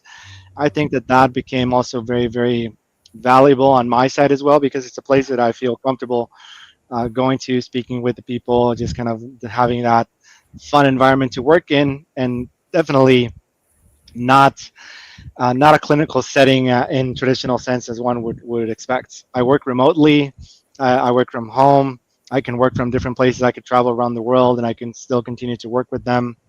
They they have a very large kind of digital footprint. So they have a lot of people around the world that work for them in different parts: Brazil, Philippines, the U.S., Mexico. Um, I'm not sure if they have anyone in Canada or not, or in other places, but I do know that we are pretty much spread over around a lot of places. And their main hub, their headquarters is based in California and Malibu. So that's where they have their official clinic. And the way that they do work is they partner with different clinicians and clinics around the U.S. and with different pharmaceutical companies that are able to kind of provide the prescriptions for people, and they just kind of bring everything together, and they set up a program. The program that they have is self-paced with a lot of support systems sort of set in between. Primary care providers, they do like all the medical background for people. They make sure that you're a good fit for the program. They explore any sort of contraindications that you may have to see if you would be able to get benefit from this or not. They work a lot with chronic treatment-resistant depression or with CPTSD. They work a lot with people with suicidality, going through grief. Bipolar disorder, there's some of them as well, although very with no manic episodes, just kind of generalizing the examples of the people that I've worked with in the past. And it's been wonderful to work with all these kind of variety of people in that kind of space. I come into the whole experience somewhere in between their process. So once they're already accepted, once they've gone through all their kind of backgrounds to know just that they're a good fit, once they've been prescribed their medication, once they receive their little kit that we call the brain box. It comes with medication, with also a nausea medication, because some people kind of experience nausea with the ketamine. So just kind of to mitigate the negative side effects. They get an app where they can download their information. They can follow up with us. They can kind of follow a specific program that's developed in such a way where it goes through 4 stages, basically, which is, if I'm not mistaken, heal, grow, transcend, and love, or love and transcend. I think it's love and transcend. Heal, grow, love, and transcend. So it's 4-step kind of process and just kind of their journey that people go through. People don't need to go through the process specifically, but it is set up for people so that they have a guided protocol for them to kind of go through. Journaling prompts, the support system there with all the information that's provided. They have access to a support team whenever they need to speak with someone for whatever reason. And eventually, if they feel ready for it, somewhere in between the halfway point of their experiences, they get to talk to me or to someone like me as an integration coach. And the work that we do with integration coaching, pretty much, and maybe Cindy, you would be able to kind of dive a little bit deeper into this, but it's more of just understanding are they preparing properly? Are they creating the proper set and setting?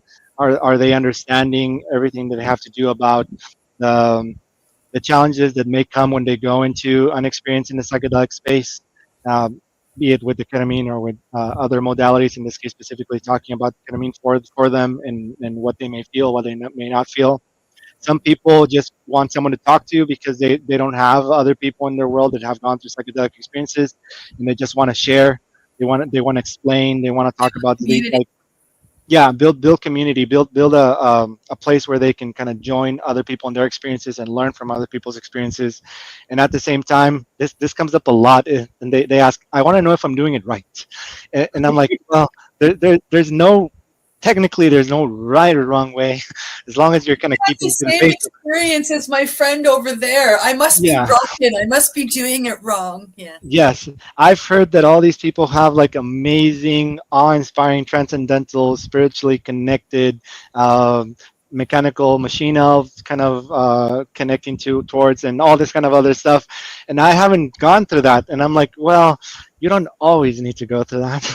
And then we just kind of explain the whole thing about what it is, how it works, what it's actually doing for them in their brain, in terms of the opportunity for the neuroplastic effects, and just how it's actually kind of helping associate or disassociate different types of wiring in their brain. I'm being very kind of loose and metaphorical with my words, of course, because I do not have all the neuropsychological technicalities to talk about all the specifics. Nope, you're putting it in there. Yeah. You're integrating it great. You're speaking in a language that everybody can understand, which is perfect. Yes.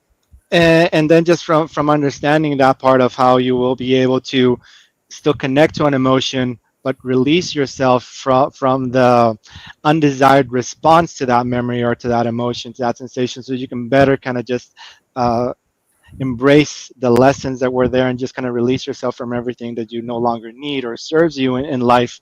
So just kind of having that part of the whole thing, and then coming into one of the most challenging sides of people, although it's one of the most important parts. We kind of mentioned this off the episode, is what comes after.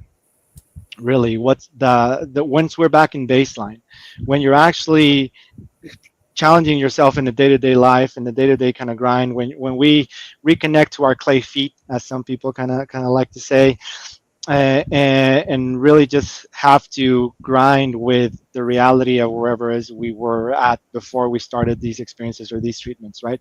We can spend whatever time in a psychedelic experience, this associative, meditative, therapeutic experience.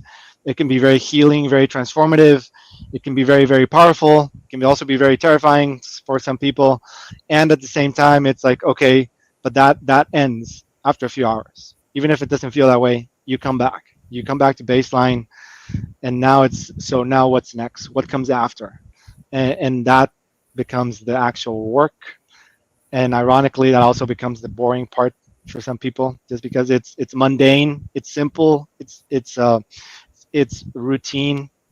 It's the things such as, we call them pillars in the program in Better You. I've heard it sort of framed that way as well in other places, kind of pillars of health and wellness. Do you have a proper sleep routine where you're actually recovering and resting properly? Are you setting up your space so you can go to bed as you should? Are you eating properly? And by that, I don't mean like, do you have a nutritionist with you, like going through all these kind of methodical things? It's really, are you nurturing yourself with the things that are aligned with the type of lifestyle that you really want to live and the type of energy that you need for yourself in your day-to-day that you do? Are you hydrating yourself properly? Are you drinking enough water? Right? Are you getting enough sunlight in the morning when you're waking up, so that you can kind of just activate your or get in tune with your circadian rhythms, so that you can kind of get that boost of cortisol in the proper moment of the day, so that you can kind of go through your energy cycles up and down properly as you should, so you can get the vitamin D that you need, so it can actually kind of do what it needs to do to help you with all your other kind of internal processes for your own health and wellness. Are you doing things that are fun?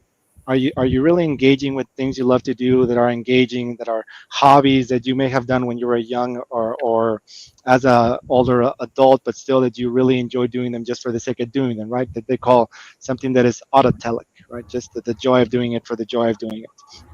Are you surrounding yourselves with the right people, with the right community? They may not be on this kind of journey with you, but are they healthy people in the sense that are they helping you thrive? Are they helping you kind of connect? Are they helping you just build a stronger tribe that you really identify with? Are you moving your body? Like, are you, whatever that means, are you going out to walk at the park, at the beach? Are you doing stretching exercises? Are you doing yoga? Are you doing dance? Are you just kind of playing around with your pets and on the floor, your kids? And engaging in all those simple things seems mundane, but at the same time, these are the things that we were evolutionary primed to do that actually kind of help us stay in homeostasis emotionally, cognitively, physically speaking. And those are the kind of things that people stop doing just because they need to do the other stuff, right? They need to work, they need to take care of this, they need to whatever that, and we put ourselves at the end, ironically, which we need to do the opposite when we're kind of going through this process. So just kind of helping people again understand that once they've gone through the experiences with the ketamine, they've gone through different realizations, different lessons, different insights, then it's like helping them kind of process that and know what it actually means to them. Because it could be something as random like I turned into a plant and I don't know what that means to me, and I was like just eating these bugs as a Venus flytrap, and I have no idea what that means. And then you start talking to them and they're like, well, I'm very snappy in my life, I'm very impulsive with my anger, I push people away, I'm very defensive, I don't like just kind of getting into conflicts with all these things. I'm like, okay, so maybe do those seem like things that a snappy Venus flytrap kind of just attacking everything would kind of seem like they're doing? They're like, yeah, well, maybe kind of. Okay, so what type of plant do you actually want to be like? and then they come up with something like, oh, I just want to be a gardenia because gardenias, when I was growing up, my family, my mom, we grew them in our garden, and it's always been a beautiful plant, blah blah blah, all these kind of examples.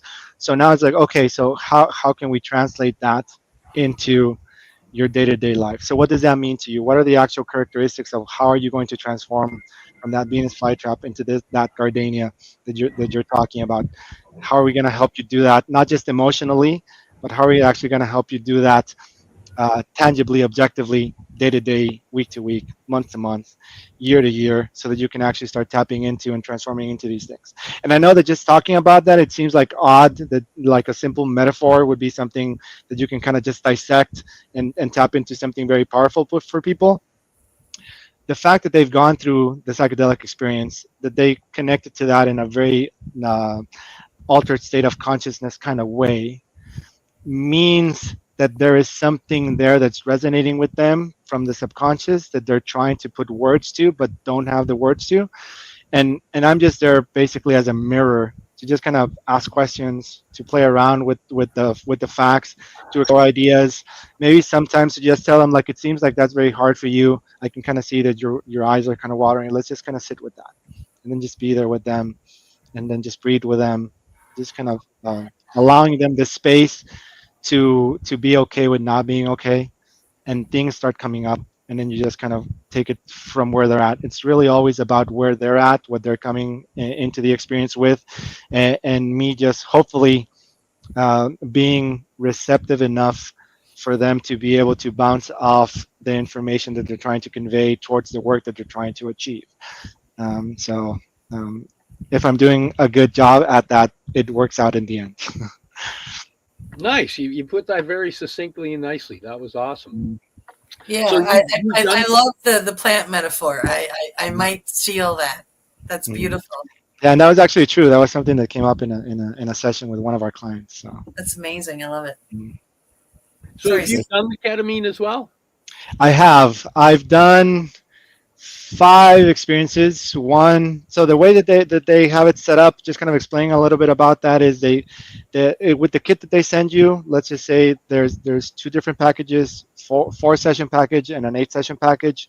Usually when it's an 8 session package is because it was deemed that the person needed to go into the protocol with a little more intensity. So the more kind of robust protocol is twice a week for at least a month. So twice a week for a month, going through the experience, and then just kind of coming back to it and exploring if they want to go down once a week, and then just kind of moving towards maintenance, or just kind of releasing yourself from the ketamine experience. Really, it's about using it as a tool, not a crutch. So just kind of exploring what that is for people. So that I was offered and asked like, hey, if you were doing this with people, you should kind of just explore, see what it is for you, and then we can just kind of work through this. Everyone always needs something to work through. And I'm like, okay, cool. So I kind of went through my own process with them. They gave me my little kit, and the way you do it is you start with something called an acclimation period. Acclimation period is basically you go either quarter dose or half dose of what your full prescribed dose is, and you also do just kind of holding it in your mouth, so you can absorb the medication through the mouth. Hold it for 15 minutes, and then you spit out the medication. To go through your experience lasts somewhere about 45 to 90 minutes or so. Then just come back for that, and then you kind of start working your way up depending on what you feel works for you. I basically worked my way up all the way to full dose ingested, because I felt comfortable enough because of all my experiences with other psychedelic kind of just ceremonies and trips. And at the same time, because I also want to be aware of what people are telling and talking to me about when they go through their own things. So the max dose that I had, I went through it, I ingested it, and that took me into what probably would be ego dissolving kind of experience, what some people may kind of call K-hole. So I've gone through all the spectrums of the kind of just mellowy, meditative, very, very cool kind of nice, comfortable, relaxing feelings, all the way to, oh, this is starting to be psychedelic. I can feel kind of this disassociation happening. I'm noticing just kind of different sensations and symbols and everything coming up, connecting to my thoughts in a very different kind of way, all the way to, oh no, this is getting into, I'm not sure if this is real. Oh, damn it.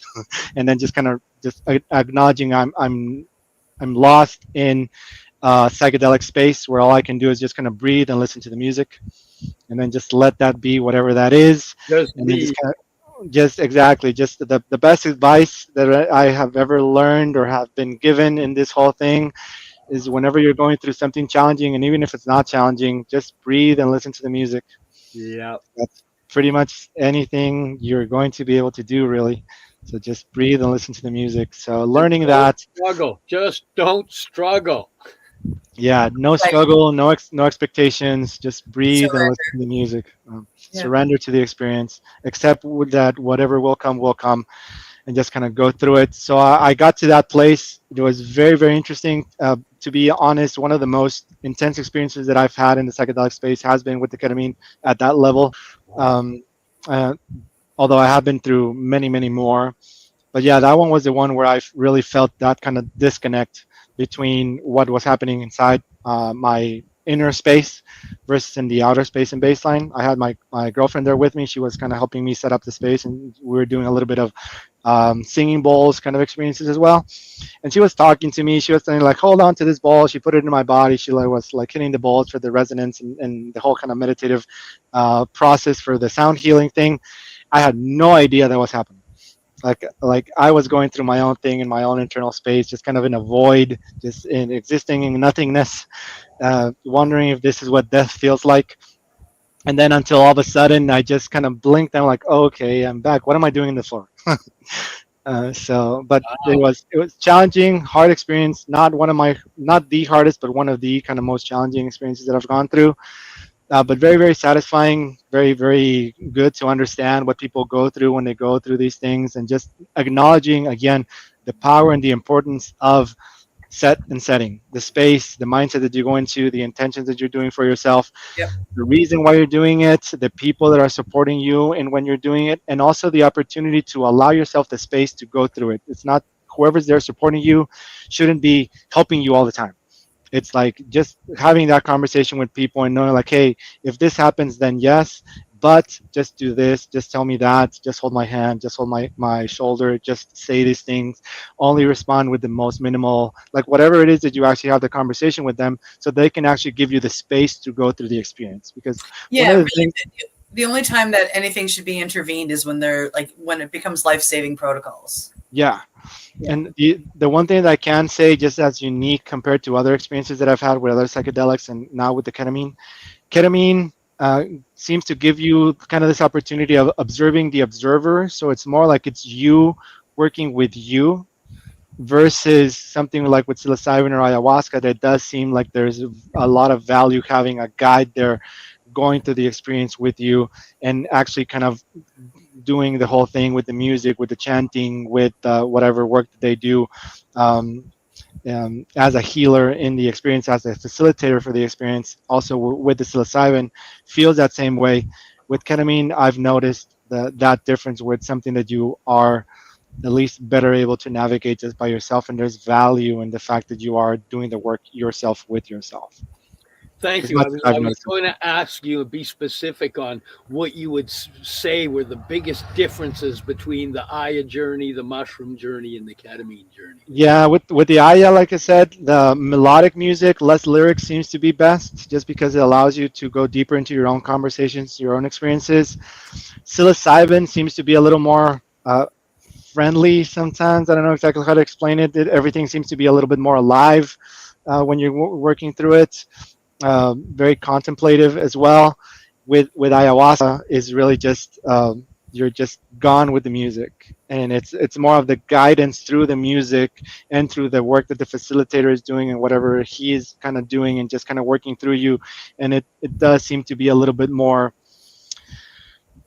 I don't want to say challenging per se, but more work gets done. I've seen, at least in my case, my own experiences with ayahuasca versus with psilocybin or anything else. And just with LSD, kind of closing with that, it seems to me very more conversational. Like I feel like I have more of an opportunity to actually just engage with people, to connect to emotions, to release myself from an emotion, to go back to that emotion, to process in a more kind of baseline space through a psychedelic kind of mindset. So those would be kind of differences. So I need to break in now and ask my final question. I looked down a minute ago and I'm like, oh my goodness, we're at the end. Like, oh my goodness. Yes. Like, no. I got one question though. Oh, but I have to. 5-MeO. I have once. I don't seem to respond very well to the inhaled smoked versions for whatever reason. Oh, well, we should have a chat after the show because there's many more ways to do it. But I sadly still have to break in. If people want to reach you, they can reach you through Better You Care, or would. So if they want to reach me directly, just with the Instagram, the Out of Your Own Way, I believe would be the best way. If they are very interested, if they are in the U.S., if they want to learn more about psychedelic assisted psychotherapies through ketamine, then the Better You website would be the best way to kind of just go into that. That's its own very unique thing. It's because it is just US based, but Out of Your Own Way, myself, I can just talk to people from all over the world and help in different types of modalities. So yeah, either or is great to be there, but the clinical side of things would be betteryoucare.com. Wonderful. Thank you so much. And that's it. Oh, it's that time again? Time thank you for joining us here on the Mushy Moment with my awesome co-host Cindy, myself, and our incredible guest Alejandro. And I can tell we're going to have you on again anyway. Of course. Because, yeah, it was sad to see we came to the end. Just flick the tip of the iceberg. Yeah. Happy to join whenever you have me over. Awesome. Thank you so much, everybody. Thanks, everyone. Bye, Cindy. Bye, Steve. Bye.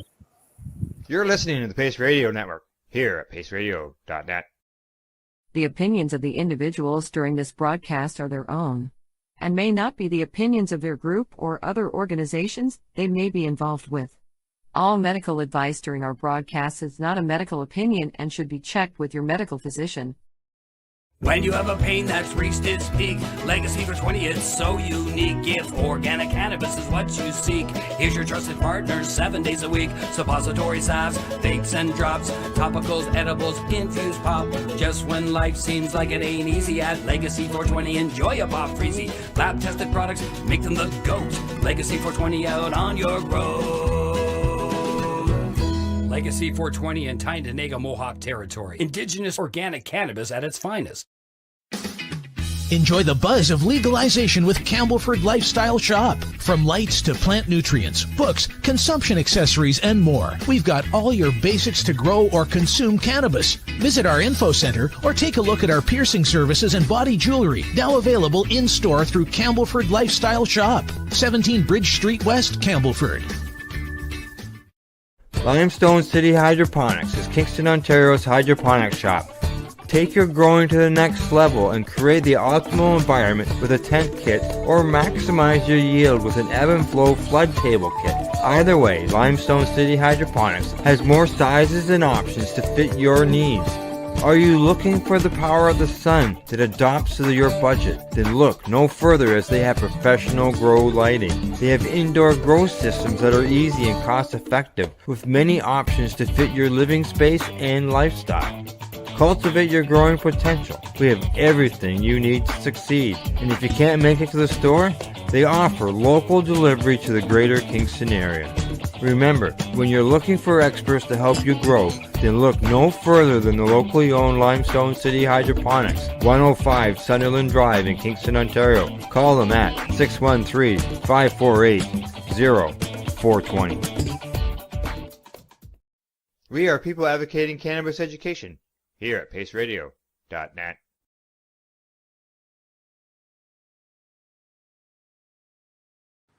This, guys, is a BT bottle with a little straw on the end of it, okay? Back in the day, we used to have glass bottles, soda pop in glass bottles, okay? Soft drinks. And this was built for the old school hash. This is the hash that your uncles and your grandparents would get. And this is the stuff that we would all treasure whenever we could get it, because we thought it was the best stuff, because it's the constant. It was our form of concentrate. Correct. Right? When we were young, right? Yes. This is To answer your question now. Oh, here we go. Forward. Oh, now you're going to cut this out if it doesn't work, right? Yeah.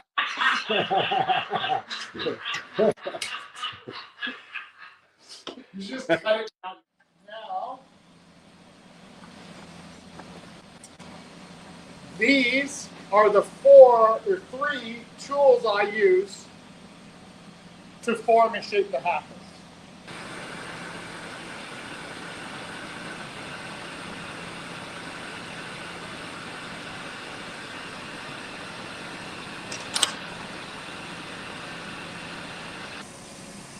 So now once the prep work is done over on the lathe, it now has to come over to me to put the mouthpiece on and finish off the top part.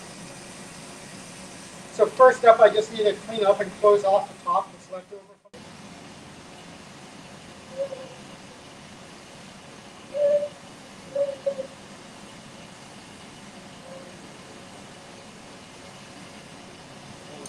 First thing I'll do is I will heat up the corner and I'll push in the Maria, which is the circular lump that acts as a stopper.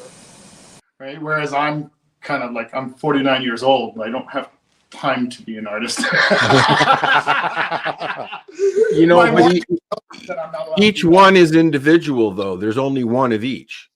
So it does make it art. Oh, stop it. Okay.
You're watching the 420 Pace Network, found at 420radio.ca and paceradio.net. Are you looking for non-stop, continuous cannabis and psychedelic programming? If you are, then turn your browsers to 420radio.ca or paceradio.net, where you will find the 420 Pace Re-Rolled Saturday. Everything gets started at 8 a.m. Eastern Saturday morning. You're listening to the Pace Radio Network here at paceradio.net. The views expressed by the individuals during this broadcast are their own opinions, and they may not be the same as those of their group or other organizations they may be involved with. All medical advice during our broadcast is not a medical opinion and should be checked with your medical physician.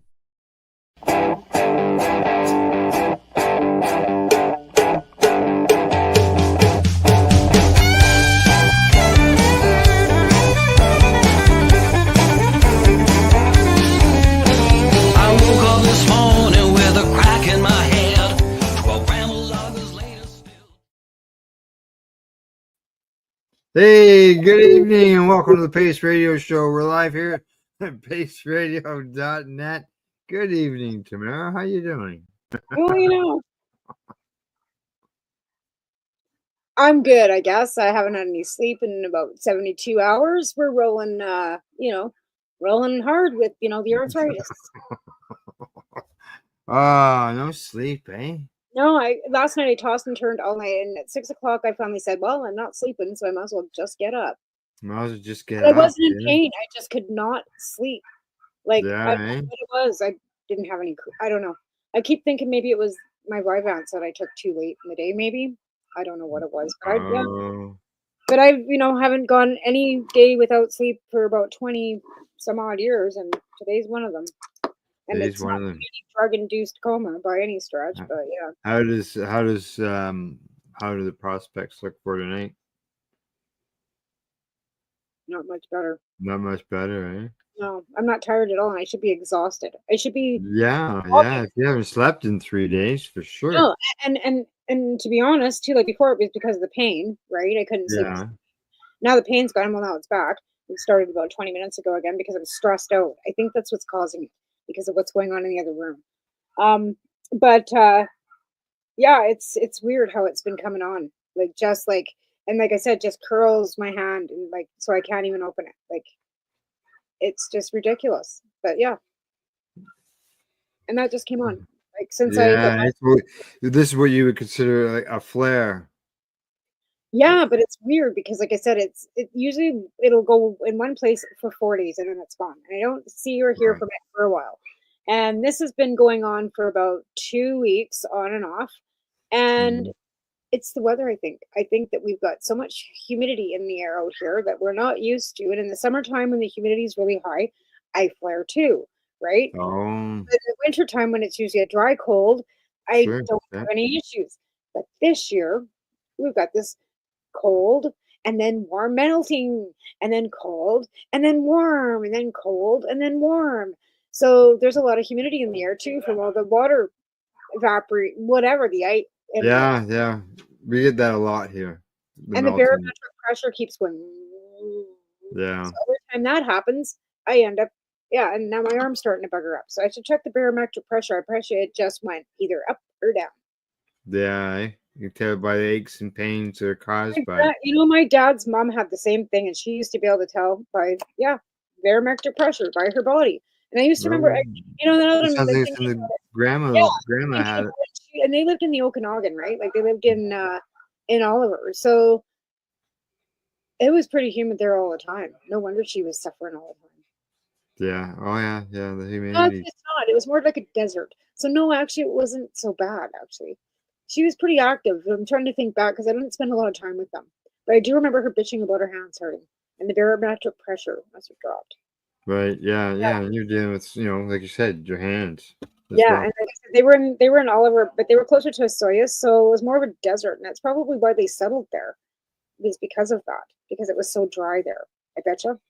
Now that I'm thinking back, I never even thought about it, because we don't know a lot about them, because they were from the generation that children should be seen and not heard, and We don't have a lot of background or any information. We know who they are. We got pictures, but we don't know who, what, where, when, and why, or why they were. Got a picture of them standing beside a brand new Buick Studebaker. So they must have had some money back then in '38 to have a brand new Studebaker. Yeah, really. Right? It's an odd story because my grandparents were stepbrother and sister after the fact. They got married and then their parents married. My dad's dad married my dad's mom's mom after they got married. So they were already married first, like my grandparents, and then her mom married his dad after. And then she divorced him and married somebody else. She was quite the floozy. Oh. Back in those days. Well, I mean, we're talking 30s and the 40s. Like, who got divorced and, remarried like 3 or 4 times back then? Apparently she did. Right. Right? So, yeah, we don't even know where she ended up because, Anyway. I think how's your renos going? How's your renovations going? Oh, they're going. Oh, is that a touchy one? I don't want to talk about it. Yeah, I better not. This might get me upset. So. I know, don't.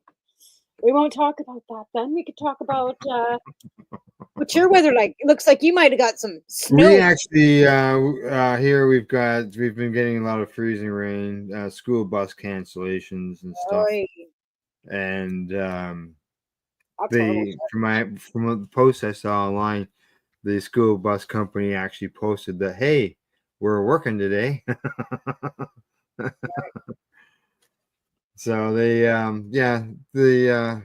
it's been like that -2 to +4. Oh yeah.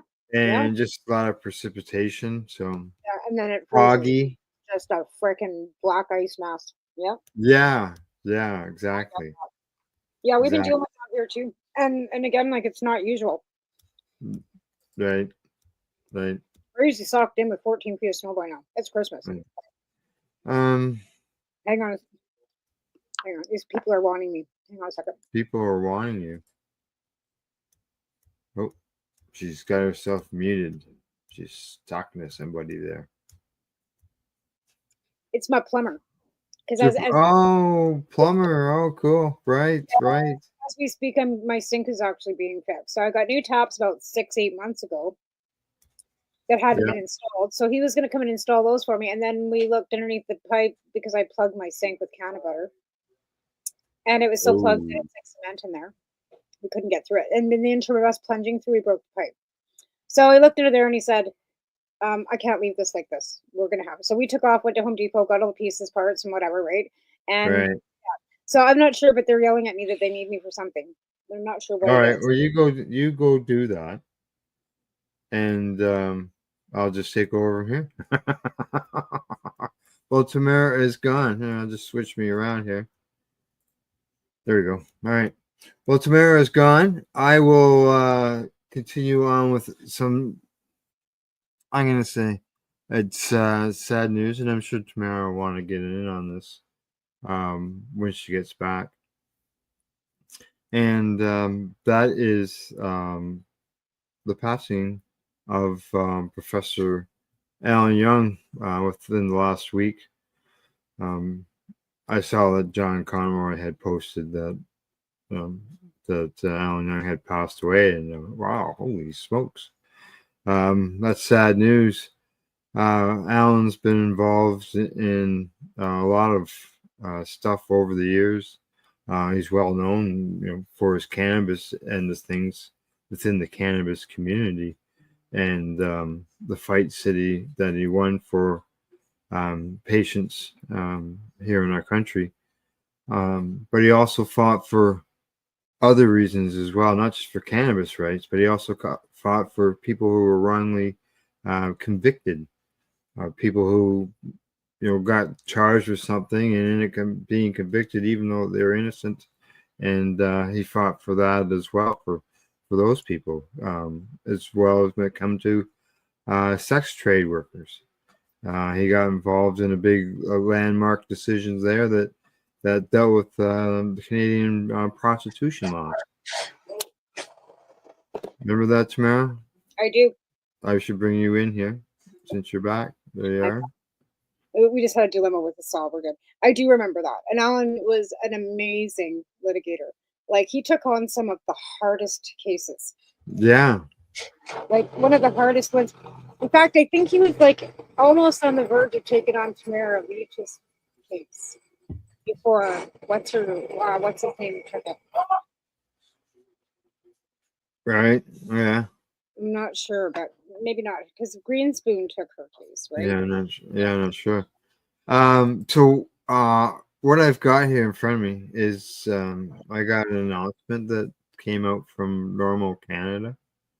Genoway runs that. She's the chairperson there.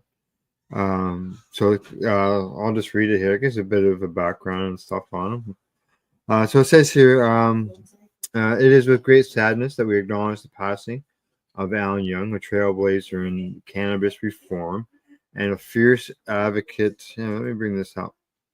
Where is it? There. That way I can just show it to you. There it is. Fierce advocate for justice in Canada. As Vice President of Normal Canada, Alan played a pivotal role in advancing cannabis policy reform and public education on individual freedoms. His work empowered countless advocates and contributed to the normalization and eventual legalization of cannabis in Canada. Alan often joked that he became a lawyer to please his parents, but his career was far from conventional. A champion of personal freedoms, Alan dedicated his life to challenging outdated laws and defending marginalized communities. He was the co-founder and director of Osgood Hall's Innocence Project, guiding law students in investigating wrongful convictions while advocating for accountability and justice. Throughout his career, Alan brought constitutional challenges to laws on gambling, obscenity, body houses, and drugs, defending individuals whose lifestyles or consensual activities clashed with the law. He provided free legal services to many, including those using cannabis medicinally for conditions like AIDS, cancer, and multiple sclerosis. His advocacy led to the creation of Canada's first regulatory framework for medical cannabis, providing relief to countless Canadians. Alan also worked tirelessly to support victims of violent crime and represented individuals seeking justice for malicious prosecution. His unwavering commitment to fairness and accountability defined his approach to law.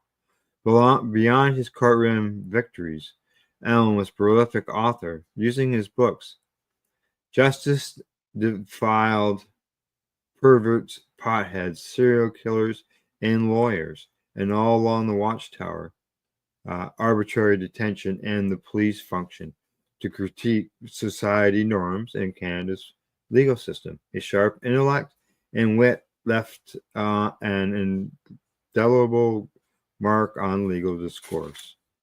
Alan helped countless individuals facing systematic barriers, offering his expertise to those who had no voice.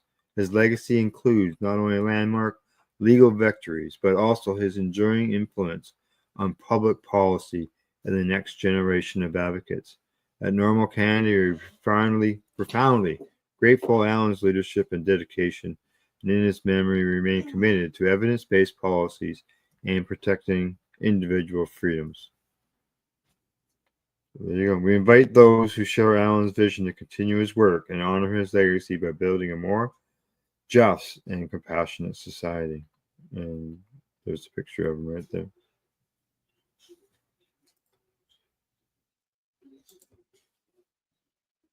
Oh, you're muted.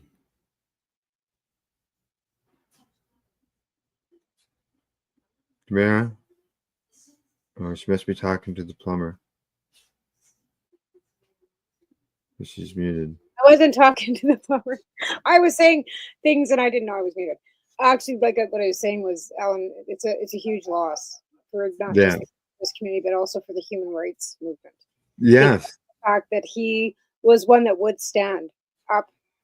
No other lawyer would. but Alan would, right? Yeah. The prostitution. If it wasn't for Alan Young, prostitutes would still be being charged for solicitation instead of the Johns being charged for solicitation. Putting them in rather than going after the men that were using them, right? And again, I don't really, didn't think that was such a great way of, doing it either way. I mean, it's the oldest profession in the world. Let's make it safe. Make it safe, exactly. Yeah. Make it so they have to have, drug tests and STD tests and AIDS tests, and they're not, spreading diseases. Like, let's be safe about it. And I just think that everything, and that it doesn't harm anybody else, really should be else. It's everything in moderation, right? Including hard drugs. Like, nice people do drugs. Sure. That's just a fact, right? And I just believe that, and I believe that that's why he that was the same belief. He believed that everybody had a right to do whatever they wanted as long as it didn't harm anybody else. And yeah, the consensual sex end of things with the body house. That was the Bedford case, I believe, is what is that was the one. I think it was the Bedford case. That was back in 2002. I don't know if it was that old. I think, I'd have to look it up. Maybe it was 2004. I have to look it up now because now I'm curious. Now you're gonna want to know. Yeah, I think it's 2014. Just to throw it off. But it's gonna be, and there's other lawyers that I'm gonna say they came up behind him that learned from him and worked together all within the cannabis community. Yeah, Terry Jean Bedford, 2013. 2013. So yeah, it was Bedford versus the Court of Canada case that struck down several Canadian prostitution laws. It was Amy Bedford, Amy Ledwich, Valerie Scott challenged the constitution of 3 criminal provisions. Yeah. Doesn't say who the lawyer was in this. No. Okay. But it made it so that you could actually have brothels in some provinces. Correct. Yeah, I watched a video earlier of Alan speaking at, what is it, Idea City? Huh? Idea City or something? Yeah. Yeah, he was speaking at that. Michelle spoke at Idea City too. Okay, yeah, because she's mentioned in there, as well as other people. Because the video itself is, it was posted like 7 or 8 years ago was when it was posted. Well, it's been a while since I heard anything about Ellen. Like, same here. Yeah. I mean, I was kind of shocked when I read that on Allison's post yesterday, but I know it would have affected her.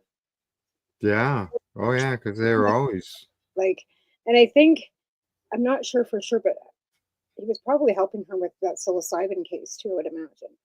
Might have been, who knows? Yeah. Well, from one of the articles I read, he retired in 2018, but that doesn't mean that you're still not giving. Wow. He's about as retired as John Conroy is. yeah.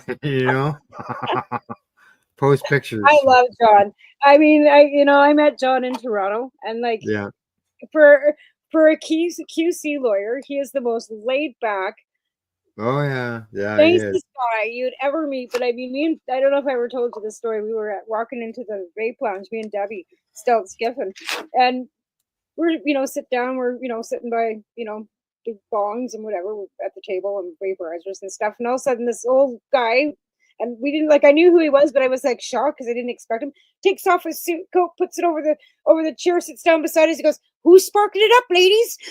And it was John. So yeah, it was funny because he, wearing a business suit, comes rolling into the vape lounge. Like, and here's this lawyer that I thought would be some staunch uppity kind of a guy. I was sort of like that TUI Expo and going, okay, we're smoking doobies as lawyers. Yeah. And we're, technically, like I wasn't breaking the law because I was a patient with my license, but, as far as I know, they weren't licensed medically. I could be, completely wrong, But otherwise, yeah, they'd be breaking the law just like you or me. Hotel in Vancouver in 2015 before it was legal. When we were at the legalization roundtables, when we were actually like in Vancouver, speaking to the policymakers in Vancouver, we were so front smoking doobies There you go. in front of this five-star hotel, and it was still dark. It was so fucking early in the morning. I had to catch a cab from Cindy's place to downtown Vancouver in the dark, and I'm, and I get there and I'm like, is this the right place? Like, and it's a nice Now it's probably where you can just light up doobies though. fancy hotel, right? And I'm like, oh my god, is this the right place? Like, I felt like a turd in a punch bowl, right? So, I'm a country bumpkin from Alberta, right? Right. This place, whatever you want to call it. But yeah, it was just totally weird. And then we're all standing outside. We're all dressed to the nines because dressed up because we're going to see the government. Mm-hmm. All wearing suits, all wearing dresses, all standing outside puffing doobies. You should have seen the looks we were getting. I was like, what the look? You could, because we were all looking like we're lawyers. They were like the only one that didn't look like she might have been a lawyer was Sarah Campbell because Sarah's got the dreadlocks, right? But the rest of us all looked like we were professionals, right? Standing around smoking joints. It was fun. Right. Okay. Let's see. Get that. Oh. I wish my kid could roll joints. Oh, can you finish getting that joint rolled? Will the fingers work? No, I got it, but it's not going to be a getter. I'd be lucky if it fucking stays together. It's not. It may not look like an award winner to you, but it's what I always look at is if it burns. I got it. Stick it together, and it'll smoke. That's all I care. Yeah. It's sticking together. It'll smoke. Oh my god.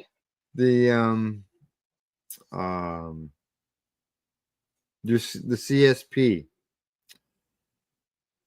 How's things going? I know that the postal strike, which is ongoing, doesn't look like it's. And we got stuff stuck in the mail still because the postal strike still, and that's what weed and my RSO is in the fucking mail, and we're broke. I spent all the money. I've gotten and raised more money and spent it too to get more gummies and stuff, and right. And then I got my candies are out at on the res at the store out there. So that's good because they're going to sell my candies and all the proceeds are going to go to the substitution program. But this issue with my zinc has made it so that I've got one batch of 20 milligrams off. They're out there, but I haven't been able to do anything else because I can't work without running.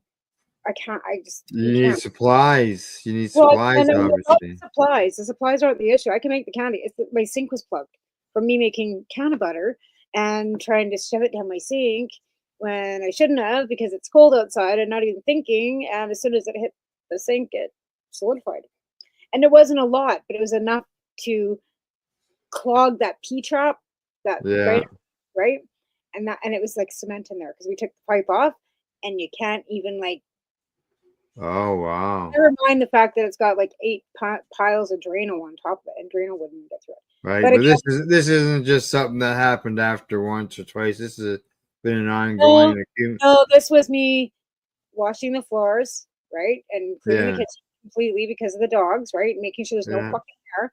And I did that with bleach, and of course, used the sink with the mop, right.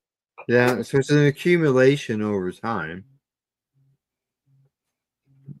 Right. That sounds good. That sounds good. Something broke. Are they coming up with new words? I'm just gonna pretend I'm not paying attention. Because Garrett's not really a plumber, right? He's one of my.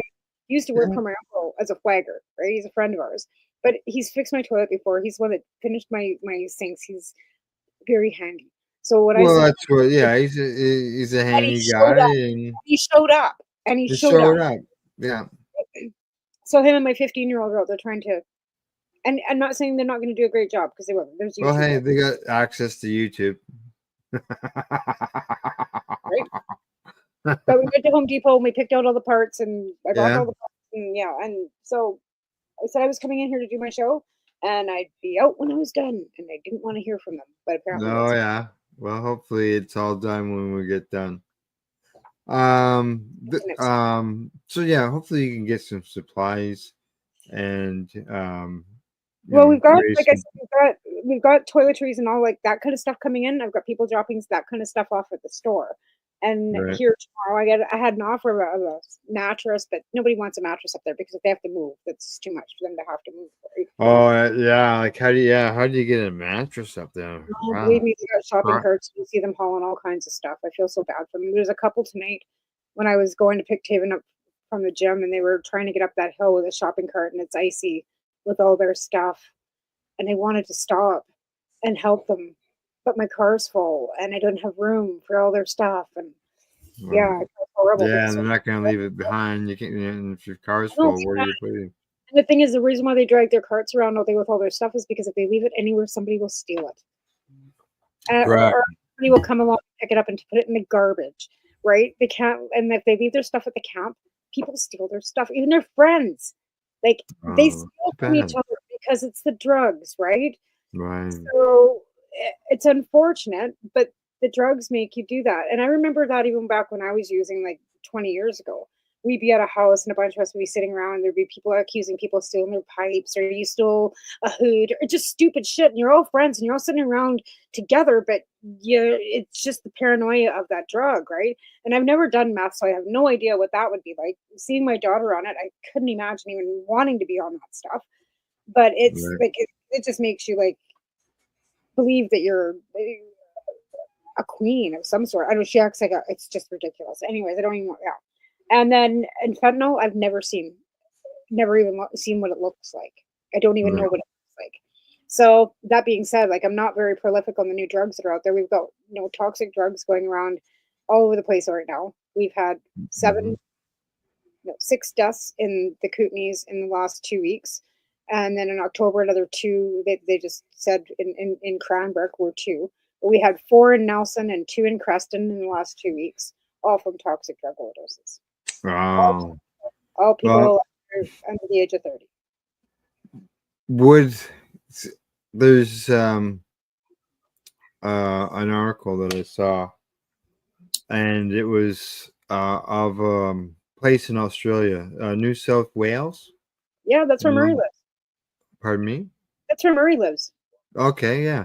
Yep. Well, they actually have there's an alliance there of people and groups have gotten together, and they're urging the government to adapt reforms such as pill testing, supervised injection sites, because they say that they'll save lives. And this has to do with some group it says the uniting church. So there's people. Well, it's funny that they're that far behind us because Yeah. I've got a cousin that his brother was in jail in Australia for smuggling meth into the country, and that was like 20 years ago. Mm-hmm. Like, seriously, he's my cousin. So this is my cousin too, but I've never met him. It's my adopted from Ghana. Like my grandparents sponsored a man to come to Canada to go to university in the 70s, and his family just became our family. So Ben is my cousin, but his younger brother Andrew got busted smuggling meth into Australia and was doing time in Australia. Like he got a lot of time for doing that, and that was a long time ago. In fact, he got out. But I'm surprised Australia is that far behind us on safe injection and drug testing sites.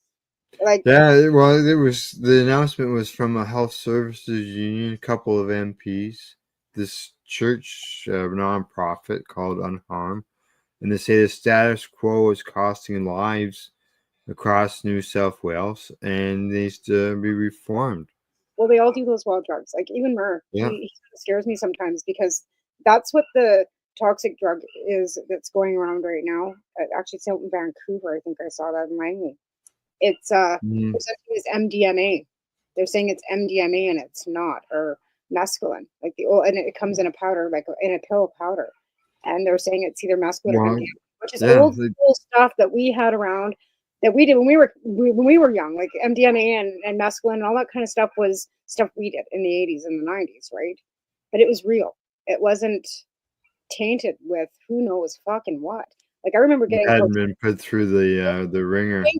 like shale, like Yeah. it had a rock of it, and it was pink Peruvian. And you literally took a knife and you could just slice it, and there was no cut. It was just straight from like it was ridiculous. So when now it's like there's no way in hell you'd ever see that anywhere. They talk about a festival drug checking as one of these solutions, and I was at a festival one time, and they had a tent, like a big tent, not a little 3-man tent. They had a bigger tent, shelter type thing, and signs on there, get your drugs tested, and people, that's what they were doing, getting Those things tested to machines make sure are it's safe. super expensive. They're like $60,000 machines. Sure, yeah.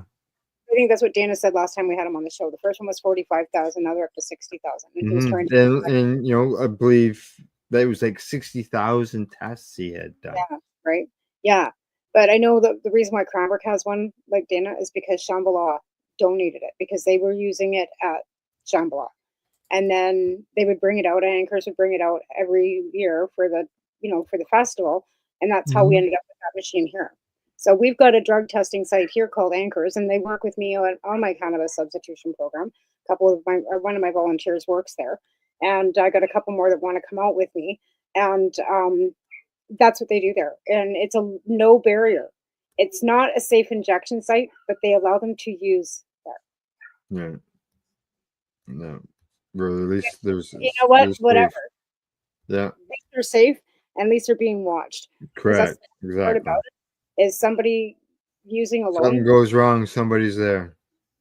I mean, I know there's an app you can use when you're using alone. It's called Medic Alert, I believe it's called, and it's an app you can use. So if you feel like you're overdosing, you can hit it, and it'll get you medical attention. But that would entail that you have a phone and Wi-Fi. Yeah. Alrighty, time for us to take a break. All right, First half hour zing by. When we get back, we got a Health Canada report that I want to discuss. Ooh, a new one or an oldie? A new one, brand God. new, just released, brand new. And then I've got a press release to discuss after that. That was sent to me. Yeah, we'll discuss. Wow. All right, you're watching the Pace Radio Show. We're live here at paceradio.net. Talk to you in about 2 minutes, not 3 minutes. All right. You're listening to the Pace Radio Network here at paceradio.net. Legacy 420 have an awesome array of cannabis-infused beverages, from pop to Nature's Nectar's teas, all in amazing flavors. What a selection! We even have a delicious mango-infused juice, and let me tell you, it's delicious. Everything is infused in-house, so we buy our syrup from the same place where everybody else buys their syrup for their pop, and the infusion is done in the lab. It's all canned here, labeled here, produced 100% on Tyndonega. We have two lines of drinks. One is called our Nature's Nectar. That was our original line that we came out with. And then we also have a line under the Ready brand. We have them in 10 milligrams, 30 milligram, and 60 milligram cans. What a great selection for a get-together with friends or after a long day. Remember, if you want to wet your whistle with on-site lab-tested products, come see your trusted partner. Legacy 420 out on your road.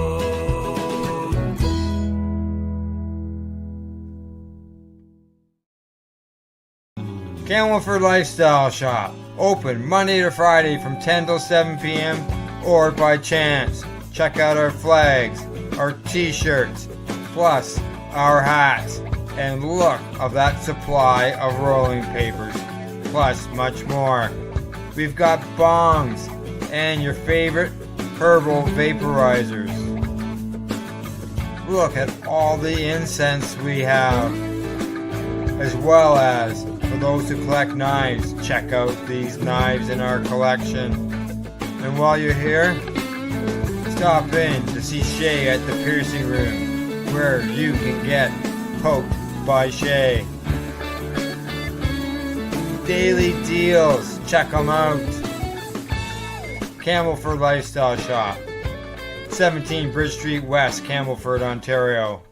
Limestone City Hydroponics is Kingston, Ontario's hydroponics shop, Take your growing to the next level and create the optimal environment with a tent kit, or maximize your yield with an ebb and flow flood table kit. Either way, Limestone City Hydroponics has more sizes and options to fit your needs. Are you looking for the power of the sun that adapts to your budget? Then look no further, as they have professional grow lighting. They have indoor grow systems that are easy and cost effective, with many options to fit your living space and lifestyle. Cultivate your growing potential. We have everything you need to succeed. And if you can't make it to the store, they offer local delivery to the greater Kingston area. Remember, when you're looking for experts to help you grow, then look no further than the locally owned Limestone City Hydroponics, 105 Sunderland Drive in Kingston, Ontario. Call them at 613-548-0420. Are you looking for non-stop, continuous cannabis and psychedelic programming?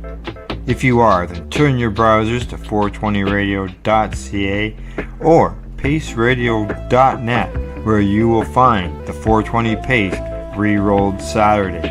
Everything gets started at 8 a.m. Eastern Saturday morning. You're listening to the Pace Radio Network here at paceradio.net. Hey, I'm back. just not having a good day. This is just not a day. This is a day. You wrapping your arm in a heating blanket? Yeah.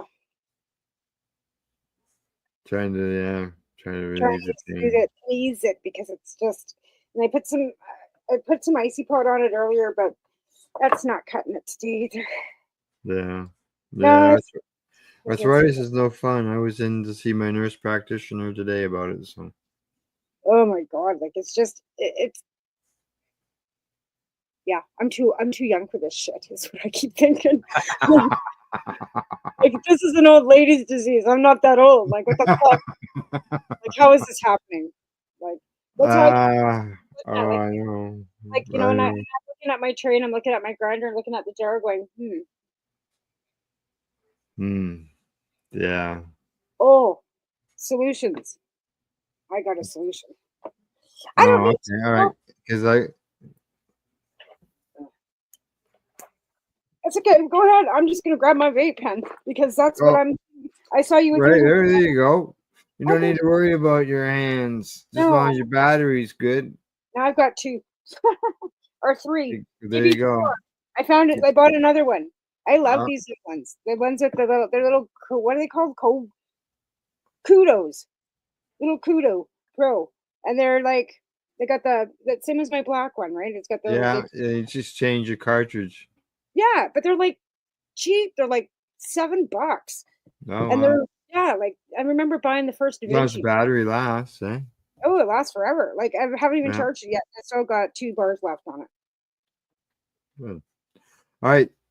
So Health Canada, every year since cannabis was legalized, they do a cannabis survey. We didn't hear about this time, obviously.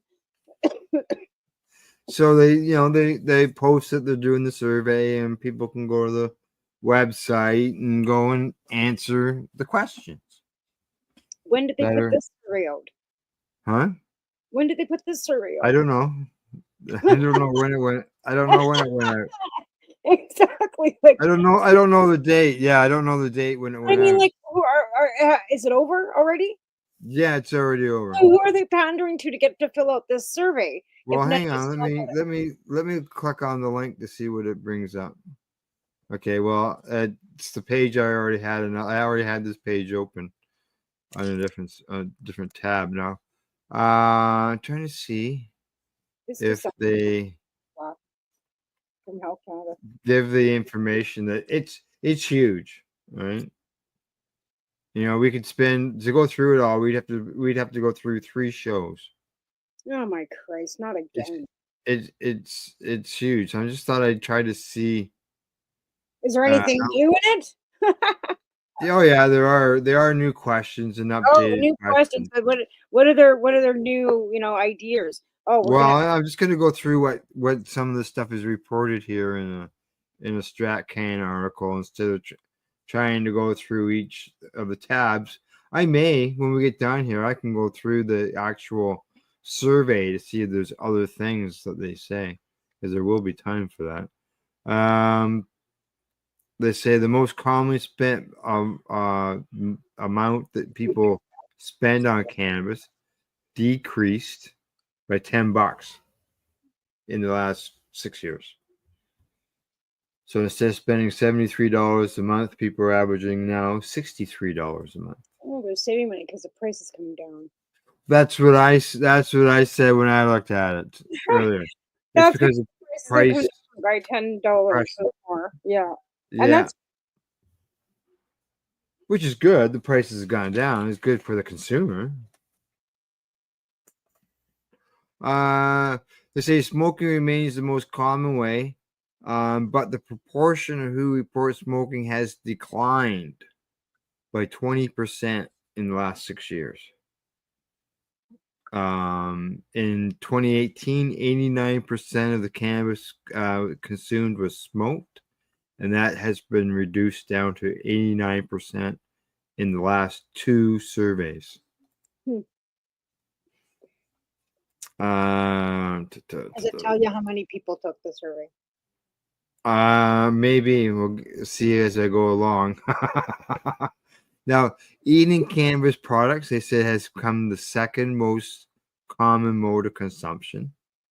They said 57%, that's up from 43% of 2018. And vaporizing, including dried cannabis and or liquids such as extracts, accounted for 37% of consumption. And this section here, I've wondered some of it, and it talks about where you get your cannabis. They said the number of people who were getting their cannabis from legal source in the first half of 2024 remained the same as the previous year, at about 72%, which is up 37%. Up 37% since 2019. Now, there's 13% reported getting their cannabis online or from an illegal source. Okay, 2% reported getting it from the First Nations, and that was something that I've wondered how many people went to the First Nations, because I'm sitting in the middle of 2 of them, right? So for them to come up with 2%, that's quite a bit. If they we're still seeing the elite, the legacy market doing their things, right? So well, that's how a lot of those airwave. Hi Al. I think that a lot of them are getting because the one that we've got out here right now isn't growing for themselves. They want to, and they were asking me about my license, and I went, I'm never giving my license away to anybody ever again. That would never happen. And they're like, no, you could be hands-on. Like, no, it would be my garden, and I give it to you. Like, I grow it. Right? Yeah. No one. Like, I've had my two strikes and you're out already. So yes. Not doing that. They say that. Go ahead. First Nations should be getting all the business. They should be getting, that's 2%. It is only 2% of the whole wide scope of things. But if if they can get more of them coming off reserves and getting out into the general public, I think people are afraid, to be honest. Because there are some of the reserves that are like that. They're off the reserve. Yeah. I don't think they're afraid of going on the reserve. I think they're afraid of coming off the reserve. Off the reserve, yeah. But there are First Nation stores off of the reserve. Yeah. But I mean, if you get caught coming off the reserve by the OPP, they will charge you with illicit, right? And I think people. Well, I know they do in BC. Well, there has been. It's like that's why I don't. There has been some, and there's been some that haven't been. It's been a bit of a mix here. Yeah, because these guys out here, like I said, the first one got shut down only because there was a murder and a fire. Okay, or they'd still be rolling, right? These guys don't seem to be having any issues and don't seem to. Mm-hmm. I'm being want to be loud and about it, but I have to be careful because I'm making them off reserve, right? Mhm. And I don't know. My story. I'm a patient. I can do what I want. That's what I tell them. Here's my license. Like I'm making them as a patient, like whatever. I really don't think I'm going to get any issues because from what I'm hearing from all ends of it is anything that helps, because the Yeah. fire department and the police and the ambulance for paramedics are so tired of reviving the same people over and over again. Yeah. So when they asked the question, if you consume cannabis in the last 30 days, that's only gone up 2% in the last 6 years. So it doesn't show like as if there's been a huge influx. What are they They say, like? That's what I don't understand. Like, what are they expecting? That all of a sudden Canadians are going to just like all of a sudden some people did. like I said, right? But I mean, it would be no different. This was my stance right from the get go. And when heroin became legal, I wasn't any more inclined to go out and try it than somebody who wouldn't have tried cannabis before it Yeah. was legal anyway, right? So if Yeah. you were inclined to try cannabis, you were either doing it in the closet and keeping it on the DL, or you really hadn't tried it and you were always wanting to and you just did, right? Yeah, It here's could be a bucket list thing. How do we know, right? But again, I wouldn't do heroin because it's legal no more than somebody. That's how I feel about it because I yeah. wouldn't. Well, Like I'm here's not a because it's legal. I think this is probably the one question that would show how things have changed. And it says that only 6% of the population in Canada reported using cannabis on a daily or almost daily basis. Some people think that all they do is sit around and smoke pot all day. This shows, that time there was 6%, which is up slightly from the 5% of 2018. And that So could be in patients. 6 years, it's gone up 1%. Right, but that could be more people using it for medical purposes because Sure. they Oh realize yeah. it's Yeah. medical instead of Yeah. recreation, right? So, but they're not deciphering that. They're just asking the question, right? They're not saying did you use it for medical purposes or for recreational purposes in the questionnaire, right? Right.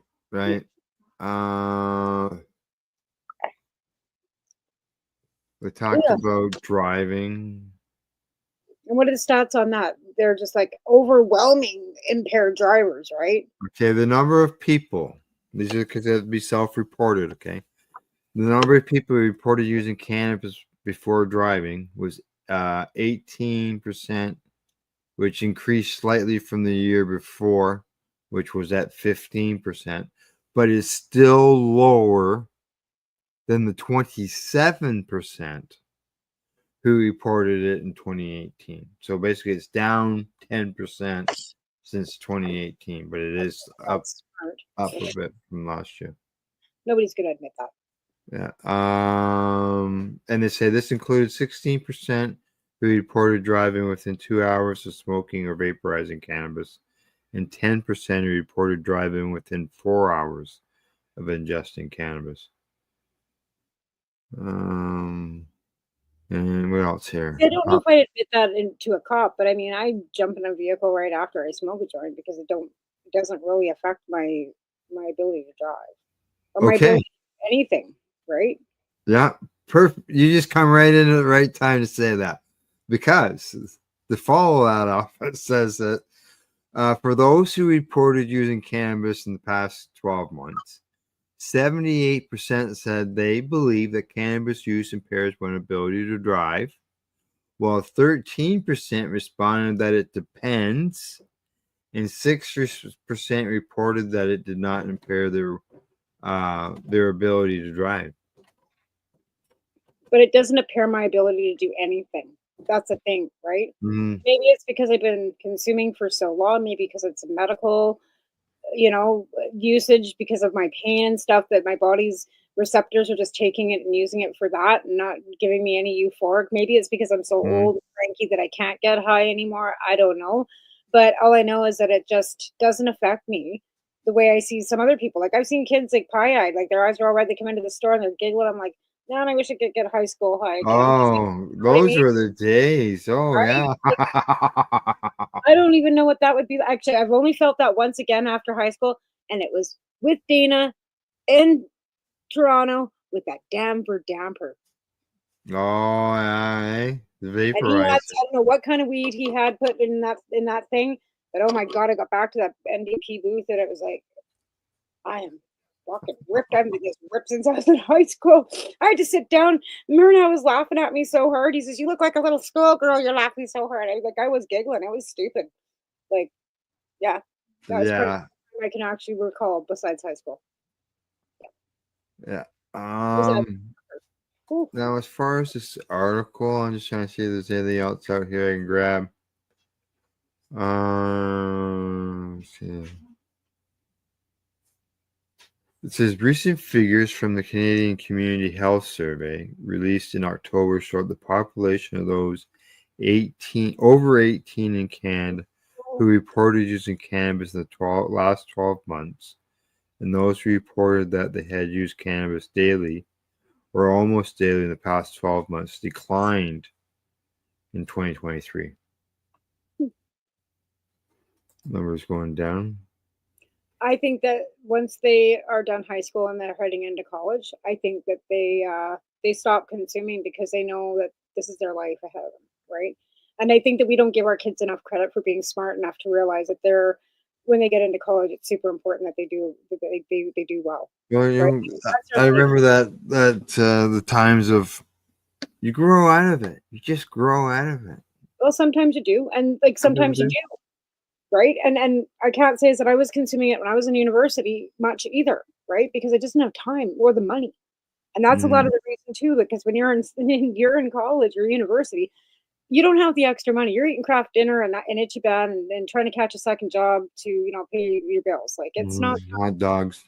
yeah, right. So there's just no money for weed either. So that could be another reason, right? The lack of funding when you're in college. And I know for myself too, like Yeah. I didn't consume daily and regularly until I was in my 40s. And that's because my health problems had gotten a little bit worse, right? As you get older. Right. Yeah. Yeah. Well. Final diagnosis after I had Taven because I had to kind of stop what I was doing because I got pregnant, right? Yeah. And then Yeah. follow it up in my 40s. So, I can remember when a quarter bag, like 7 grams, lasted me a month. I don't ever remember 7 bag. Yeah, no, it would have never lasted. It doesn't happen anymore. No, it wouldn't happen when I had one. In fact, I don't think I ever could afford a 70 bag because they were usually $80 in Alberta, right? When I was really? like 40 and Oh, 80, I'm so sorry. 40 for an eighth and 80 for a quarter, right? And if you wanted an ounce, it was $250 or $300. So we weren't like, yeah, like we weren't. So we did. I was a single mom. I couldn't afford that shit. Yeah, And it was pretty sparse sometimes. So you'd have to go like, and if you had no money, you'd have to go to the bar and see if you could find some scuzzy guy to sell you a joint for $5. Yeah. Seriously, like we were rough times around there. And now, and it wasn't a big hash fam. Like, Yeah. something that I wasn't really big on. That's at one point that's all you could get, and oil, and then you weren't sure if it was oil or molasses. Yeah. High school with got busted with selling oil out of the arcade when we were in high school, and when the test came back, it was molasses. So I don't know what all those people were getting high on because it sure the fuck wasn't oil; it was molasses. Now here's some more information. I went right to the Health Canada website. And I'll even bring it up.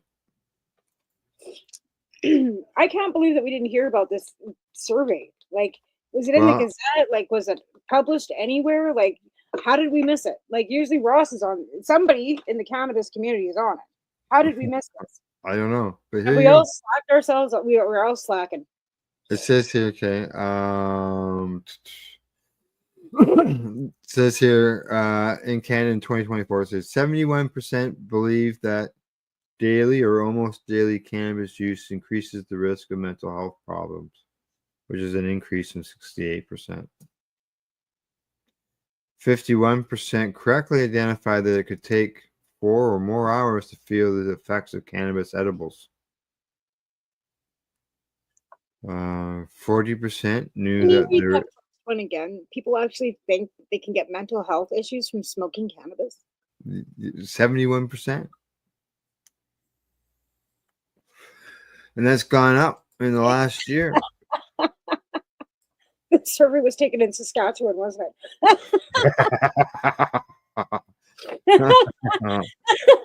Like, are you kidding me? 37% knew that legal cannabis products were tested for contaminants. 30% were aware of the longer duration effects of edibles versus smoking. Only 30%. I thought that would have been higher than that. Like I said, where did they take this survey? Who took this survey? Was it an Angus Reid poll? Like, what? Well, I went looking for it and I couldn't find anything. Right? Like, when did this come out? Like, is this made up? Like, is this Yeah, joke? I'll Is this quickly one of scan Polly through it. Oh, There's God. got to be that information's got to be at the end. Like this is huge. Like my little cursor thing off the side here is just small. Right? Okay. Okay. Yeah, like- Okay. Here we go. I think I've got this. Okay. Here we go. The summary presents survey presented findings from the data collection, which started April the 14th. 2024 and ended July 2nd. Survey findings were weighted by province, territories, age groups, sex, birth, stuff like that. Survey results are based on responses from 11,666 people aged 16 years of age or older across the country. That's no one. And over when you look at there was what 34 million people, yeah. You would think the numbers would be higher.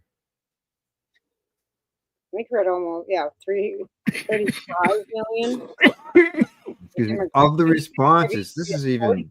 Well, like I said, they didn't. Where would you even have found it? Like, I didn't hear about it. Yeah. Like, where did they even advertise to do this? Like, Now here's even this you'll go, well, there you go. That's why. Some of these, it says here, other responses, approximately 3,000 were from people who indicated that they had consumed cannabis in the last 12 months. So that means 9,000, basically 8,000 or 9,000 people that participated in that survey had not consumed cannabis in the last year.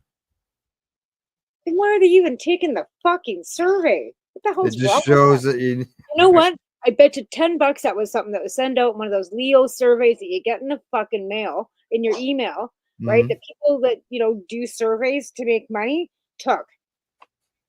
It's not even a credible survey. That's a fucking joke. Well, it isn't. How can you have a credible survey with 11,000 people when 9,000 of them don't even consume the product? Like, that's ridiculous. There's your numbers right there on the screen. Oh my fucking God. Yeah, all females that sit at home and eat bonbons and take surveys to make $20 a month. Well, look at the numbers though. There's only like 30 different. There's like 30 more females, and that's it. Well, that's because there's a lot of incels that sit home. Most of the people were over 25. Yeah. I just can't even. Like, I bet you if I go through my emails, I'll find this survey somewhere in one of those stupid Leo surveys or Angus Reid forums. Fuck. There you go. That's the National Cannabis Survey. We don't consume cannabis, and Health Canada is going to use this as a credible survey. Yeah, I would think that some of those results would change if more cannabis consumers were involved in. If they would have had that. No wonder 71% of the people the number was high for the mental health. Well, here's the thing. Why didn't they have that link in that survey at every pot store across the country for you to pick up a little tab and go, hey, why don't you take this home? Yeah, a little QR code, right? Yeah, like it's not like it's hard. There's 100,000 fucking pot stores all across the country. Yeah, actually gone to the base of actually, of the consumer instead of random fucking who knows who off the internet. Like that's about as credible as this box. They said of those people who did consume, They said that they consumed, the number one reason why they consumed in the last 12 months was because of sleeping problems. Oh my fucking God, that's why they should smoke weed. That's why they smoked. That's why they smoked. Oh, that's why they smoke. Oh, Yeah. I thought the ones that didn't consume because they couldn't sleep because they didn't smoke weed. Like, Yeah. Arthritis, chronic pain, anxiety, and depression. Those are the top 5 reasons. right? Yeah. Or does it not have a line that says, or kill people? Where's my line that says, no, you think you won't kill people? That's got to be a line. That would be, I would answer the survey properly. How many doobies do you smoke? 100,000. Why? Because it stops me from killing people. You would have to probably put that in your, well, here you go. Oh my I mentioned God. the anxiety, depression, acute pain, headaches, migraines, ADHD, ADD. That was 15%. PTSD, as well as a lack of appetite, wasting weight loss, and eating disorders. Well, I'm calling bullshit on the sleep right now. On the what? Sleep. Sleep. bullshit. Yeah. Well, if you're not going to sleep, maybe it's the wrong strain.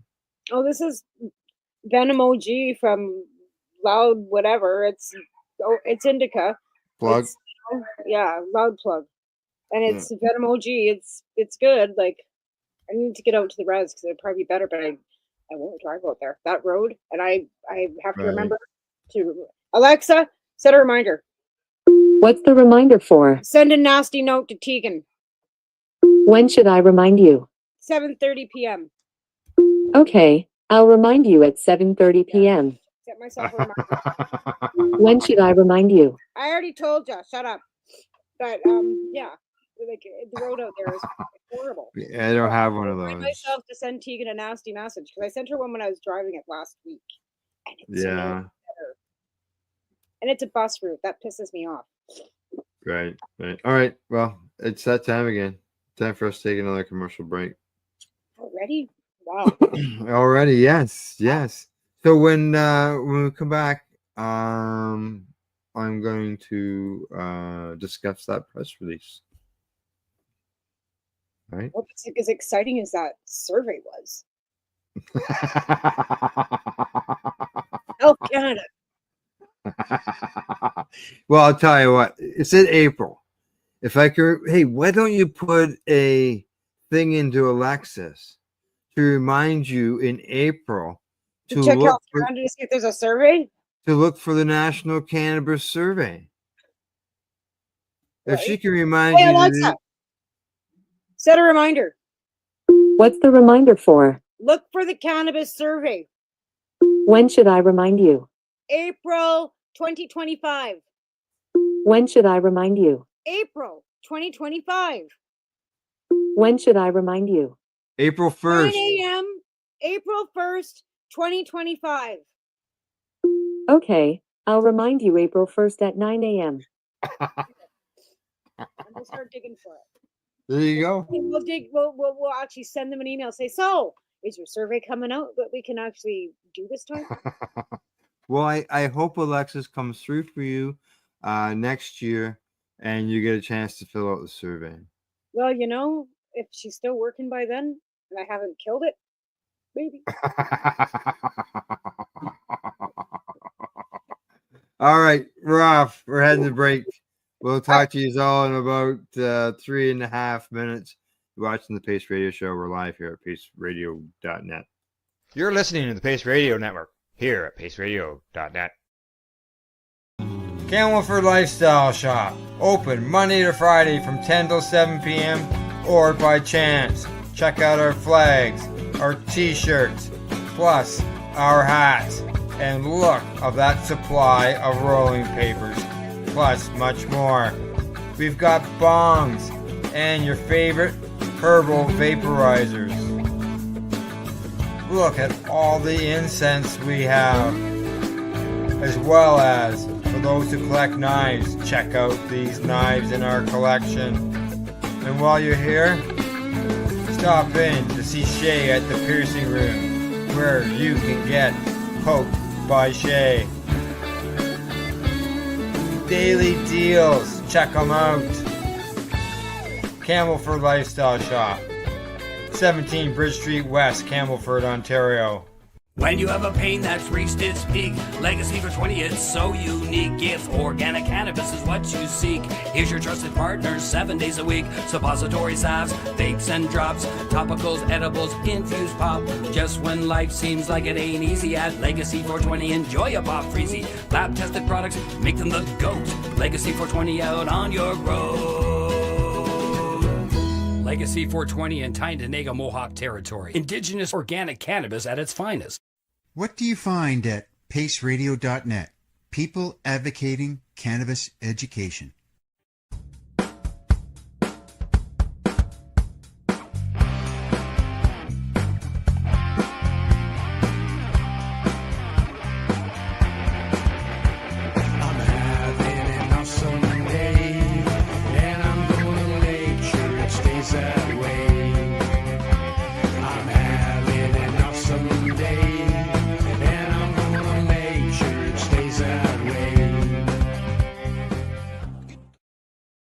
Limestone City Hydroponics is Kingston, Ontario's hydroponics shop. Take your growing to the next level and create the optimal environment with a tent kit, or maximize your yield with an ebb and flow flood table kit. Either way, Limestone City Hydroponics has more sizes and options to fit your needs. Are you looking for the power of the sun that adapts to your budget? Then look no further, as they have professional grow lighting. They have indoor grow systems that are easy and cost effective, with many options to fit your living space and lifestyle. Cultivate your growing potential. We have everything you need to succeed. And if you can't make it to the store, they offer local delivery to the greater Kingston area. Remember, when you're looking for experts to help you grow, then look no further than the locally owned Limestone City Hydroponics, 105 Sunderland Drive in Kingston, Ontario. Call them at 613-548-0420. Are you looking for non-stop, continuous cannabis and psychedelic programming? If you are, then turn your browsers to 420radio.ca or paceradio.net, where you will find the 420 Pace re-rolled Saturday. Everything gets started at 8 a.m. Eastern Saturday morning. You're listening to the Pace Radio Network here at paceradio.net. Hey, we're back with the Pace Radio Show. I see you got some plumbing going on there in the background. I got some help to grind some stuff for me. All righty. Thank you, my dear. You can go finish the plumbing now. I love you. Bye. Well, you know, Okay. sometimes a mom needs a hand, right? Close that door, babe, so I don't hear you guys. Thank you. Yeah, I can't grind it. I can't. My hands like. Right. Yeah. Your My hands hands are hurting so so sore. bad. I Yeah. need to So. smoke everything in sight. Yeah. Well, it's good Either that that or you. maybe popping pills, and I Yeah. I know. everything in my power not to do that. Like, Yeah. and it gets to the point sometimes before bed I don't have a choice, but I wait and I wait and I wait. And I probably shouldn't. My doctor's giving me shit. You should be taking them on a regular basis. Yeah, every 4 years. I don't want to take them, which is not Right. good, right? She doesn't get that through her head. Thanks for coming and bringing them to me if I need them, but I don't want them. Right. Anyways, let's get on to the press release we got. I am. I'm just waiting for you to turn so I can hear you a little bit better, and you're looking towards the screen. Oh, I can do that. I was just. Oh, okay. All right. I'm sitting on my grandmother's old stool. It's an old one of those stools. Oh, are you? Yeah. It was. Yeah. I've got two of her. Well, three. This and the dresser in Excuse me. the corner, and then I've got the old. Anyways, doesn't matter. Okay, press release. All right. So, as you know, over the last 2 years, I've gone and through PACE or other means gone to the Can Expo in Toronto and covered the event. Gone around and talked to the vendors and covered the awards and different competitions, joint rolling and Well, it's 'cause you're really good at it. Pardon me? It's because you're really good at it. Well, thank you. So, so I received an email today from the CEO, Kathy Riley of the Can Expo, and I've got it on the screen there right now. I'm just gonna close this other thing off. It's out of my way. It says that we're excited to announce that the launch of the Can Expo Access Grants, supported by the Ontario Cannabis Stores, aimed at enhancing the representation and participation of the Black, Indigenous, people of color, and women-owned licensed retailers and licensed producer brands at Can Expo. The grant details include what you get is the access grants will provide successful applicants with free in-kind registration, including a 10 by 10 booth at the Can Expo in Toronto, which takes place March 21st and 22nd at the Queen Elizabeth Building. The value of it is $3,600. That's $3,600. It includes a furnished booth with a table, 2 chairs and carpet. Hydro is included. Promotion on the canexpo.ca website, including profiles announcing the winners. The selection of the grant recipients will be conducted through a randomized selection process, ensuring that all applicants have an equal opportunity to be selected, and preference will be given to businesses based in Ontario, it says. Eligibility criteria, it says you must be a licensed retailer brand authorized by the AGCO or a licensed producer brand authorized by Health Canada. The business must be at least 51% owned and operated by individuals who identify as Black, Indigenous, or a person of color, or a woman. Encourage applications from businesses that may face barriers to participation due to cost or other factors. Now, as far as the timeline, they have until the 16th. So that's next Monday, the 16th at midnight. So the end of the day. And winners will be notified by Can Expo by December the 19th via an email or social media. And they go on to say that we believe that these grants will play a crucial role in fostering diversity within the cannabis industry and providing valuable opportunities for unrepresented businesses. And for more information, you can go to the canexpo.ca website. So there you go. People can go to the website, register in there, and see if you can get selected for a free booth in order to promote your business at the Can Expo. $3,600 value. Furnished booth, electricity, the whole bit. Yeah. That's pretty steep. For a booth. I couldn't hear you. I said that's pretty steep for a booth. Like, oh yeah, booths aren't cheap these days. Oh, I know. That's pretty steep because even I don't know. It's been a long time, but I mean, I guess whatever. It's a business, right? You have to. Yeah. Yeah. I know. I'm not a licensed anything. Yeah. Well, I know my days from with TY, like if you want a carpet, that was extra. If you wanted this or you wanted that, yeah, there's always extra. Any what? Oh, plumbing. Tape. There's tape. There's yeah. There is. Give me 2 seconds, though. All right, you go deal with that. And I got something that you probably want to join in with when you get back. And what's I'm getting about there is that because she's arthritis, Tamara has arthritis, and dealing with muscle pains and all that stuff. There's a study that came out From a Colombian review of clinical trials, they say that cannabis improves fibro symptoms. You know, there's people always say we need more studies, or they'll say on the other end, say, "Oh yeah, we already know that." So, you know, it's by bringing it out or by discussing it, it helps more people learn about it, because not everybody knows about the benefits. Obviously, when you base on that survey results, some of that results there, those reports need to get addressed more often. Absolutely. Well, like I said before, my doctor's not big on fibromyalgia. Like when I first went into her Yeah. office, I said that to her. She goes, "I don't believe in that." And like I said, it's weird because, but then again, I don't all of it, right? Like, I don't know. Yeah, there you go. See, there's the report right there. It says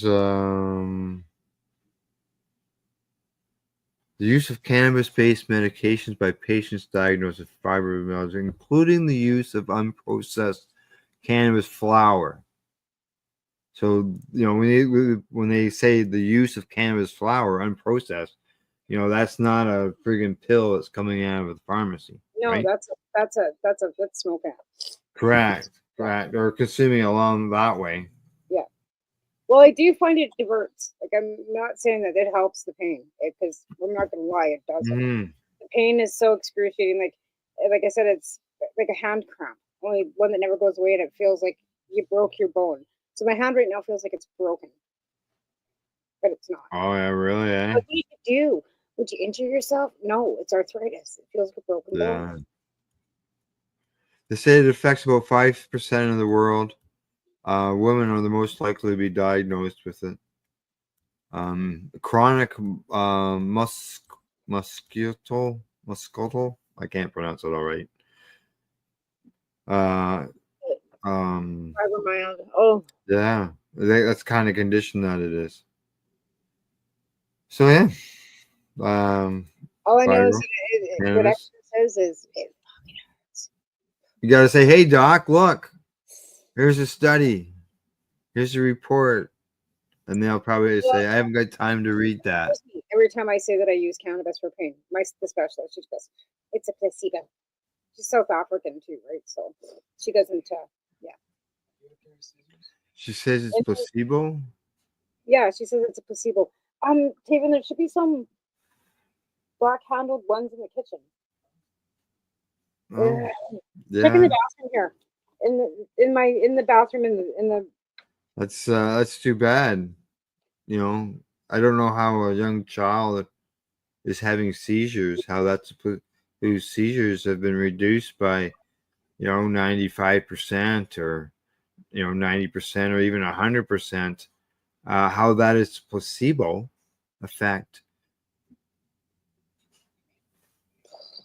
I don't know. I don't understand it either, because like I said, my GP is more inclined to go along like she's not Canadian either. Like, she is foreign born too, but like German or Polish or something along those European. lines. European, right? Yeah. Where and like I said, my specialist is a Dutch European South African, right? Like, she's not of darker skin, she's white, and she doesn't want to hear anything about cannabis. Where my Oh, GP, really? Eh? oh no, she poo-poos it all the time. It's a placebo. But my GP, on the other hand, is interested to hear how it helps me. But she I also had is the addiction doctor here in town too, that also goes to Anchors that prescribes methadone and Suboxone. So she sees. my doctor was away, and there was another doctor who filled in for him. And this doctor, she was from South Africa, and I was in there and I was reading a TY magazine while I was waiting for her, and because I had them, Right, bring them with and you. Spread them she asked, around. yeah, she asked me what I was reading, and I told her, and she said, "Oh, well, did you know? Did you know that THC in cannabis can lower your blood pressure?" And I said to her, "Is that why my blood pressure is always so low?" Is that what the problem is? Your blood pressure is too low? Well, it is. I actually when she says, yeah, it does lower your blood pressure, and I asked her at that point, well, being that you've got medication for high blood pressure, because that's bad for you. I said, what is like what's low? Like, what do where's the bad line? And she said, give us a call when you faint. Okay. I've never fainted, but yeah, um, I have that, and I've talked to other patients who have low blood pressure as well. I don't know. So yeah, My doctor says that I've got no iron. That she's surprised that I even sit up. That I'm so anemic. no iron. Well, you can come to our town. We got So lots of. anemic. Like I'm so anemic that like there's no iron in my blood at all. That No, she's man. surprised. She goes, don't you feel faint? I said, no, I feel fine. You're not on any iron pills. No, like don't absorb anything. So she wanted me to do liquid iron in a drink, and it tastes like shit. So Oh, you don't absorb it. That's your bowels, intestines. I don't Yeah. absorb much of anything. That's always kind of been an issue. When I did like absorb anything, and my body stores it as fat because my body's always starving, right? Right. And I got an eating disorder because of that too. So because of colitis, it's just You need some cannabis that gives you the munchies. no, it gives me the munchies. It's not like I don't eat. It just nothing absorbs. So I could eat, Absorbs. yeah, like nutrients, Ah, very I little. don't. Like it does, but not a lot. Like it's not like I don't get any. Like my methotrexate obviously absorbs, but maybe it's starting to not. Maybe I'm having issues with absorbing. Maybe that's why I'm flaring. Right? Oh yeah. Open So at me. so yeah, because your methotrexate, you're taking it as a capsule. Yeah. Yeah, you're not doing the injections. No. Alright. No. Yeah. Sorry. I know. I'm gonna fucking. You I know, know. And I I had don't. that was the concern my doctor had, that my bowels were so messed up I wasn't absorbing anything. Well, That's why I had to do them. I'm starting to think that's why I'm flaring every little bit. I don't think it's got anything to do with the medication. I think it's just that I'm not absorbing anything. Mm-hmm. Because my colitis, because everything just runs right through me. So how could I be absorbing anything? How could I be absorbing any of the medication? Like even when I do take the morphine, I don't think Well, it absorbs. It doesn't help my pain, and I don't get anything out of it. and you've been losing weight, so there's lack of maybe absorption of nutrients. Yeah. Well, the weight too could be. Look at since I've been on the show. Look at how much that's swollen Yeah. in the last hour. Yeah, and you're looking Like it's all like it's like yeah, like not good. Not good. Christ. I just Well, at my doctor visit today with my nurse practitioner, I call her my doctor. I've always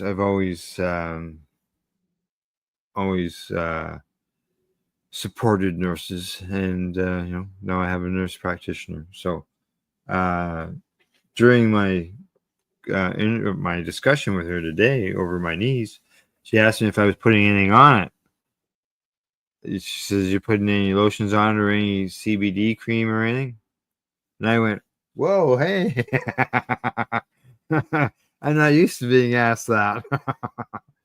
Hard to bring that up. So I sort of look at that as a bit of an advancement, because my doctors have never asked me if I'm using any CBD or anything along that line. As the far younger as ones are being educated on it now. yeah, And I think we've done a lot of educating. I think some of the older doctors are actually starting to tune in too because they're seeing it everywhere. Like you yeah, can't dispute it when it's everywhere, when it's in your face, when people are saying this is what's helping me. When story after story after story, and their medical journals are coming up with these story after story, and all these people with evidence coming up, how can you dispute it? Because you can't tell me that they're not reading the same medical studies. Yeah. Or how can they They say have, placebo? right? But Yeah. again, like I said, it depends on their stance, and I hate to say it depends on their religion. There's that too. Oh yeah. I hate to say that, and I really don't think that should be Political leanings. in their practice. I'm sorry, but if you're a doctor, lawyer, you should be impartial, and you should keep your religion and political out of your practice. Like Mhm. you don't believe in it, then you shouldn't be a doctor, Should be looking after your patient and right? whatever's best. Because I Yeah. don't care. Women's health, and if you think it's okay for a woman to die because, but you said your oath was you'd do no harm, but you'd watch her bleed to death because you don't want to worry about going to jail or what your God might think, then your God's unjust and you're selfish. Right. Yeah. Is it helping? Is it helping? The icy pod helps for a bit. Yep, it does. Yeah. And so I would just rub some icy pod. And it doesn't take the swelling down, but it just, because it's got the arnica in it too, and the eucalyptus and the THC and whatever magic that she does. It does help. So I just rub some of this. I rub this shit on it. Well, not everything, but yeah. Right. Can't rub that shit on everything. Yeah, I've got some cannabis based lotion beside the bed, so I can put some on my knee. Put it on my knee before I go to bed. Yeah, it definitely helps. Well, when I went to the kitchen after in the last break, it looks like my bottom of my sink is put together, and they have the taps in their hands. So I might have a running kitchen sink. Yeah, the drains. They're singing Christmas carols. I gave Garrett a beer. I probably shouldn't have done that. But. The singing Christmas carols. That's Christmas carols are usually associated with happy. I'm having a hard time this year. I need a pen. But I got the Grinch beside me. First bag I pulled was my Grinch. Oh yeah. I've had this Grinch. My mom got this Grinch. I can't remember what year it was. Oh yeah. It's been around for a long time. It's an old. Gail's sneaking up to see your Grinch. Oh, I saw it. Did you? Yeah. Yeah.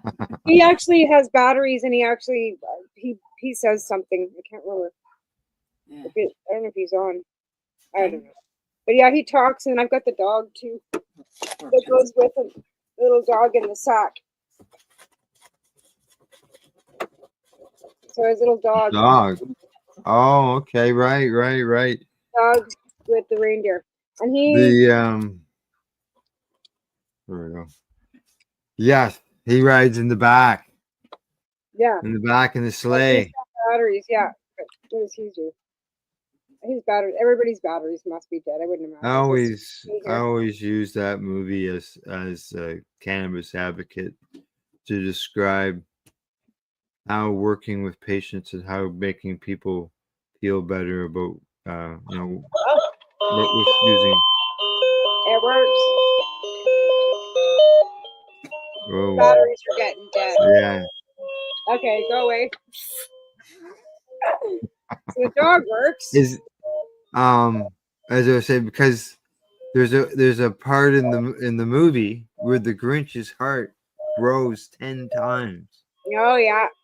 Right, and so knowing that you made a difference in a patient's life to improve their quality of life, I always said that made my heart grow 10 times. Yeah, that's right. No. Yeah, no, but he doesn't do it. But yeah, like I said, it's going to be a Grinchy year this year for us. I think, but it is what it is. Damn. All right, we're down to the last minute. Anything offhand? No, I'm not doing a show next Monday because we're doing holidays, which is good because it gives me, till after. Yeah, we're shutting down from what did I say? 22nd of December. 22nd to January. Yeah, we return on January the 6th with the news, and we'll shut down on the 22nd. 22nd's the Monday, so the broad. I might do a Christmas broadcast. Okay, like back. So yeah, I might do last show on Monday. We'll see. Yeah. Like that's the end day. So whether that's the last, Gotta that's do the it. last day we'll broadcast on the 22nd. Do the news, do your show, and then we return on the 6th of January with the news and your show. My show. Good. Yeah. The Grinch and I will be there. Yeah, I guess just send money. Send money. Cannabis substitution program needs help. Well, like I said, we've got. Mom, here is your reminder. Nasty note to Tegan. Oh, there you go. Mom, here is your reminder. Nasty note to Tegan. Good thing she reminded me. I'd forgotten. Hey, Tegan, you're getting it by the sounds of it. Now I remember, the road. But so yeah, we like I said, we've got a fair bit of toiletries and stuff. People really stepped up. There's stuff being dropped off.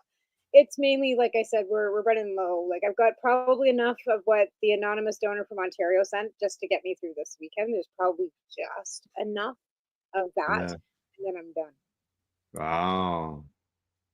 But we've gone e-transfers, even though people can't send you, to tamaralee3@gmail.com. Yeah, like people can't send you mail, like that's mail, but if they send you an e-transfer, you can still go purchase cannabis to take to the people. Right.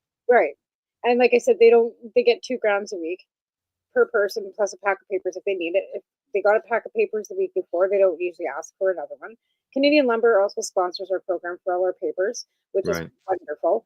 Dirty Darts trading post out at the Tanaha Nation also has a donation jar out for us and is also selling my candies, and all the proceeds of those go to our substitution program as well. Yeah. And look for more candies and gummies. Do they have they have like, obviously they're selling cannabis, but do they have cannabis at a reasonable price that maybe somebody who might be watching that is more maybe local to you could actually go there and say, hey, donate this ounce of cannabis to the substitution program? Right. Yeah. And I mean they when we went out there, we got some stellar prices, right? Because of but anything that we got for half price, so even like an eighth is only $30, right? Right. And so for $50 I got a stellar package, but for anybody else it would probably still be a decent quarter. Yeah. And I mean, and it's decent. Like, I mean, I can't say, when I went out there and said, do you have any kush, they pulled out 4 jars. Well, there you go. You can see it, you can smell it, and that's the difference between them and the legal stores. And they're sovereign, and they've got band permission. So as far as I know, we're good to go. So yeah, they got band permission. They're good to go. And our substitution program too, we've had no issues with any. And like I said, the fire department and police force and paramedics, who are our firefighters too, are all like saying do whatever it takes, like whatever it takes. So you're getting support that way. Yeah, they know what you're doing, what you're about, and what you're doing. Well, yeah, it helps with their customers at my store. Well, yeah, and every help that you can help the people in the encampment there. Even if I could just deter one of them from using one day. It's one day that they might get some sleep. One day that they might, not go looking for money to go get high. Like maybe it's one day they can just stay in their tent and rest. Like maybe. Right. But again, there's no expectations. There's no strings attached. There's no end of. This is a zero barrier program. I don't care. I don't ask, and it's none of my business. Right. What goes on out at the park stays at the park. Yeah. E-transfer email address again? tamaralee3@gmail.com. All right. Thanks. Yeah. Thanks to our sponsors, legacy420.com, limecityhydroponics.ca, the Campbellford Lifestyle Shop, as well as atease.ca. Thanks to everybody for tuning in the program, and we will see you all next week. Thank you, and bye-bye.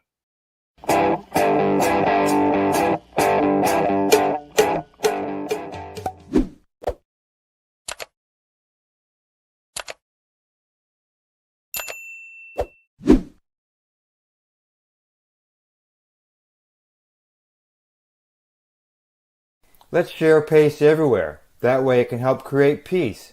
People everywhere advocating cannabis education. You're listening to the Pace Radio Network here at paceradio.net.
This here is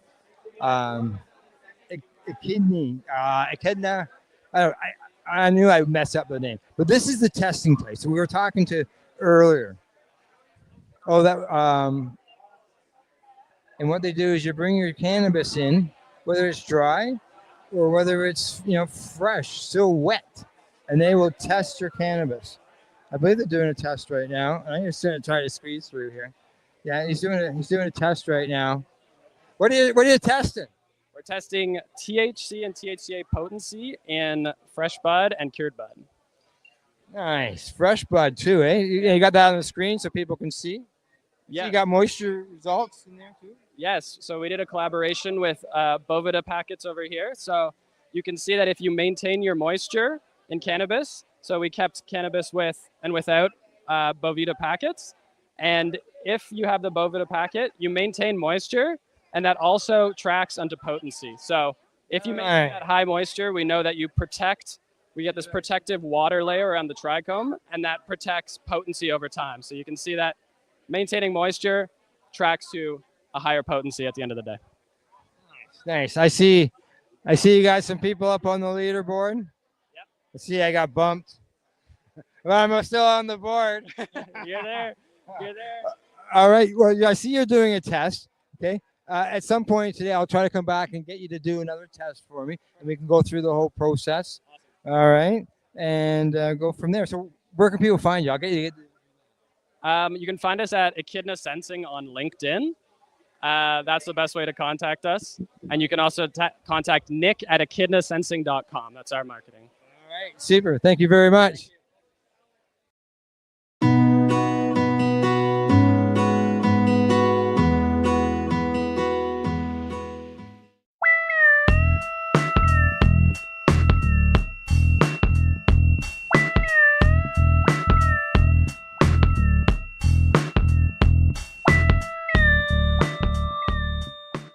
So what do you think? I think it's excellent. I love, again, I was talking with Timmy earlier, and it's always like somebody starts something and everybody responds. And that's the beautiful thing about it is we're all here, and it's these events to give us a chance to kind of find each other. So this is my first March. I've been involved in plenty of events, but my first March. So really, so it's really exciting to be part of the movement and have, excuse me, in that sense. And again, any opportunity that we get to kind of unite commercial, legacy, home grower, and just cannabis advocate together as one voice, collectively, we're going to get more done. So, bueno. Exactly. More people will speak up, our voices are louder. Yeah, that's it. I I think it was Dalai Lama said, if you think you're too small to make a difference, sleep in a tent with a mosquito. So, kind of not lots of times. You know, so if you don't believe, like, anybody who's done that can definitely agree how a small thing can make a big difference. You should let everybody know who you're talking to. So, pardon me? Should let everybody know who's talking. Oh, I'm D the Bud Guy. I'm just I'm a Canadian grower. I'm medically licensed. I'm also CanCell certified. So I love exploring the different aspects of the industry, as well as being part of the moving change. You know, we have a good system in the sense that it's better than not having one, but there's still work to be done. That's right. Sure is. So basically, you march for access, and I march for everybody. I march for those that can't be here today. I march for those that have been incarcerated for this plant, that still feel silenced, that don't have the access. But like I said, otherwise, just we're here to support the plant, and the people that are here are trying to make a difference. A lot of familiar faces, and a lot of new faces. So, yeah. So, like I said, me being one of them with the march, but there's events surrounding it. We come together. It's a round table. Next time is better. Yeah. So it's all about execution, and like I said before, you build it and they come. Yeah, that's right. Exactly. All right. Well, thank you for the words. Anytime, man. I'll see you throughout the day, bro. Yeah, that's right. That's right. We will.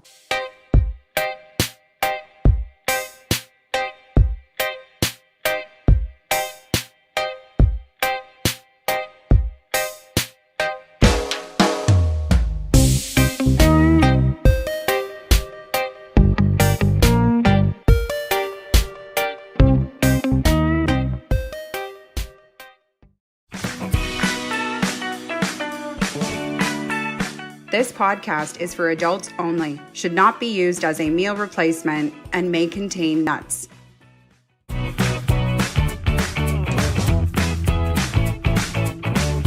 everybody, and welcome back to another episode of The Newbie and the Doobie. My name's Timmy. I am the newbie. Mary Jane, I am the doobie. We have today on the spot, D.E. the Bud Guy. D.E., I dragged out that E. I told you, you're supposed to say, what up, D? What up, D? What up, D? You can tell he's the newbie. He lives to the name. What up? Thanks for having me on. I'm really excited to be here. Thanks for coming. Like D the Bud Guy is a very, very obvious. You're in the cannabis industry. You're the. Oh no, wait. I guess that could be non. Yeah, you might like Bud the beer. Actually, I never thought about that. Okay, but so when you go out and you are D the Bud Guy, this clearly is part of your identity and your journey, and that's what we're really interested in talking about on this show: is hearing people's journeys, hearing why they're in the space, what they're doing in the space, and how they got into the space in the first place. And me being a newbie and MJ being a doobie. Our listeners come from both worlds as well, and we really believe that people's stories are the best way that we can probably begin to really break down the stigma. So where does your story begin in this? How do you become D the Bud Guy? Okay, so I'm very much a newbie and a doobie myself. I'm new to the whole social media section as far as I've only been doing this for a couple of years now, and it kind of started when I began growing. The doobie part being the fact that I am a recreational smoker who's become a medical licensed grower. My journey began a little over 2 years ago, and for me, it started with an outdoor grow. This is actually my third outdoor grow, I should say. It was just completed last summer. So with the legalization in Canada, much like everybody around me, it was like, hey, are you going to grow? And for me, it was definitely yes. My wife is a great gardener and we have beautiful space. So it was a chance to kind of start things. So my journey really began outdoors. It progressed from there, of course. So being a recreational user became a medical grower. We've often talked on the show. MJ is a medical consumer and grower. Okay. We've talked a lot about how there's a lot of recreational users are in fact medical users, and many of them don't even know that or are aware of that. They think they're doing it recreationally, but ultimately it's causing some sort of balancing effect within them. Yeah, even as Absolutely. preventative, Yeah, preventative. Yeah. right? Like in my opinion, even as a preventative measure. I agree. I agree. It's definitely safer for the people around me if I'm consuming. Right? I smoke weed for your protection. Yeah, but all kidding aside, Timmy, I really agree with what you're saying. Like, I think that the danger in that though is that we as people have a habit of self-diagnosing ourselves too. So you want to be careful that if this is your reason for doing it, it doesn't become a suppressant to something else. Like I know in this case, a lot of people use it to treat depression, but it's you don't want it to. I don't know. I don't advise maybe using it as that kind of numbing agent that like maybe alcohol and some other drugs have been kind of prone to do to people in the past. And do you know what I mean when I say that? Yeah, no, absolutely. I think you know, it can easily be used as a. We were talking today on now.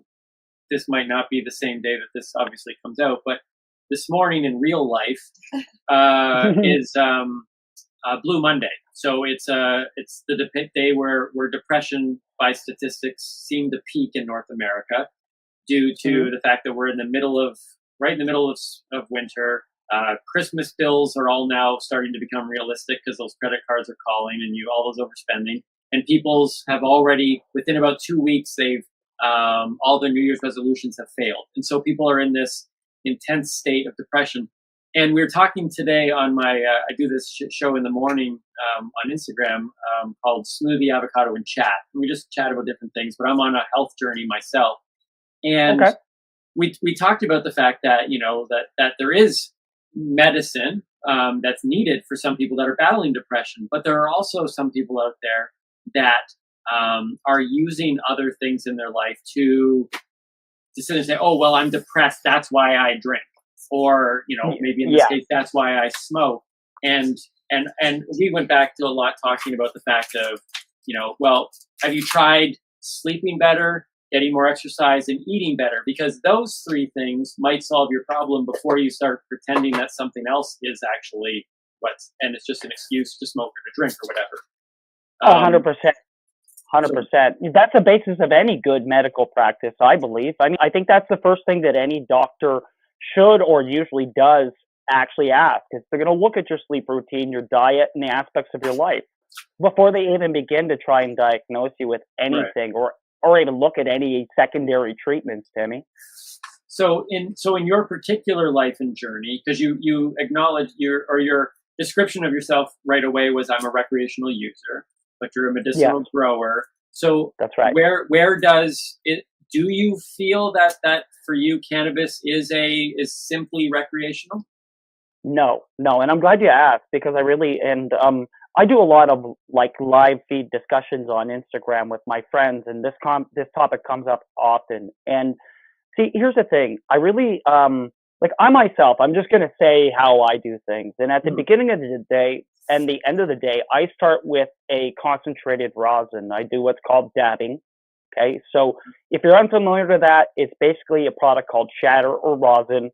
It's a much stronger version of cannabis, and it has secondary cannabinoids present, things like CBD and CBA, and again, I can explain some of these things to some degree if you like, but it's been decarboxylated, which enhances it.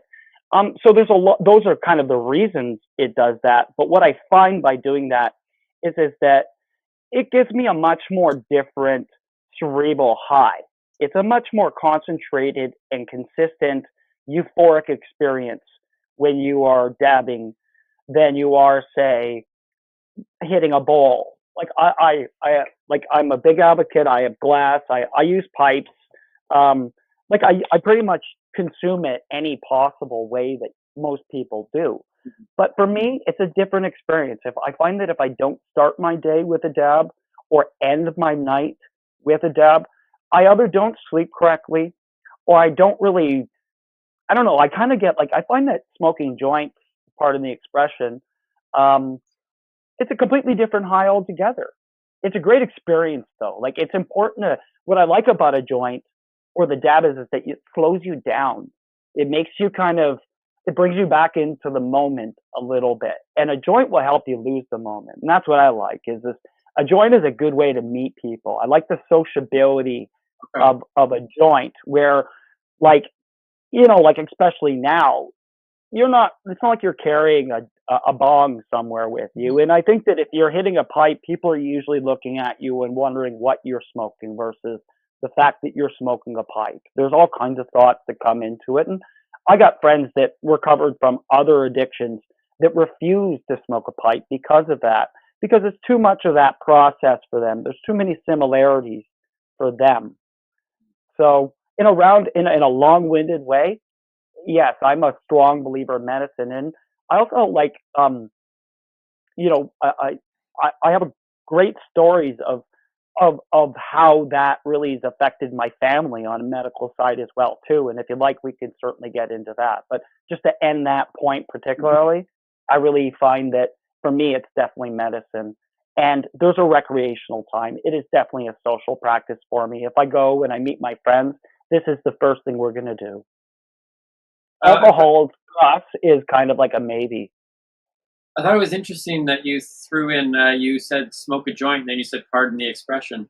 What what is it about? Because MJ and I think it's an old way of thinking. Okay, I think like terms like weed and joint and stuff like that. You know, blunt's a very kind of like, blunt is a very specific thing. It means like, you know, you're smoking a blunt wrap, or it's a much larger cigar style type of a thing. So if you're not familiar with the definition, that's the difference. But what I find is that when we use older terms, and if we, like, there's a balance that we need to get to with cannabis between old habits of calling it like the hippie names, and pardon the expression for calling it a hippie name, there I go correcting myself again, right? Versus getting it mandated as a full-blown medicine. Because, you know, with pharmaceutical classification, there's a whole other box of things that will be opened up, and you know, we could go there and not go there. It's just, you know, I have an opinion on that as well, obviously. But I what I do think is that until we get to the point where it's readily accessible to the people that need it, we need to keep it as it is. We're not ready to grow as a society until everybody catches up. There's a lot of people in the States that can't get a concentrate, so they'll never really, or potentially not legally, be able to have the experience that I get medically. And that's not right to me. Well, up until like, I can't remember what year it was 2000 something. But you probably know this, in Canada, it was legal to have a medical license to consume flower, but it had to be in combustible. You could not bake with it. It was actually illegal to turn it into any sort of concentrate, including butter. So children, this is what it meant. Children who had medical cannabis licenses for whatever reason had to smoke, or they had to burn it in a vaporizer and put a mask over the child. And this was like, it didn't make any sense. This is what you're like, I agree with what you're saying. The rules still we need to grow where we are to get better rules in place. Now it's been overturned because it was a stupid rule to begin with. You should be able to give your child cookies over making them smoke. Yeah, absolutely. Yeah. You know, and especially now that they understand how it differs, like, you know, the thing is cannabis now, because it's accepted and it's looked at as a potential medicine. Okay, and I'm just going to call it potential because not everybody's on that agreement with it. Now the studies are happening, so now they're making up for all this time that they had. You know, when they were busy jailing people and kind of calling it the devil's lettuce, they weren't looking at it. But now, if you look, like I'm not 100% on this, but I know at one point, and I thought I read that it's the current, like, medical cannabis is the current potential thought process at the American Diabetes Association as a potential, like, actual cure. So with that being said, like, you know, I guess that it brings me, like, I wanted to share a story with you, if it's okay, about medicine and how it affected things, and about perception. Okay, so I'm going to tell a very personal story. My mother My mother doesn't consume cannabis, but she's never been super against it. She's always been surrounded by people in her life that when they used cannabis, it led to stupidity. It led to people hurting themselves by getting on, quads and stuff like that and breaking their collarbones. Or it was the time that, like I was coming home late, or the times that we eat edibles and get a little too stupid or something like that. Like, she looked at it as a very juvenile. She had a very poor perception of it because that was her vision of it. Okay. And then her sister got really sick. And her sister went from, so my aunt, one of my favorite aunts, okay? The leading thought at the time is that she may have had diabetes. Of course, diabetes is almost a rush to in my family because it's been so prevalent, and it's such a huge cause for a lot of things. Like, its symptoms are so similar to a lot of other symptoms too. So they always kind of start there. I don't know if you've noticed that, but it seems to always come up. And in treating her, they gave her all kinds of heavy medications, things like morphine and stuff like that, which caused her to go from 160 some odd pounds down to like 80 pounds in a very, very, very fast time. So you can imagine how we felt looking on the outside in. It just looks very, very, very scary, right? And so my aunt's a long-term recreational smoker. She's always been for it. She was the cool aunt that used to sneak a little bit to me when I was growing up. Like, she was cool like that. But she reached out to me because she knew I had some friends and, a little bit of, connections when it came to the medicinal side of things, because she heard about some of the stuff I was doing with some of the friends that I made, and she asked me if I could find her some help. And I had a really good friend of mine, okay, a company called Leaf This, if I could say that. And what she provided me was an RSO oil for my aunt, okay, which was really good because the RSO oil really, really helped her. What it did is it gave her that pain killing effect. It gave her the ability to rest and to so it gave her that dormancy, I hate to say it, but like that part of it that she needed to fully get better. But she also gave her like these things that were natural and that gave her energy and gave her appetite and things like that. So I gave it to her on a Sunday night. She finally kind of came out, seeing everybody, and I gave it to her on a Sunday night when I was finally able to give it to her. And she texted me the Monday morning, and she was up making breakfast for her family for the first time in 2 years. Okay. And like, she sent me this text, and it was like this very heartfelt thank you. Bless the person who made this. This is the best I felt in 2 years. Like, I feel like a person again. It gave her dignity and energy and the strength to fight off what she's going through. And she's still at the process where they're still sorting things out with her, but she's a lot stronger, and she doesn't look like that person that kind of really, she doesn't look like, like it's winning, if I could say that, you know what I mean? So. Yeah, I have a story also with pharmaceuticals, and it's amazing the list of pharmaceuticals that can be replaced, or at least that were replaced in my personal journey by one plant. I can't say one plant because it's multiple plants and different strains, and I had to find all that out, and it's not going to work for everybody. Like, it's funny because you said cannabis slows you, like dabs and smoking joints, they slow you down, and that was what Timmy didn't like about consuming when he did smoke a joint.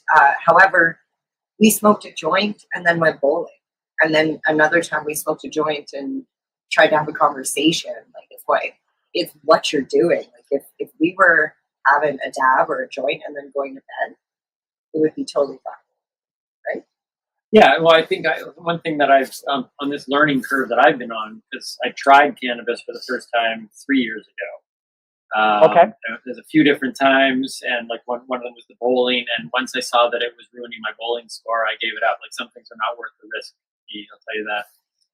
But but one thing that I'm learning is this concept of how complex the plant is, and realizing that there is so many different dimensions in regards to strain, environment, dosage level, how you receive it, how it's grown. So there's all this thing that's going on, and we have somebody in our life who was adamant about the fact that the cannabinoids, and I'm a skeptic by nature, so I've come into this industry growing up in the church, 35 plus years, going to become a pastor. We didn't talk about cannabis, and when we did, it was equated to cocaine, heroin. I mean, it was up there with everything that you shouldn't. It's a drug. Take that, you go to hell. That sort of level of thing. And that was information then. Okay, I get it. Yeah. So when this friend of ours, Reverend Kelly, she was talking about the cannabinoids. Yeah, about it comes in the breast milk. Yeah, and that everybody's kind of got this thing in their system, and that everybody needs it. And at first I balked, and I was like, no, I don't need it. Like, I'm pretty healthy. Like we talked earlier, I focus on eating better, sleeping better, get more exercise. If I do those three things, I think I can combat a lot of the other things. You're really healthy. But what I'm discovering, though, is that there might be a strain, and maybe we're already discussing adding CBD oil just into my my breakfast smoothies, and that maybe it isn't the THC. And so I think within my skepticism that I had growing up, and my healthy skepticism that I still have now, has at least transformed to the fact that I now see the benefits. I see that there is potential. The word that you keep using is definitely there. And so I stand on now the side of the advocacy of it. But now the skeptical side is continually going, well, show me the science. Show me how this can help me. And if it can, I'm in. But show me how it can do it. But see, I look at that like it's personal. Everybody is different. Everybody's genetic makeup is different. So you have to find. But you know how we're all the same? Timmy, can I ask you a question? Absolutely. You said that you're looking at other forms of just overall health, right? Yeah. Yes. Am I correct in assuming that maybe some of it's dietary? Like, are you looking at like those kind of principles as well? Are you vegan or vegetarian or anything like that? I tried veganism for a year. I ended up adding meat back in, but yeah. Me too. Okay, but let me. So you'll understand where I'm going with this. When I was vegan, one of the things that I kind of learned was just that the whole concept of what you put in your body is kind of shelved around this concept of whether or not you can consume it by ripping it open, whether it's natural for you to actually consume that. And that's usually like the way that we kind of looked at things that we put in our bodies when at least that's the vegans that I was around. And that was the education kind of about it that I was given. And the reason I bring this up is this. If we're not designed to consume cannabinoids, then why do we have cannabinoid receptors? That is something that I've been learning more about. Yeah, the endocannabinoid system. Yeah, it's a legit thing. We actually have a system designed to deal with it. So, is it fair to maybe just say that it's likely on that notion? Now, you see why I brought up the other thing first, though, right? Like you see how it kind of. Because anybody who takes anybody who takes a bit of education and learns about the things that they put into their body, and I'm not going, I'm not picking vegan, this and that. I'm just saying in general, anybody who looks at nutrition issues and looks at what they put into their bodies, these are the questions we ask ourselves. So I think there's an answer there. And I think that the skeptic in you should know that there's a cannabinoid system in your body that's designed to deal with that. So I got to think that it's there for a reason. Yeah, no, and that's what I'm on board with. I think I've really come to understand that there is something within, and just like sitting there saying, look, I want to make sure my iron levels are high. I want to make sure my magnesium, all these things that are below. That's right. Vitamin D. And so then you have this other thing that is high or low as well. And I think for me, the big step forward was separating the fact that as I grew up, all I saw was the stereotypical let's use the term smoking the joint. And to me, I equated that with smoking, which I equated to unhealthy living and all this other stuff. So, but now that I found out though about the other ways to consume, and now I'm like, okay, you know what? I had a CBD cookie. We had 4. I ate a lot of them. They were really good cookies. But that opened my My eyes wife tremendously. uses CBD. What's that? I said my wife uses CBD products. Yeah, and that to me really opened my eyes, and I went, oh, okay. There's another way to possibly receive the benefits and to get the cannabinoid thing, and that's right. To me, when I talk about being a skeptic, I say it from the standpoint of I have crossed the line into the advocate side of the skepticism. Now it's a question of, and that's why I enjoy these conversations and the show that we've been doing, which is not just about teaching me, but teaching other newbies. So, and you know what, MJ will appreciate this. MJ, I presume you grow likely organic as well. Just need to click it. Sorry, Timmy. You said. I actually am probably one of the most healthiest looking unhealthy person you would meet. I eat the same crappy processed bagel with cream cheese and microwaved bacon every single day for breakfast. And I say breakfast, but it's like 1 in the afternoon. But mind you, she does have a cannabis leaf every once in a while on her bagel. So. Yeah, when I do the cheddar cheese. So it's funny you say cannabis leaves. So cannabis was prohibited over 100 years ago, right? And we have this endocannabinoid system within our body. There is a theory, and maybe it's just my theory, but I'd like to think it's a theory that's actually out there. So there's a theory that says that when they banned and made it prohibited, what happened was our diets then started getting, our system became deficient in the cannabinoids. So we started getting sicker. Cancer is doubling, they're at a crazy rate. I think that I heard about Dr. William Courtney, who believes that cannabis is a vegetable. It's actually a plant. You can eat it like lettuce or juice it.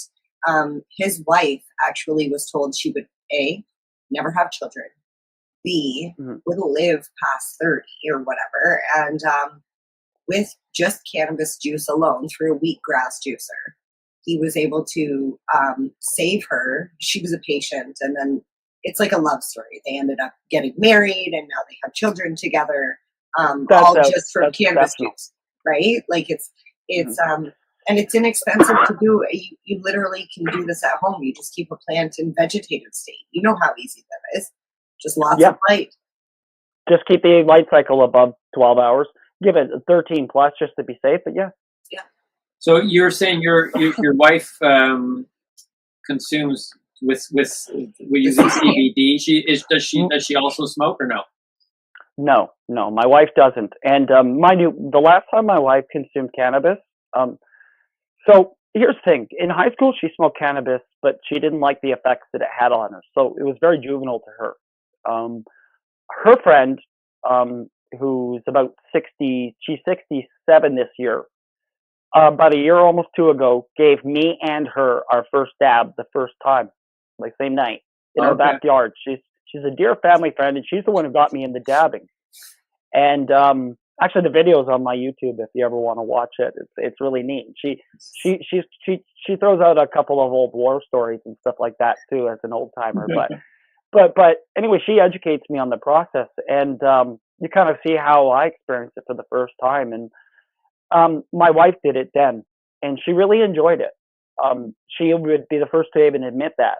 But she didn't see it as something that was going to be a long-term thing for her. We're not big drinkers either. We're not, we're not super healthy. We eat a lot of fast foods as well and stuff, but we are somewhat conscious. The things that we do eliminate into our bodies are chemicals. So, I'm a fully organic grower. And the reason I asked about the organics is here's another thing to look at, Timmy, is the source of the cannabis that you get. I grow mine.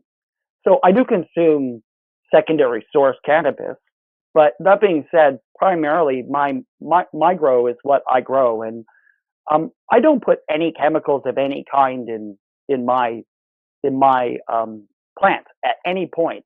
Not even grow things like I can add things to my grow that make it look even better and stuff.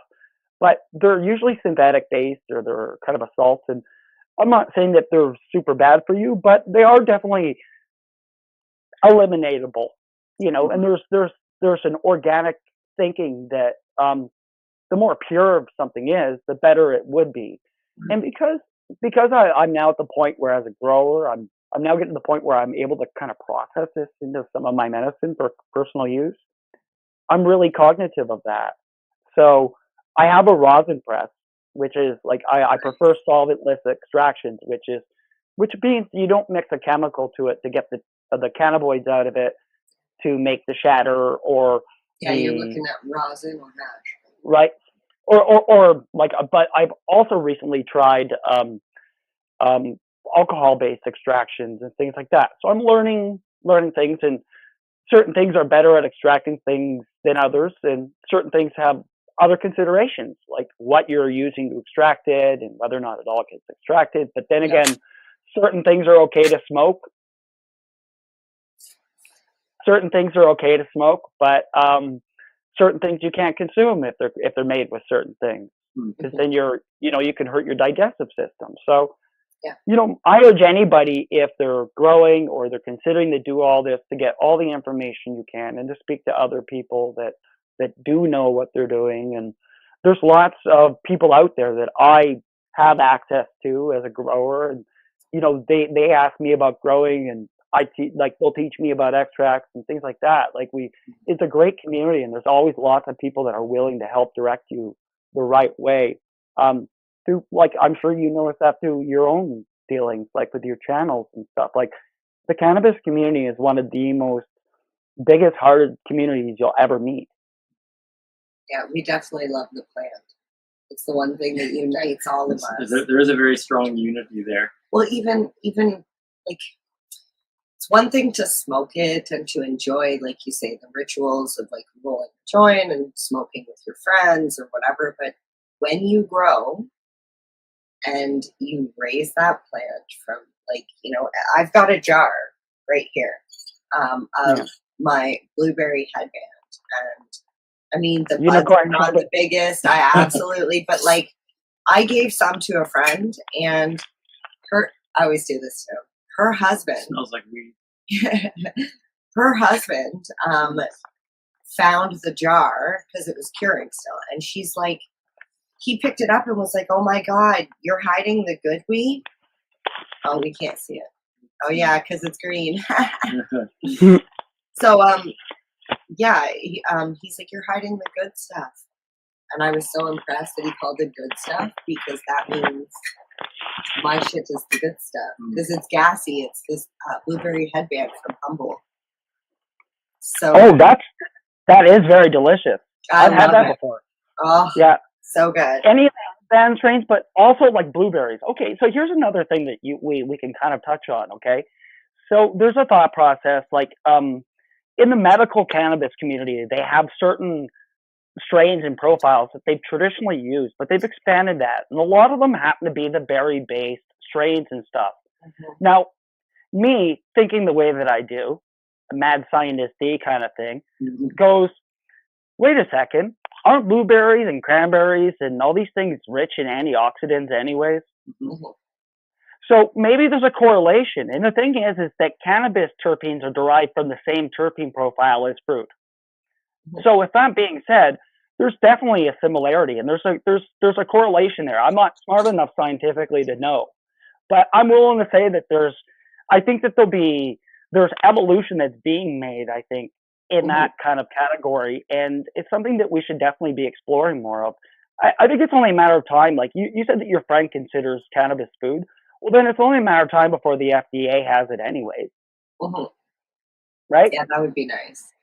So everybody has their own theories on this, but why do you feel things went so wrong with cannabis? Why did it get put on the blacklist when it clearly seems to have so many useful benefits. So what is your theory?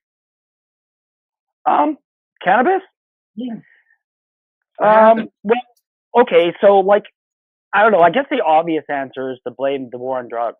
You know, like, so I do believe that there was political aspects and stuff, and I only say that because, you know, like at the time the war on drugs became a problem when the U.S. was suffering themselves and the government had to do something, right? And what they did is they had these impoverished neighborhoods in the U.S. where people were getting super sick, and on the other side of the world, they were going after these guerrilla growers and stuff like that. But really, history said that there was more to it. And I'm not going to get into that. The people can read about it and see what they say. But I will say that that was probably some of it. And the other aspect is like, the other thing too is like, there's a lot of people that, like, MJ, was it you said that you got rid of a lot of medicines and then just kind of, now you one plant?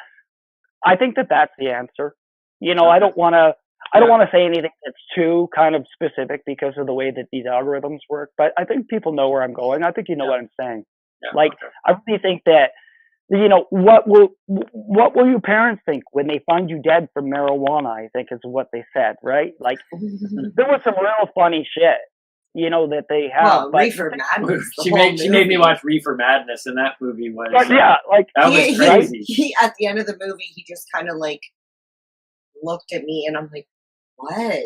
Like, should I like be worried?" I thought she was going to end up killing tonight? me. That's the way it looked, anyway. But you know, like, history has shown us. Like, have you guys ever seen the movie "Thank You for Smoking"? No. I might look it up. Okay. It's pretty interesting. It's a good movie. Watch it. It's kind of interesting. It's about industry and the people that ran different things at a certain time, and it's kind of based on a true story. But it's done for a more entertaining like version, of course. But it's like the tobacco and the meat people, and they all get together. You know, all the lobbyists in the States and stuff. So it's kind of an entertaining movie, but there's a lot of 50% of truth is said and just, I think is what they say. Mm-hmm. Yeah, I would agree. Sorry, I love quotes. As a you have a social media presence that probably is different than your personal social media, I would imagine. Or is it one and the same?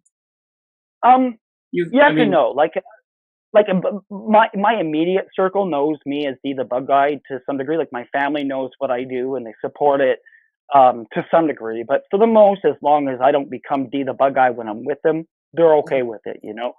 But they're happy in the sense that I help them with their personal growth and stuff. But like when I walk around my hometown and stuff, like, it's D, or people will call me Dwayne, you know.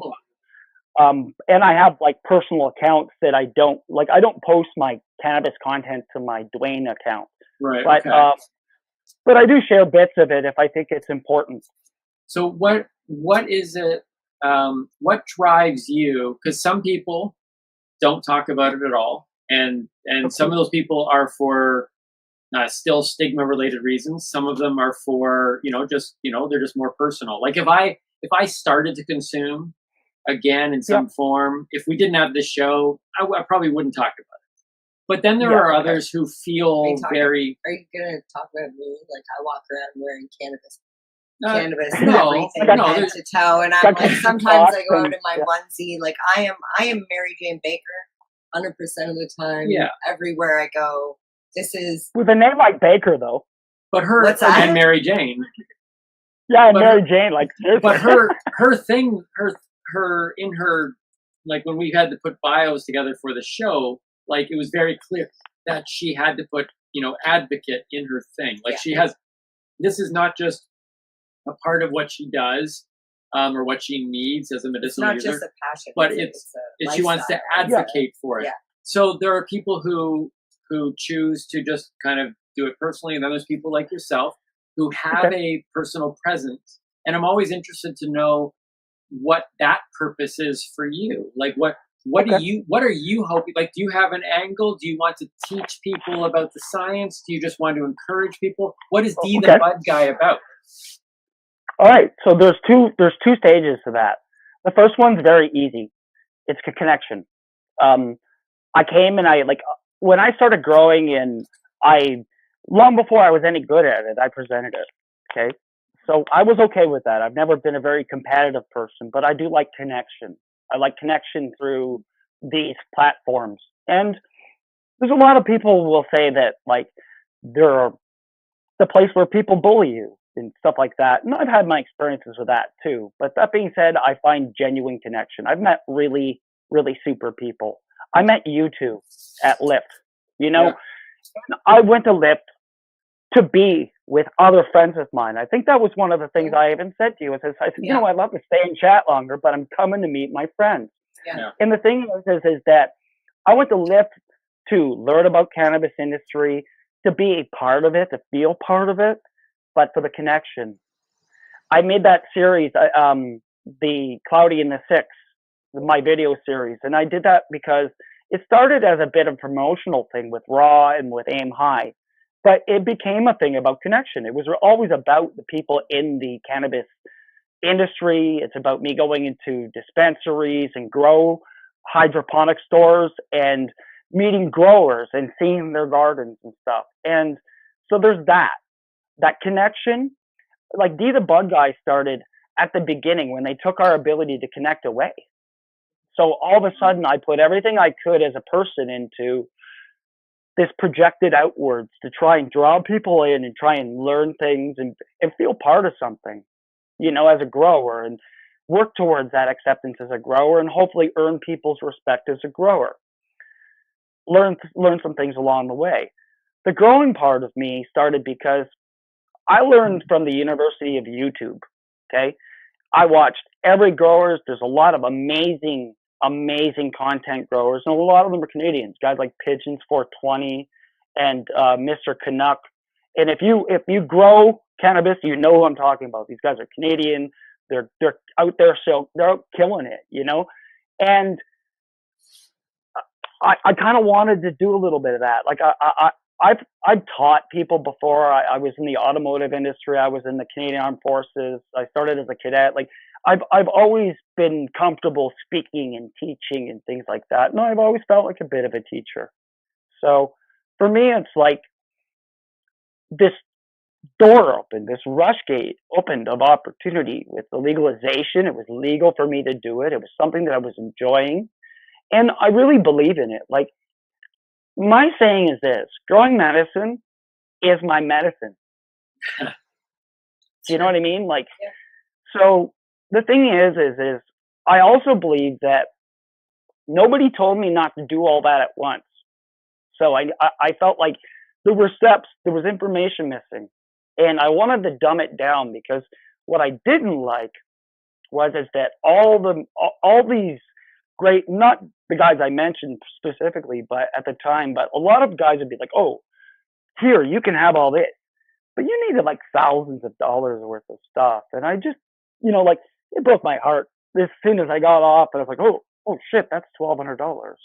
Like, you know, but like as a grower, I was joking with my buddies. I said, like, I'd watch a grow video, and then it'd be the equivalent of a kid watching a kung fu movie and going and beating all his brothers up. Like, I'd have to go out and treat my plants with all this new knowledge and stuff, right?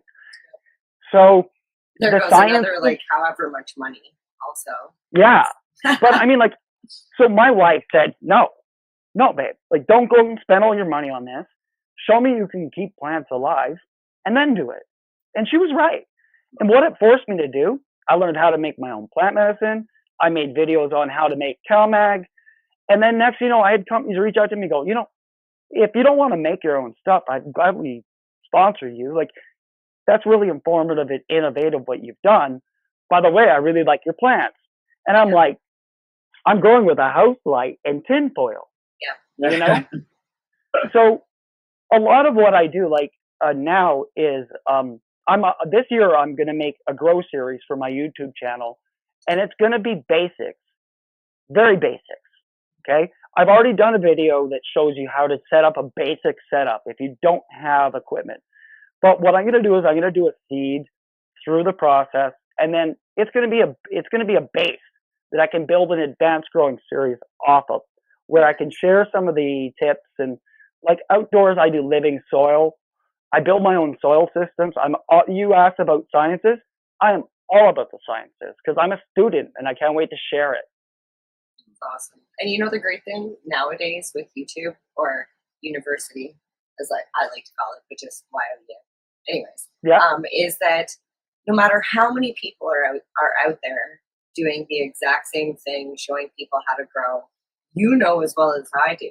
And when it comes to growing, everything will be different. Something that works for you might not work for somebody else. So if I watch somebody else's video, I might be completely useless when it comes to that. But your video might be the one that is like, oh my God, are you kidding me? That's what I need to do. Yeah. So I try to draw people in with, like, if you look at the content that I do create, I try to draw people in with music and a little bit more upbeat tempo so that I don't lose you. Like, I always found school boring. Okay. Like, but the teachers that came out and did this, like, things slightly different, they really got through to me. And because of that, I mean, I became a student of humanity, I think, you know, like, in the sense that, like, my favorite teachers were the scientist and the librarian and, like, the history teacher. Like, these were my favorite teachers. It wasn't the English teacher. Like, you know, the mathematics guy was cool, but, like, they didn't make it fun. There was no fun in that for me, you know. But the science, like, my science teacher ate chalk, and everybody thought that shit was weird. You know, like, it was enough to break down that barrier and just like, what is it? Like, you know, it took my interest, and I try to do things flashy and loud because everybody's done boring and slow. Oh, that is true.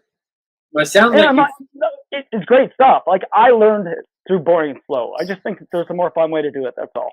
It gives me connection too. We absolutely agree. Well, and you keep go ahead. I actually learned through mistakes. I make lots and lots of mistakes, but I'm like you, constantly making videos and showing people what happens when you don't put your plant into a bigger pot, or what happens if you forget to water and let the soil dry out. You know, like all these things that people will do. So I think that there's a lot of value in we often, I've talked about this in my own personal journey about, I'm a very private person, and I like to show people the end product. I don't like to show people I don't like to show people like the journey all the time, because the journey is filled with, you know, errors and failures, and so you just kind of want to work through and get that done. But what I'm finding is that well, I've always known it to be true. Believe me, if it wasn't in the public eye, I might not even be on social media. Like, I don't need to be on it personally. Yeah. But I have started to understand the importance of it from the standpoint of letting people see the failures and the things, because that is what we learn from. And, you know, my dumb questions that I might ask as a newbie in the space is valuable. And that's what we noticed very quickly, that there were people that were watching our stuff that, you know, a group of cannabis people might go, that's like the most basic of questions. You know, it's almost, you know, not that you would do it, but some people might, that's kind of silly. It's like, well, no, it's not actually. It's from that very basic thing that a lot of other people are going to be able to learn from asking that dumb question, that question that doesn't, you know. That's funny. You said notice very quickly. And the first thing that I noticed very quickly was the unit sitting in front of Kermit the Frog. Yeah. Do you know what I'm going to say about that unit? Do you see the water in it? I'm going to say that it looks very clean. Yes. Yes. Yeah, we did a video the other day on how to clean a bong, and that is how you should, if you're going to leave it for another sesh, that's how you should leave it. That? Clean water and not. I was impressed by Kermit. She was impressed by the clean bong. That's the way our world It's hot goes. that he's wearing a Supreme. Equally impressive. Very perceptive, by the way, too. You know what? Kermit was, my wife and I was telling you earlier, love thrift store. And so we found that at a thrift store, and I had to take Kermit home. And the bong the bong's nice. It's a 2-piece freezable beaker bong. Oh, you got that. Oh, the icing. It actually, it's glycerin at the top. So you put that in the freezer, right? Oh. And it doesn't actually freeze. It's like a cooler pack. So it's pretty slick. Yeah, no, it looks so It's so cooler coil. That's what they're called. Like, okay, I mean, like glass. There's a whole other conversation too. I mean, like I worked in a cannabis glass and accessory store for. That's how I got started. Better part of a year. So I learned so much about people, cannabis users, and their preferences through that. Like, there's a lot of really golden experiences through that. Eh? So you said you worked in one too? Yeah. So it's so funny. One day back when I actually used to eat McDonald's, it was like 2014 because that's the last year I ate McDonald's. So I was in the drive-thru and I was like, puff, puff, pass. What's that? I know what puff, puff, pass is, but like there's a store. And then as soon as it opened, the first week I went in there and I was like, what's going on?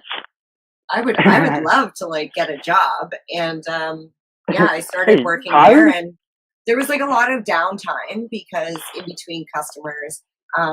So I had my laptop. I spent a lot of time on the computer watching documentaries. And then when customers would come in, like you're saying, you talk to them and then they'd be like, you know, I use cannabis for cancer treatment, or I use cancer for insomnia. And, you know, do you have, I learned what a pollen press was when I was working there. And like, you know, the honeybee extractor for the butane and all that stuff. Like I didn't know any of that. And it was a great learning experience talking to everybody. And I love upselling. Like you bought a bong, you're going to need a bottle of cleaner because trust me, you're not going to want a dirty bong. And bong, flavored bong water. That was like, I love that stuff. Well, we know you're in Canada, getting your jacket on and everything. Chilly, eh? Oh yeah, it's I smoke in my garage. It's my man cave, right? Yep. It's definitely very much. It definitely feels like a cave today. So yeah, it's funny. We were talking about Blue Monday earlier, and in real life, it's Blue Monday. It would be hard not to be blue today. We literally got slammed with the biggest snowstorm. Yeah, I shoveled my snow. I did my driveway right before I came in. Yeah.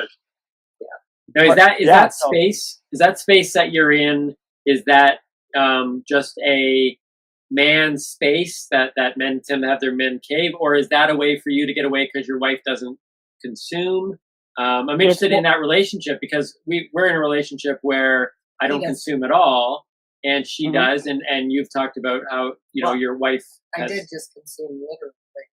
That's true. So it's both because it's not even just about consuming cannabis. It's also about content creation, right? So as I mentioned earlier, is I do a lot of like lives on Instagram and things where I'll have it's like a studio as well. Yeah, so it is a bit of a studio in a sense. That's why I chose to kind of come in here, and it allows me to just smoke and converse with you and not affect her. Like right now, she's not feeling too well, so she's resting, and that way I don't have to be intrusive. If she wants to watch her show, she can watch her show. But although she doesn't consume, she does assist me in a lot of ways. And I mean, like, you both are a testament to it. I mean, like, when you do content creation, you're not really just you. I mean, like, whether you recognize it or not, you're not usually just a one-person gang. There's usually other people that are assisting you along the way, whether it be with the actual filming or, like, if I do a giveaway as an example, my wife will help with the data input of the names and stuff like that. And people will send her roses in the chat. And, like, it's become a bit of a personality within the Bug Guy brand, as everybody knows Tony, and I think it's great. Like, it's they're the unsung heroes. Is the spouse of the grower, the spouse of the content creator, the spouse of the newbies and doobies of the world. Like, like, without that right support system, it's hard to do what we do. Yeah, well, you can't see it, but we've got our 12 wives on the other side of the camera. Excellent. They help get everything going. Has there ever been?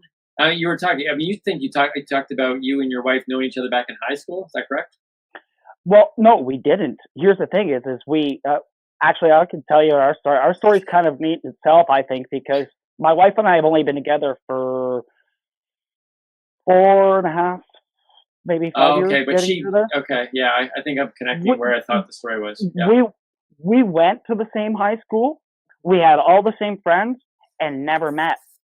That's crazy. We live in a small town, so statistically, it's just really weird. But I will tell you that when we did meet, I fell in love the instant I met her, and I really mean that. I went home. I called my mom and I said, "Mom, I would never believe that I would ever even fathom saying this, but I'm telling you straight up, I met the person that I love the most in life." And I told my mom, I said, "Write this shit down, Mom. I found her." And the crazy thing is like we like realized like we're on the first date, and she goes, "Well, what did you look like in high school?" And I go, "Well, actually, a friend of mine tagged me in a post recently. Like, here." I pull out the picture and I show her the picture. You know what she says? She goes, "That's me on the other side of it." Shit you not. That was her on the other side of the same fucking picture. What? Sorry. Oops, sorry. No, you can say picture on the show. Yeah, sorry. So I mean, like, it's really just kind of weird. And then I remember feeling like when you meet somebody that you love so much, like you almost like, especially in my case, like you feel like, wow, like why, where were you all my life? Like, and you start to almost feel cheated out of that time a little bit. And then it dawned on me, like, honestly, I had a lot of growing up to do. And I think everybody deserves the person that is good for them. And I try to be the best person I can for her too. And I mean that. I'm not trying to swallow myself up. I mean, I really do mean that. And I maybe just wasn't ready to be what she needed yet. So I'm a firm believer in that. And I think the destiny brought us together when it was right. So well, I'm grateful for it. Like, I couldn't be D the Bug Guy without T the Bug Gal, you know? That's sweet. Yeah, the universe works in strange ways. Like Timmy and I, like, I feel like the universe brings people back in around the same area. Like, we had been close to each other vicinity wise many times over the years of our lives, but we just didn't meet until it was like the right time, I guess. But like our parents live like a couple city blocks away from each other in Toronto, and like 20 minutes to walk from one place to the other. It's crazy how close they are. Yeah. Did we'll get ready to let you go and make sure that she's doing fine. What was it? D the Bud Gal? T the Bud Gal? T for Tony, yeah. Was there though a moment of hesitation for her or stress at all in the relationship based on your consumption? Because people often look at us and ask those questions to say, well, one is a consumer, one is not. Oh, that must get, stressful, or well, is you there? had some people in your life that might have been concerned. I might turn. Yeah, like, so was there anything in that? Like, it sounds like you guys are in this great space, but was there anything that was connected to that where it caused maybe a hiccup, maybe with outside family relationships and stuff as well? Not the consumption itself, but the creation. Definitely the creation. Okay. I think when I became a creator, there's a time where you kind of like, all of a sudden you're doing things that you're not used to, and things become, you feel a little bit like Dorothy and Oz, and you can get swallowed up pretty quickly and easily in it, and you can lose sight of things right in front of you by being in here. So the thing is that, like, I was never in real super threat of anything, but the important thing is, again, it takes a strong person to be able to communicate with you. And it took me a while to see that I was like maybe not as aware in real life as I should have been. Right. So I really offer balance. Like, the thing is if you're going to do creation and you're going to have a garden and you're going to work, you have to have a life too. And everything requires kind of somewhat of a balance, because it is symbiotic. You can't have it all and just shit on one, right? So as a content creator, like, what you do learn is you learn to make your content more accountable. Like, you maybe just you spend a little bit of time less, and you take the time to value the time. And I think the other thing too is when you do spend your time with the ones that you love, is you make it count. So you do all those things, and as long as there's good communication, it's always going to work out. But from a consumption standpoint, no, because I grow. Otherwise, but that being said, like, there's always that concern that I might be having. Like, I have a plant count that I have to keep within, and she's aware of it. She keeps her eye on that and keeps me from maybe overstepping my boundaries a bit. Getting that. She keeps me from making those really stupid ideas otherwise. That's for damn sure, It's so easy to go If you over think the stuff I do is stupid now, you should just imagine how I'd be without Tony, right? So, Well, and it's so easy to go over plant count too, because when you're making cuttings or popping seeds, you want to make sure you do enough because, yeah, you do, like, you gotta play with those new rules for sure, and you gotta take time. And I don't know, like, I'm a big fan of it. Like this summer, okay, as an example, I had a pretty big grow last summer, but this summer I'm not even gonna grow like outdoors cannabis this year. I don't think, not necessarily at my house. I might do like an off-site something maybe, but in summary, my wife and I are gonna grow sunflowers there. I have some beautiful selection. Another grower that I met, that connection that I was looking for. That's the benefit of it. Like, so we're at the infamousy of it, but we're going to start a sunflower growing contest on Instagram. Nice. So we're going to spread love and sunshine through Instagram with sunflowers. I like it. It's amazing. With that, you double lettuce and smoke it. What I really liked about this conversation, Dee, is you're clearly a doobie, but you talk and communicate on a newbie level. And I was really, really caught up in the numerous ways where you used terms or whatever, and you immediately caught yourself and either adjusted or altered it. And there is definitely a teacher in you in that regard. So from a newbie, I just really enjoyed hearing somebody who, once again, is clearly a doobie, but speaks on a newbie level, and that's not easy to do. And so, we definitely need more. Yeah. So I would encourage people who are listening and following here to connect with Dee on social media. Where can they find you, Dee? Where can they hook up with you? Or not hook up with you? Yeah, that's Dee's job. So hi. So I'm at Dee the Bug Guy. So as it likely says in the titling there. DTHEBUDGUY, and I'm also Dee the Bug Guy on YouTube. So I do have like a WeedTube account, but I haven't really used it. So I'm kind of guilty that way. But I wanted to put my focus there, and for the growers that are interested in following some of the autoflower stuff, I do have a Grow Diaries account as well. So they're welcome to see some of the more detailed auto grows. I'm kind of coming to fruition as a grower when it comes to autoflowers, and we're always welcome to I can explain some of that to you one day if you like. I'll try and newbie it again. But the correction is because I really think that if you're going to come out and be an ambassador for cannabis, or even take the time to speak on behalf of yourself or anyone else, that we want to be good ambassadors. Like, so we as cannabis ambassadors, we can't all sound like that typical stoner type, and we can't be that puff of smoke at the kids' playgrounds and stuff. Like, we really do have to be cognizant of everybody around us. And if we do that, we're going to be better ambassadors, and we're going to be more welcome. So if you're at the beach, take your shit with you. There's that raising the bar again. Yeah. Raise the bar to break the stigma. That's it, right? Like, and if you're using cannabis or considering cannabis as a medicine, then take the time to make sure you understand it. And if you've had a bad experience, then maybe consider trying something different. And I'm not trying to get you into it if it's not for you. I'm just saying is that, Timmy, you'd commented yourself, like maybe a different strain or a different type of consumption might that might be the difference for you. That might be the difference that puts you as a doobie too.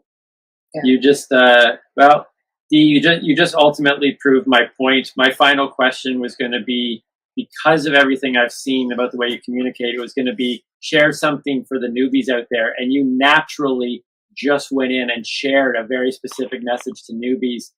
So I'm not even going to ask again. We just really enjoyed this conversation. MJ, any final thoughts, words? I just want to thank you guys for having the platform that you do and for asking the question. Like, it does take bravery and it takes commitment. The level of professionalism you both have is second to none. I've done all kinds of talks and different things in that, but nothing on this well organized level. And normally organization comes at a cost of fun, and you both have not done that. This is one of the most, if it isn't the most fun time I've had discussing this in at least a long time, if not ever. So once again, I look forward to meeting you again in person one time. And being we are so close in that, I know that because you're involved in the community that we're going to see each other. I will see you at Lift this coming year. For sure. I don't know if you guys have reserved booth 0 yet, but yeah, we're getting it. We'll be for there. sure. We'll have our onesies. We'll be there. I really, and for anybody who doesn't know what that is, I mean, I just think it's so great that you're like, the hell with it, I'm going to Lift anyways. And you set up, I got my own booth. You clearly decided and you went that it was your event, just like I went and decided that was my event. And I love that you did that too. So I think that's why we had so much fun. That's awesome. But, well, we definitely enjoyed meeting you there. We enjoyed this conversation, and we do look forward to connecting again. Yeah, Yes. the only one thing I would say touches on content creation, and I'm sure you know this. It's the reason why I think we are being as successful as we are, why we make it look as easy as we do, is because when you're creating content for yourself and not for so much for, like, we do create for other people, but we enjoy what we're doing. And I think that's the most important part, because if I actually cared about how many likes or how many views or all of that stuff, I would lose sleep. I would probably have a lot more gray hair and I would be discouraged to continue on. But I love doing this. I want to educate. I am passionate about cannabis. And the more people like you that we can connect with, the more knowledge we can share. And I'm just happy to be on this journey. So thank you again for Thank you. That's awesome. Thank you, Dee, for joining us here on the spot with the Newbie and the Doobie. You can follow Dee the Bud Guy, like you said, both on Instagram and on YouTube. And from there, I'm sure you'll be able to follow everything else. Hugs to T the Bud Gal for us. We'd appreciate that. I hope she feels better. I appreciate that. And we will connect with you again sometime in the future. Thanks so much, Dee. Awesome.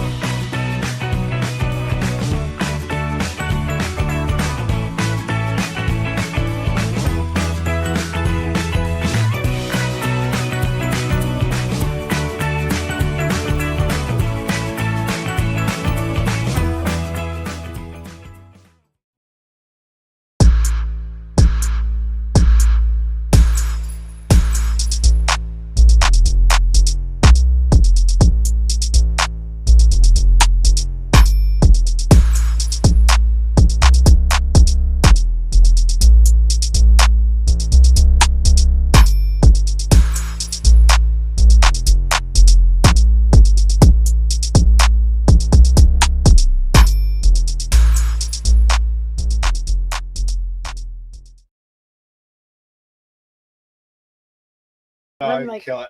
pulled it in there somewhere. Okay, So Shallon. the day I saw him, I'm like, hey. He's like, "Where When are you're you done there, It ain't more putting than your lights, entries it's in. juicy fruit. I said, We I got don't number know how 3 high for I you. went. Alrighty. Here we go. Thank you. It's in a Skipping case. me? Is that yours or hers? We skipped you and Shallon because you guys were eating, so we went to Kent. Now we've gone back to Shallon. We go Oh, to you. okay. I was like, what they do now? You were having that sugar donut. Yeah. Oh. The twisted sugar donut. Yeah, I ate them all. That looked good. That's what we're doing. Yeah, I got Oh, to yeah? rush off. I still my heart just going. Yeah, I don't know. I don't think you I don't even know should how do many sugar. there was. No, they're delicious. Cooked perfectly. Yeah. Nice and tender inside. Oh. Sirloin makes a difference. Yeah. As opposed Yeah. to the regular That wasn't was, burger. yeah. She got the good parties.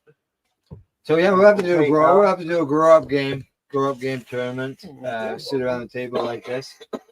Have the thing on. Yeah, People today would have been a perfect day for it. Exactly, because people just only heard me talk about it, or read about it, Yeah. including yourself, or even Throwing them away.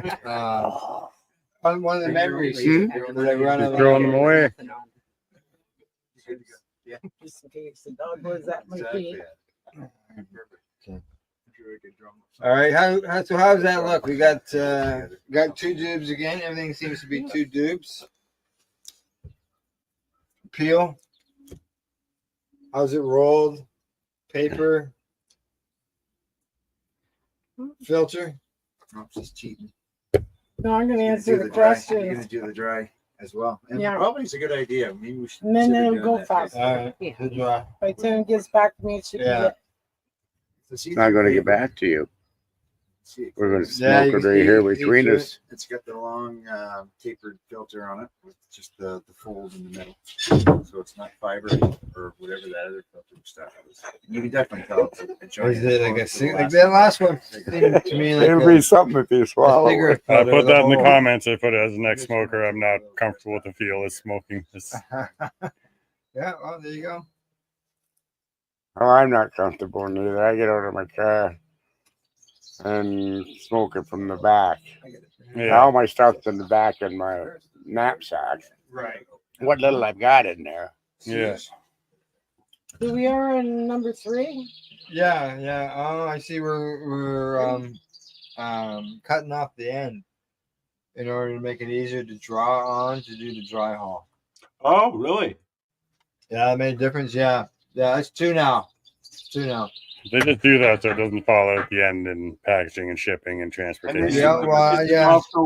And normally, So like a cigar where you cut off the tip, these you got to cut off the. Yeah, it's too much work. You know, you think with the pre-roll everything be there ready for you to go, but it's too much work. You have to augment it. Sometimes you have to re-roll it. you're hitting it with the lighter, right? So you're burning that paper right away. Yeah. So it would open it up. It would. Yep. And like as you mentioned, it closes it off to keep it fresh and in there. It fresh and in there. Okay. That'll work. That works. So far, they've been in tubes with no moisture. That works control. for me. Works for you too, doesn't it? Are you finding? How are you finding the newbies? Watch now over there, sucker on the thing. When are you going to pass that fucking What's Al thing? saying? Oh, you wait How- a minute. You didn't even light it. No, you How are you finding the doobies? Are they dry? Are they moist? Are they rubbery? They're probably not. There's a leak. There it Yeah. is. There's a leak. They'd be Yeah. probably 40, maybe 30. Pre-roll. a little all drier than Looks okay Than to usual. me. yeah. Number You know, 3. they gotta get No, them yeah. dried. Okay. So Sharon, you're lighting that. Yeah. Here is your Okay. return doobie. You pass that along. Quality of roll. Yeah. Put that Where's back that in the tube. Yeah. So you don't or put Thank the you. filter in. Hey. In your tube. Keep it up. It'll just all Okay. fall out of there. Selection of rolling paper. Hmm? Selection of rolling paper. Rolling paper. Yeah. That smells really familiar from here. Make sure we It is. Yeah, it's the stuff that Al had, isn't it? Yeah, but the smell, as soon as she lit that, I'm like, that's familiar. So we'll have to. Which number are you on now? 3. Selection of rolling paper. quality roll. Low quality, high quality. I am. Yeah, I'm not seeing any abuse. Selection of Bent filter. over. I'll care for. I mean, Yeah. they're going to probably Selection of filter. package them extra careful too. You know, because Right. You know, this whole presentation thing is part of it. That's okay. Yeah, and it's a paper filter. There's Taste before it was zigzags in lit. there. The cardboard The paper. taste before it was lit. It's not the foam What- style, it's last What are fiber. you guys feeling about the papers that they're using? The papers And have you that smoked they're it yet? using. You haven't smoked it yet, have you? Overall, Haven't got any smoke. I'm not. Did you smoke it yet? I'm not super. He won't give it to disappointed me. No, I like see. that. Okay. It'll To come. me, when I smoke a raw paper, it just seems to turn black. He didn't want to smile, but he did. For me. I don't particularly like rye. So I don't like where that happens. You can tell a raw paper, be it a Yeah. pre-roll or a roll. You can tell a raw paper. First one. Very distinct smell and taste to them. Yeah, Right. this is burning. This is burning really Thank good. you. There's no runs or anything. I can see bit of resin on You're the having paper. your plate. Now, probably the disappointing thing is yet again, it's another one that's got black ash to it. Right? So this is number what, Al? Yeah. What's that? What number is this? What? 3. 3. We're on 3 hours and 35 minutes. All right. Well, I'll be. There's 4 We more. could have done a telethon, dude. Yeah. I'll be doing some editing and releasing it in smaller. stuff. Buddy has a question for you. Number 7. Buddy Weed smoking 7 doobie. Way to go, buddy. I'm 7. Yeah. And then this one 8, and then another 9. Yeah, I'm up there. Okay, so how's that joint going? None of your business. Smoking pretty good. Smoking, still smoking, still burning, hasn't gone out. Nobody has said no thanks. Has nobody's had enough yet?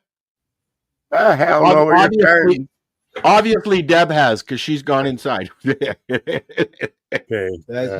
She's helping Gail with the food. Does it taste like it smells? Kind of, yeah. Get some harsh to smooth. I was just reading the next question. Does the aroma translate to Not bad at There all. it comes. Ash color. ash? Is That was very- good, except no, I've had enough. Thank very- you. No, I'm showing you the ash. Bob. Oh, Ding, ding, ding, ding, ding. Give me a joint back. Over that way. Rob's got right. a permagrin. Couple tokes still there. all right. What's that again? 8 is ash color. He usually has a beard like you. Ash color. That was it was Yeah. 4. Like, but he says, I thought I was catching up. Effects pleasant or not pleasant or pleasant. Oh, No, we're we'll good, go 5 huh? on that one, I guess. Let's do it So again. I just want to Overall thank Sarah improvement. Sunday for sending us these kits for Would us you to buy do this. Yes. Yes, I This will. is my absolute favorite time of the year, the Karma Cup. I miss the festival, but as I said at the beginning, I'm sure she's going to figure out a way to do something at some point. Yeah. Yeah. The I do have a concern about the research end of things where the lounges are like that are operating or off right now, lit research. Yep. Their ability to do so might change. And that's something I'm only basing on stuff that I've read in the news. So explain what you're talking about. They've found a loophole that allows a complex to be used as a research facility to test cannabis. And so when you go in there, I believe you sign a waiver, you go in, you use your cannabis, whatever, and it's open and you have to actually do some paperwork. Is that correct, Al? Yes. Yeah, there was that like that at a time. I've not been to one of those. Actually, I was to Vapor Central when it had its. I've been to Vapor Central, but I stopped going to things because I was having a hard time walking. So I kind of missed out those kind of events, right?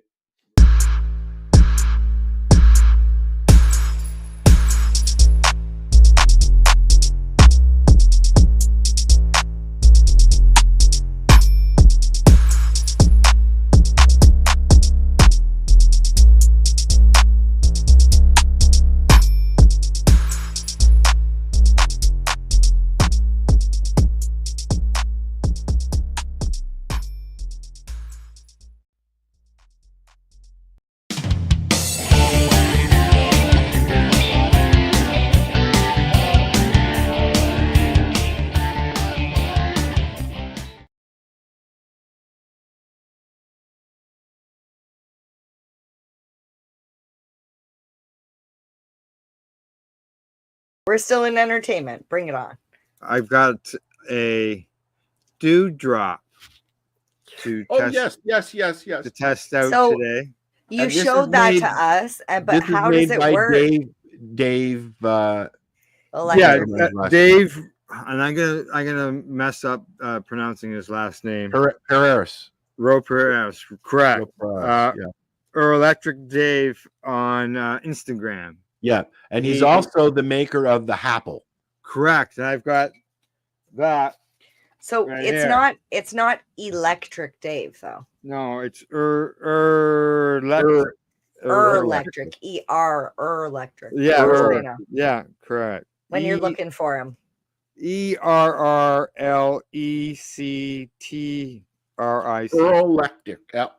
Electric. So there you go. This is his dewdrop. Here, hold on now. Here, hold on. There you go.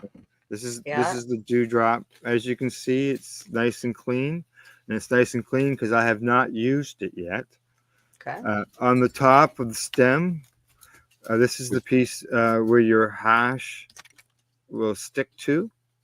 You light your hash, you stick it in here, and in the water. Yeah, I've put hash goes in the water. Yeah, no, no. There's a glass enclosure. Oh, okay, I see. All right, and then here, let's make you bigger. Nice. Oh. Wrong one. Oh. It's not going bigger than that. No. Okay, just go ahead, Al. Okay, it's probably So there you go. It's hand blown. Dave does them all. And we've seen Dave at many events. Yeah. And so now he's very, very well known in the community. Correct. And an amazing blower. I've got some hash here. Now, what I have found, some hash will work really well, and some hash will melt. And when it melts, it makes it a little harder for it to burn because it's melting. Well, yeah, because it's also dripping. Correct. Exactly. So I got leaves falling on me. Yeah, you know what? It's really weird here. It was green up until about 3 days ago, and now everything's starting to turn. Yeah. So I've got some hash burning here.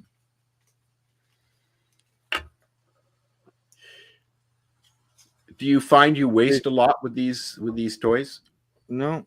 Okay, just gotta make sure it's burning. It's not burning. Come on, hash. I should have maybe put some on here previously. Tested it out. But then I would have smoked it all.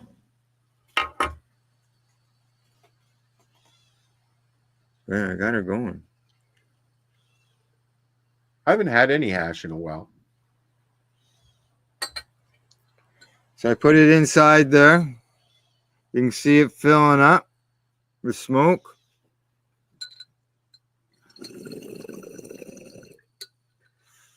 You just see it doing its thing. It sort of looks like our background. Yeah. Nice and smooth. Oh, Wow, yes. nice. Yes, I like this. And you could flavor the water as well, eh? Yeah, I imagine you could. Yeah. Put a couple of droppings of some terpenes or something in there.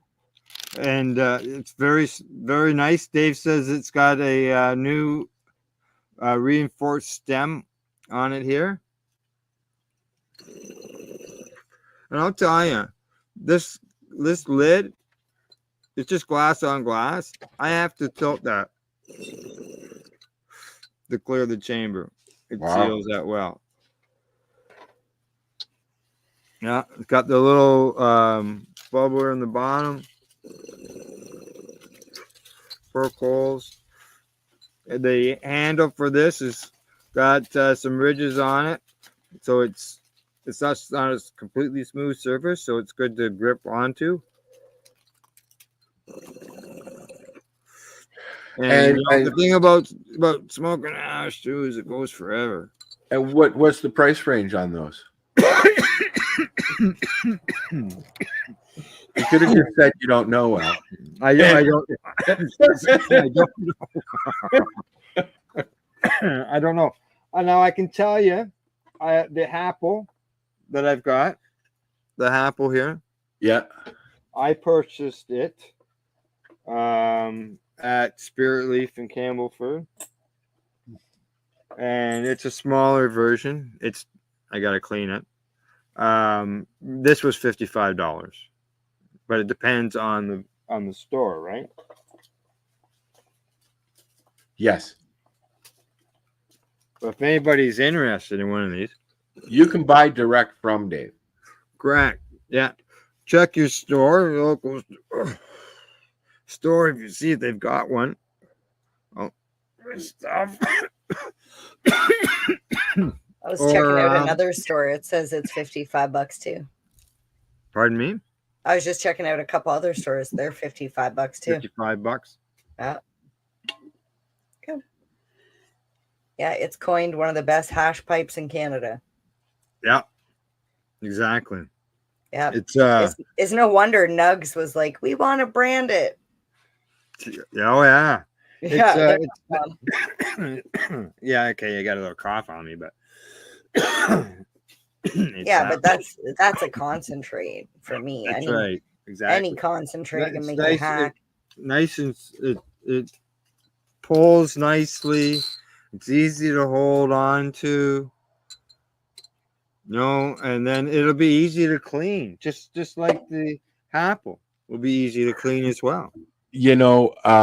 I put my student glass, I take it apart and put it in the dishwasher on the top. Well, there you go. I don't know if I'd put that in the dishwasher, but yeah, it might be a little too thin. Yeah, but it's good stuff. So you can check out Dave's Instagram at Electric Dave, ERRLECTERIC Dave. I should have probably pulled him up on Instagram. And here is his page right here. There we go. Electric Dave. Some of his posts of his stuff. Oh, look at that. He's put an e-nail on it. Oh, yeah. Yeah. Yeah, see, I was wondering if the top had a different feature because it looks wow. Different. That is cool. I might be able to do that. I might be able to do that. You know what? I enjoy I use the student glass more as a bong than I don't even have water in it at the moment. No, you just use it dry. Just use it dry with the module as my vaporizer, and throw some shatter in there or some diamonds. I've got 1 scoop of diamonds left. Yeah, right. It's my movie watching bong. I don't own a bong. That's the only thing. I use my shatterizer and my student glass. Now here it is with a banger on it. Is that a banger on the front of it there? Yeah, that's. I was wondering because the way the thing, it just looks different. Yeah. Here, let's make it big, Al. Yeah, I got it. Yeah. There you go. Yeah. That's cool. Funny. I've got like 6 bongs and I don't use any of them. Oh, 7, 8. 8 bongs. Now he's got. I've got a glass one, a raw one up there on the shelf, but I don't use it. See, he's got a bowl on it. Yeah, there. he basically made it like it's an everything. Yeah, it's gonna smoke everything. Flour, concentrates. Yeah, you can see he's changing it out, eh? Yeah. The drop. You're a genius. Yeah, he did. Fucking Yeah. brilliant. I wondered because as soon as I seen that, I was like, what the fuck is that? Like, I've seen the hash kettle for years, but you look at the hash kettle prices, holy fucking shit. You could buy like 6 or 7 of the Happles. Yeah. Yeah. Yeah. Why would you buy that other thing? Steven, fuck off.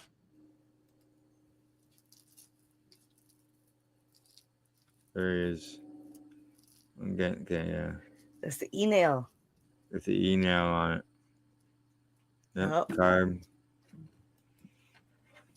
Nice. Nice job, Dave. Just beauty. Yeah.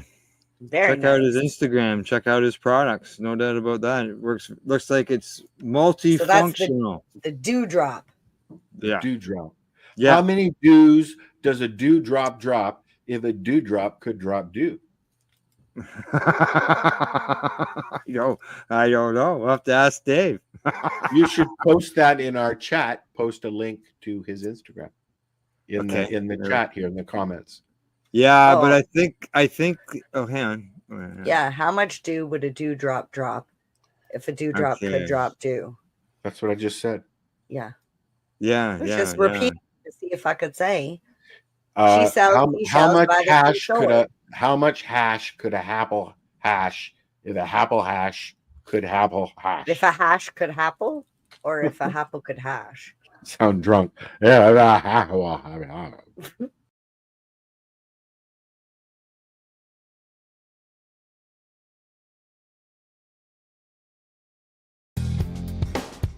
Stay tuned. We'll be back after this toke.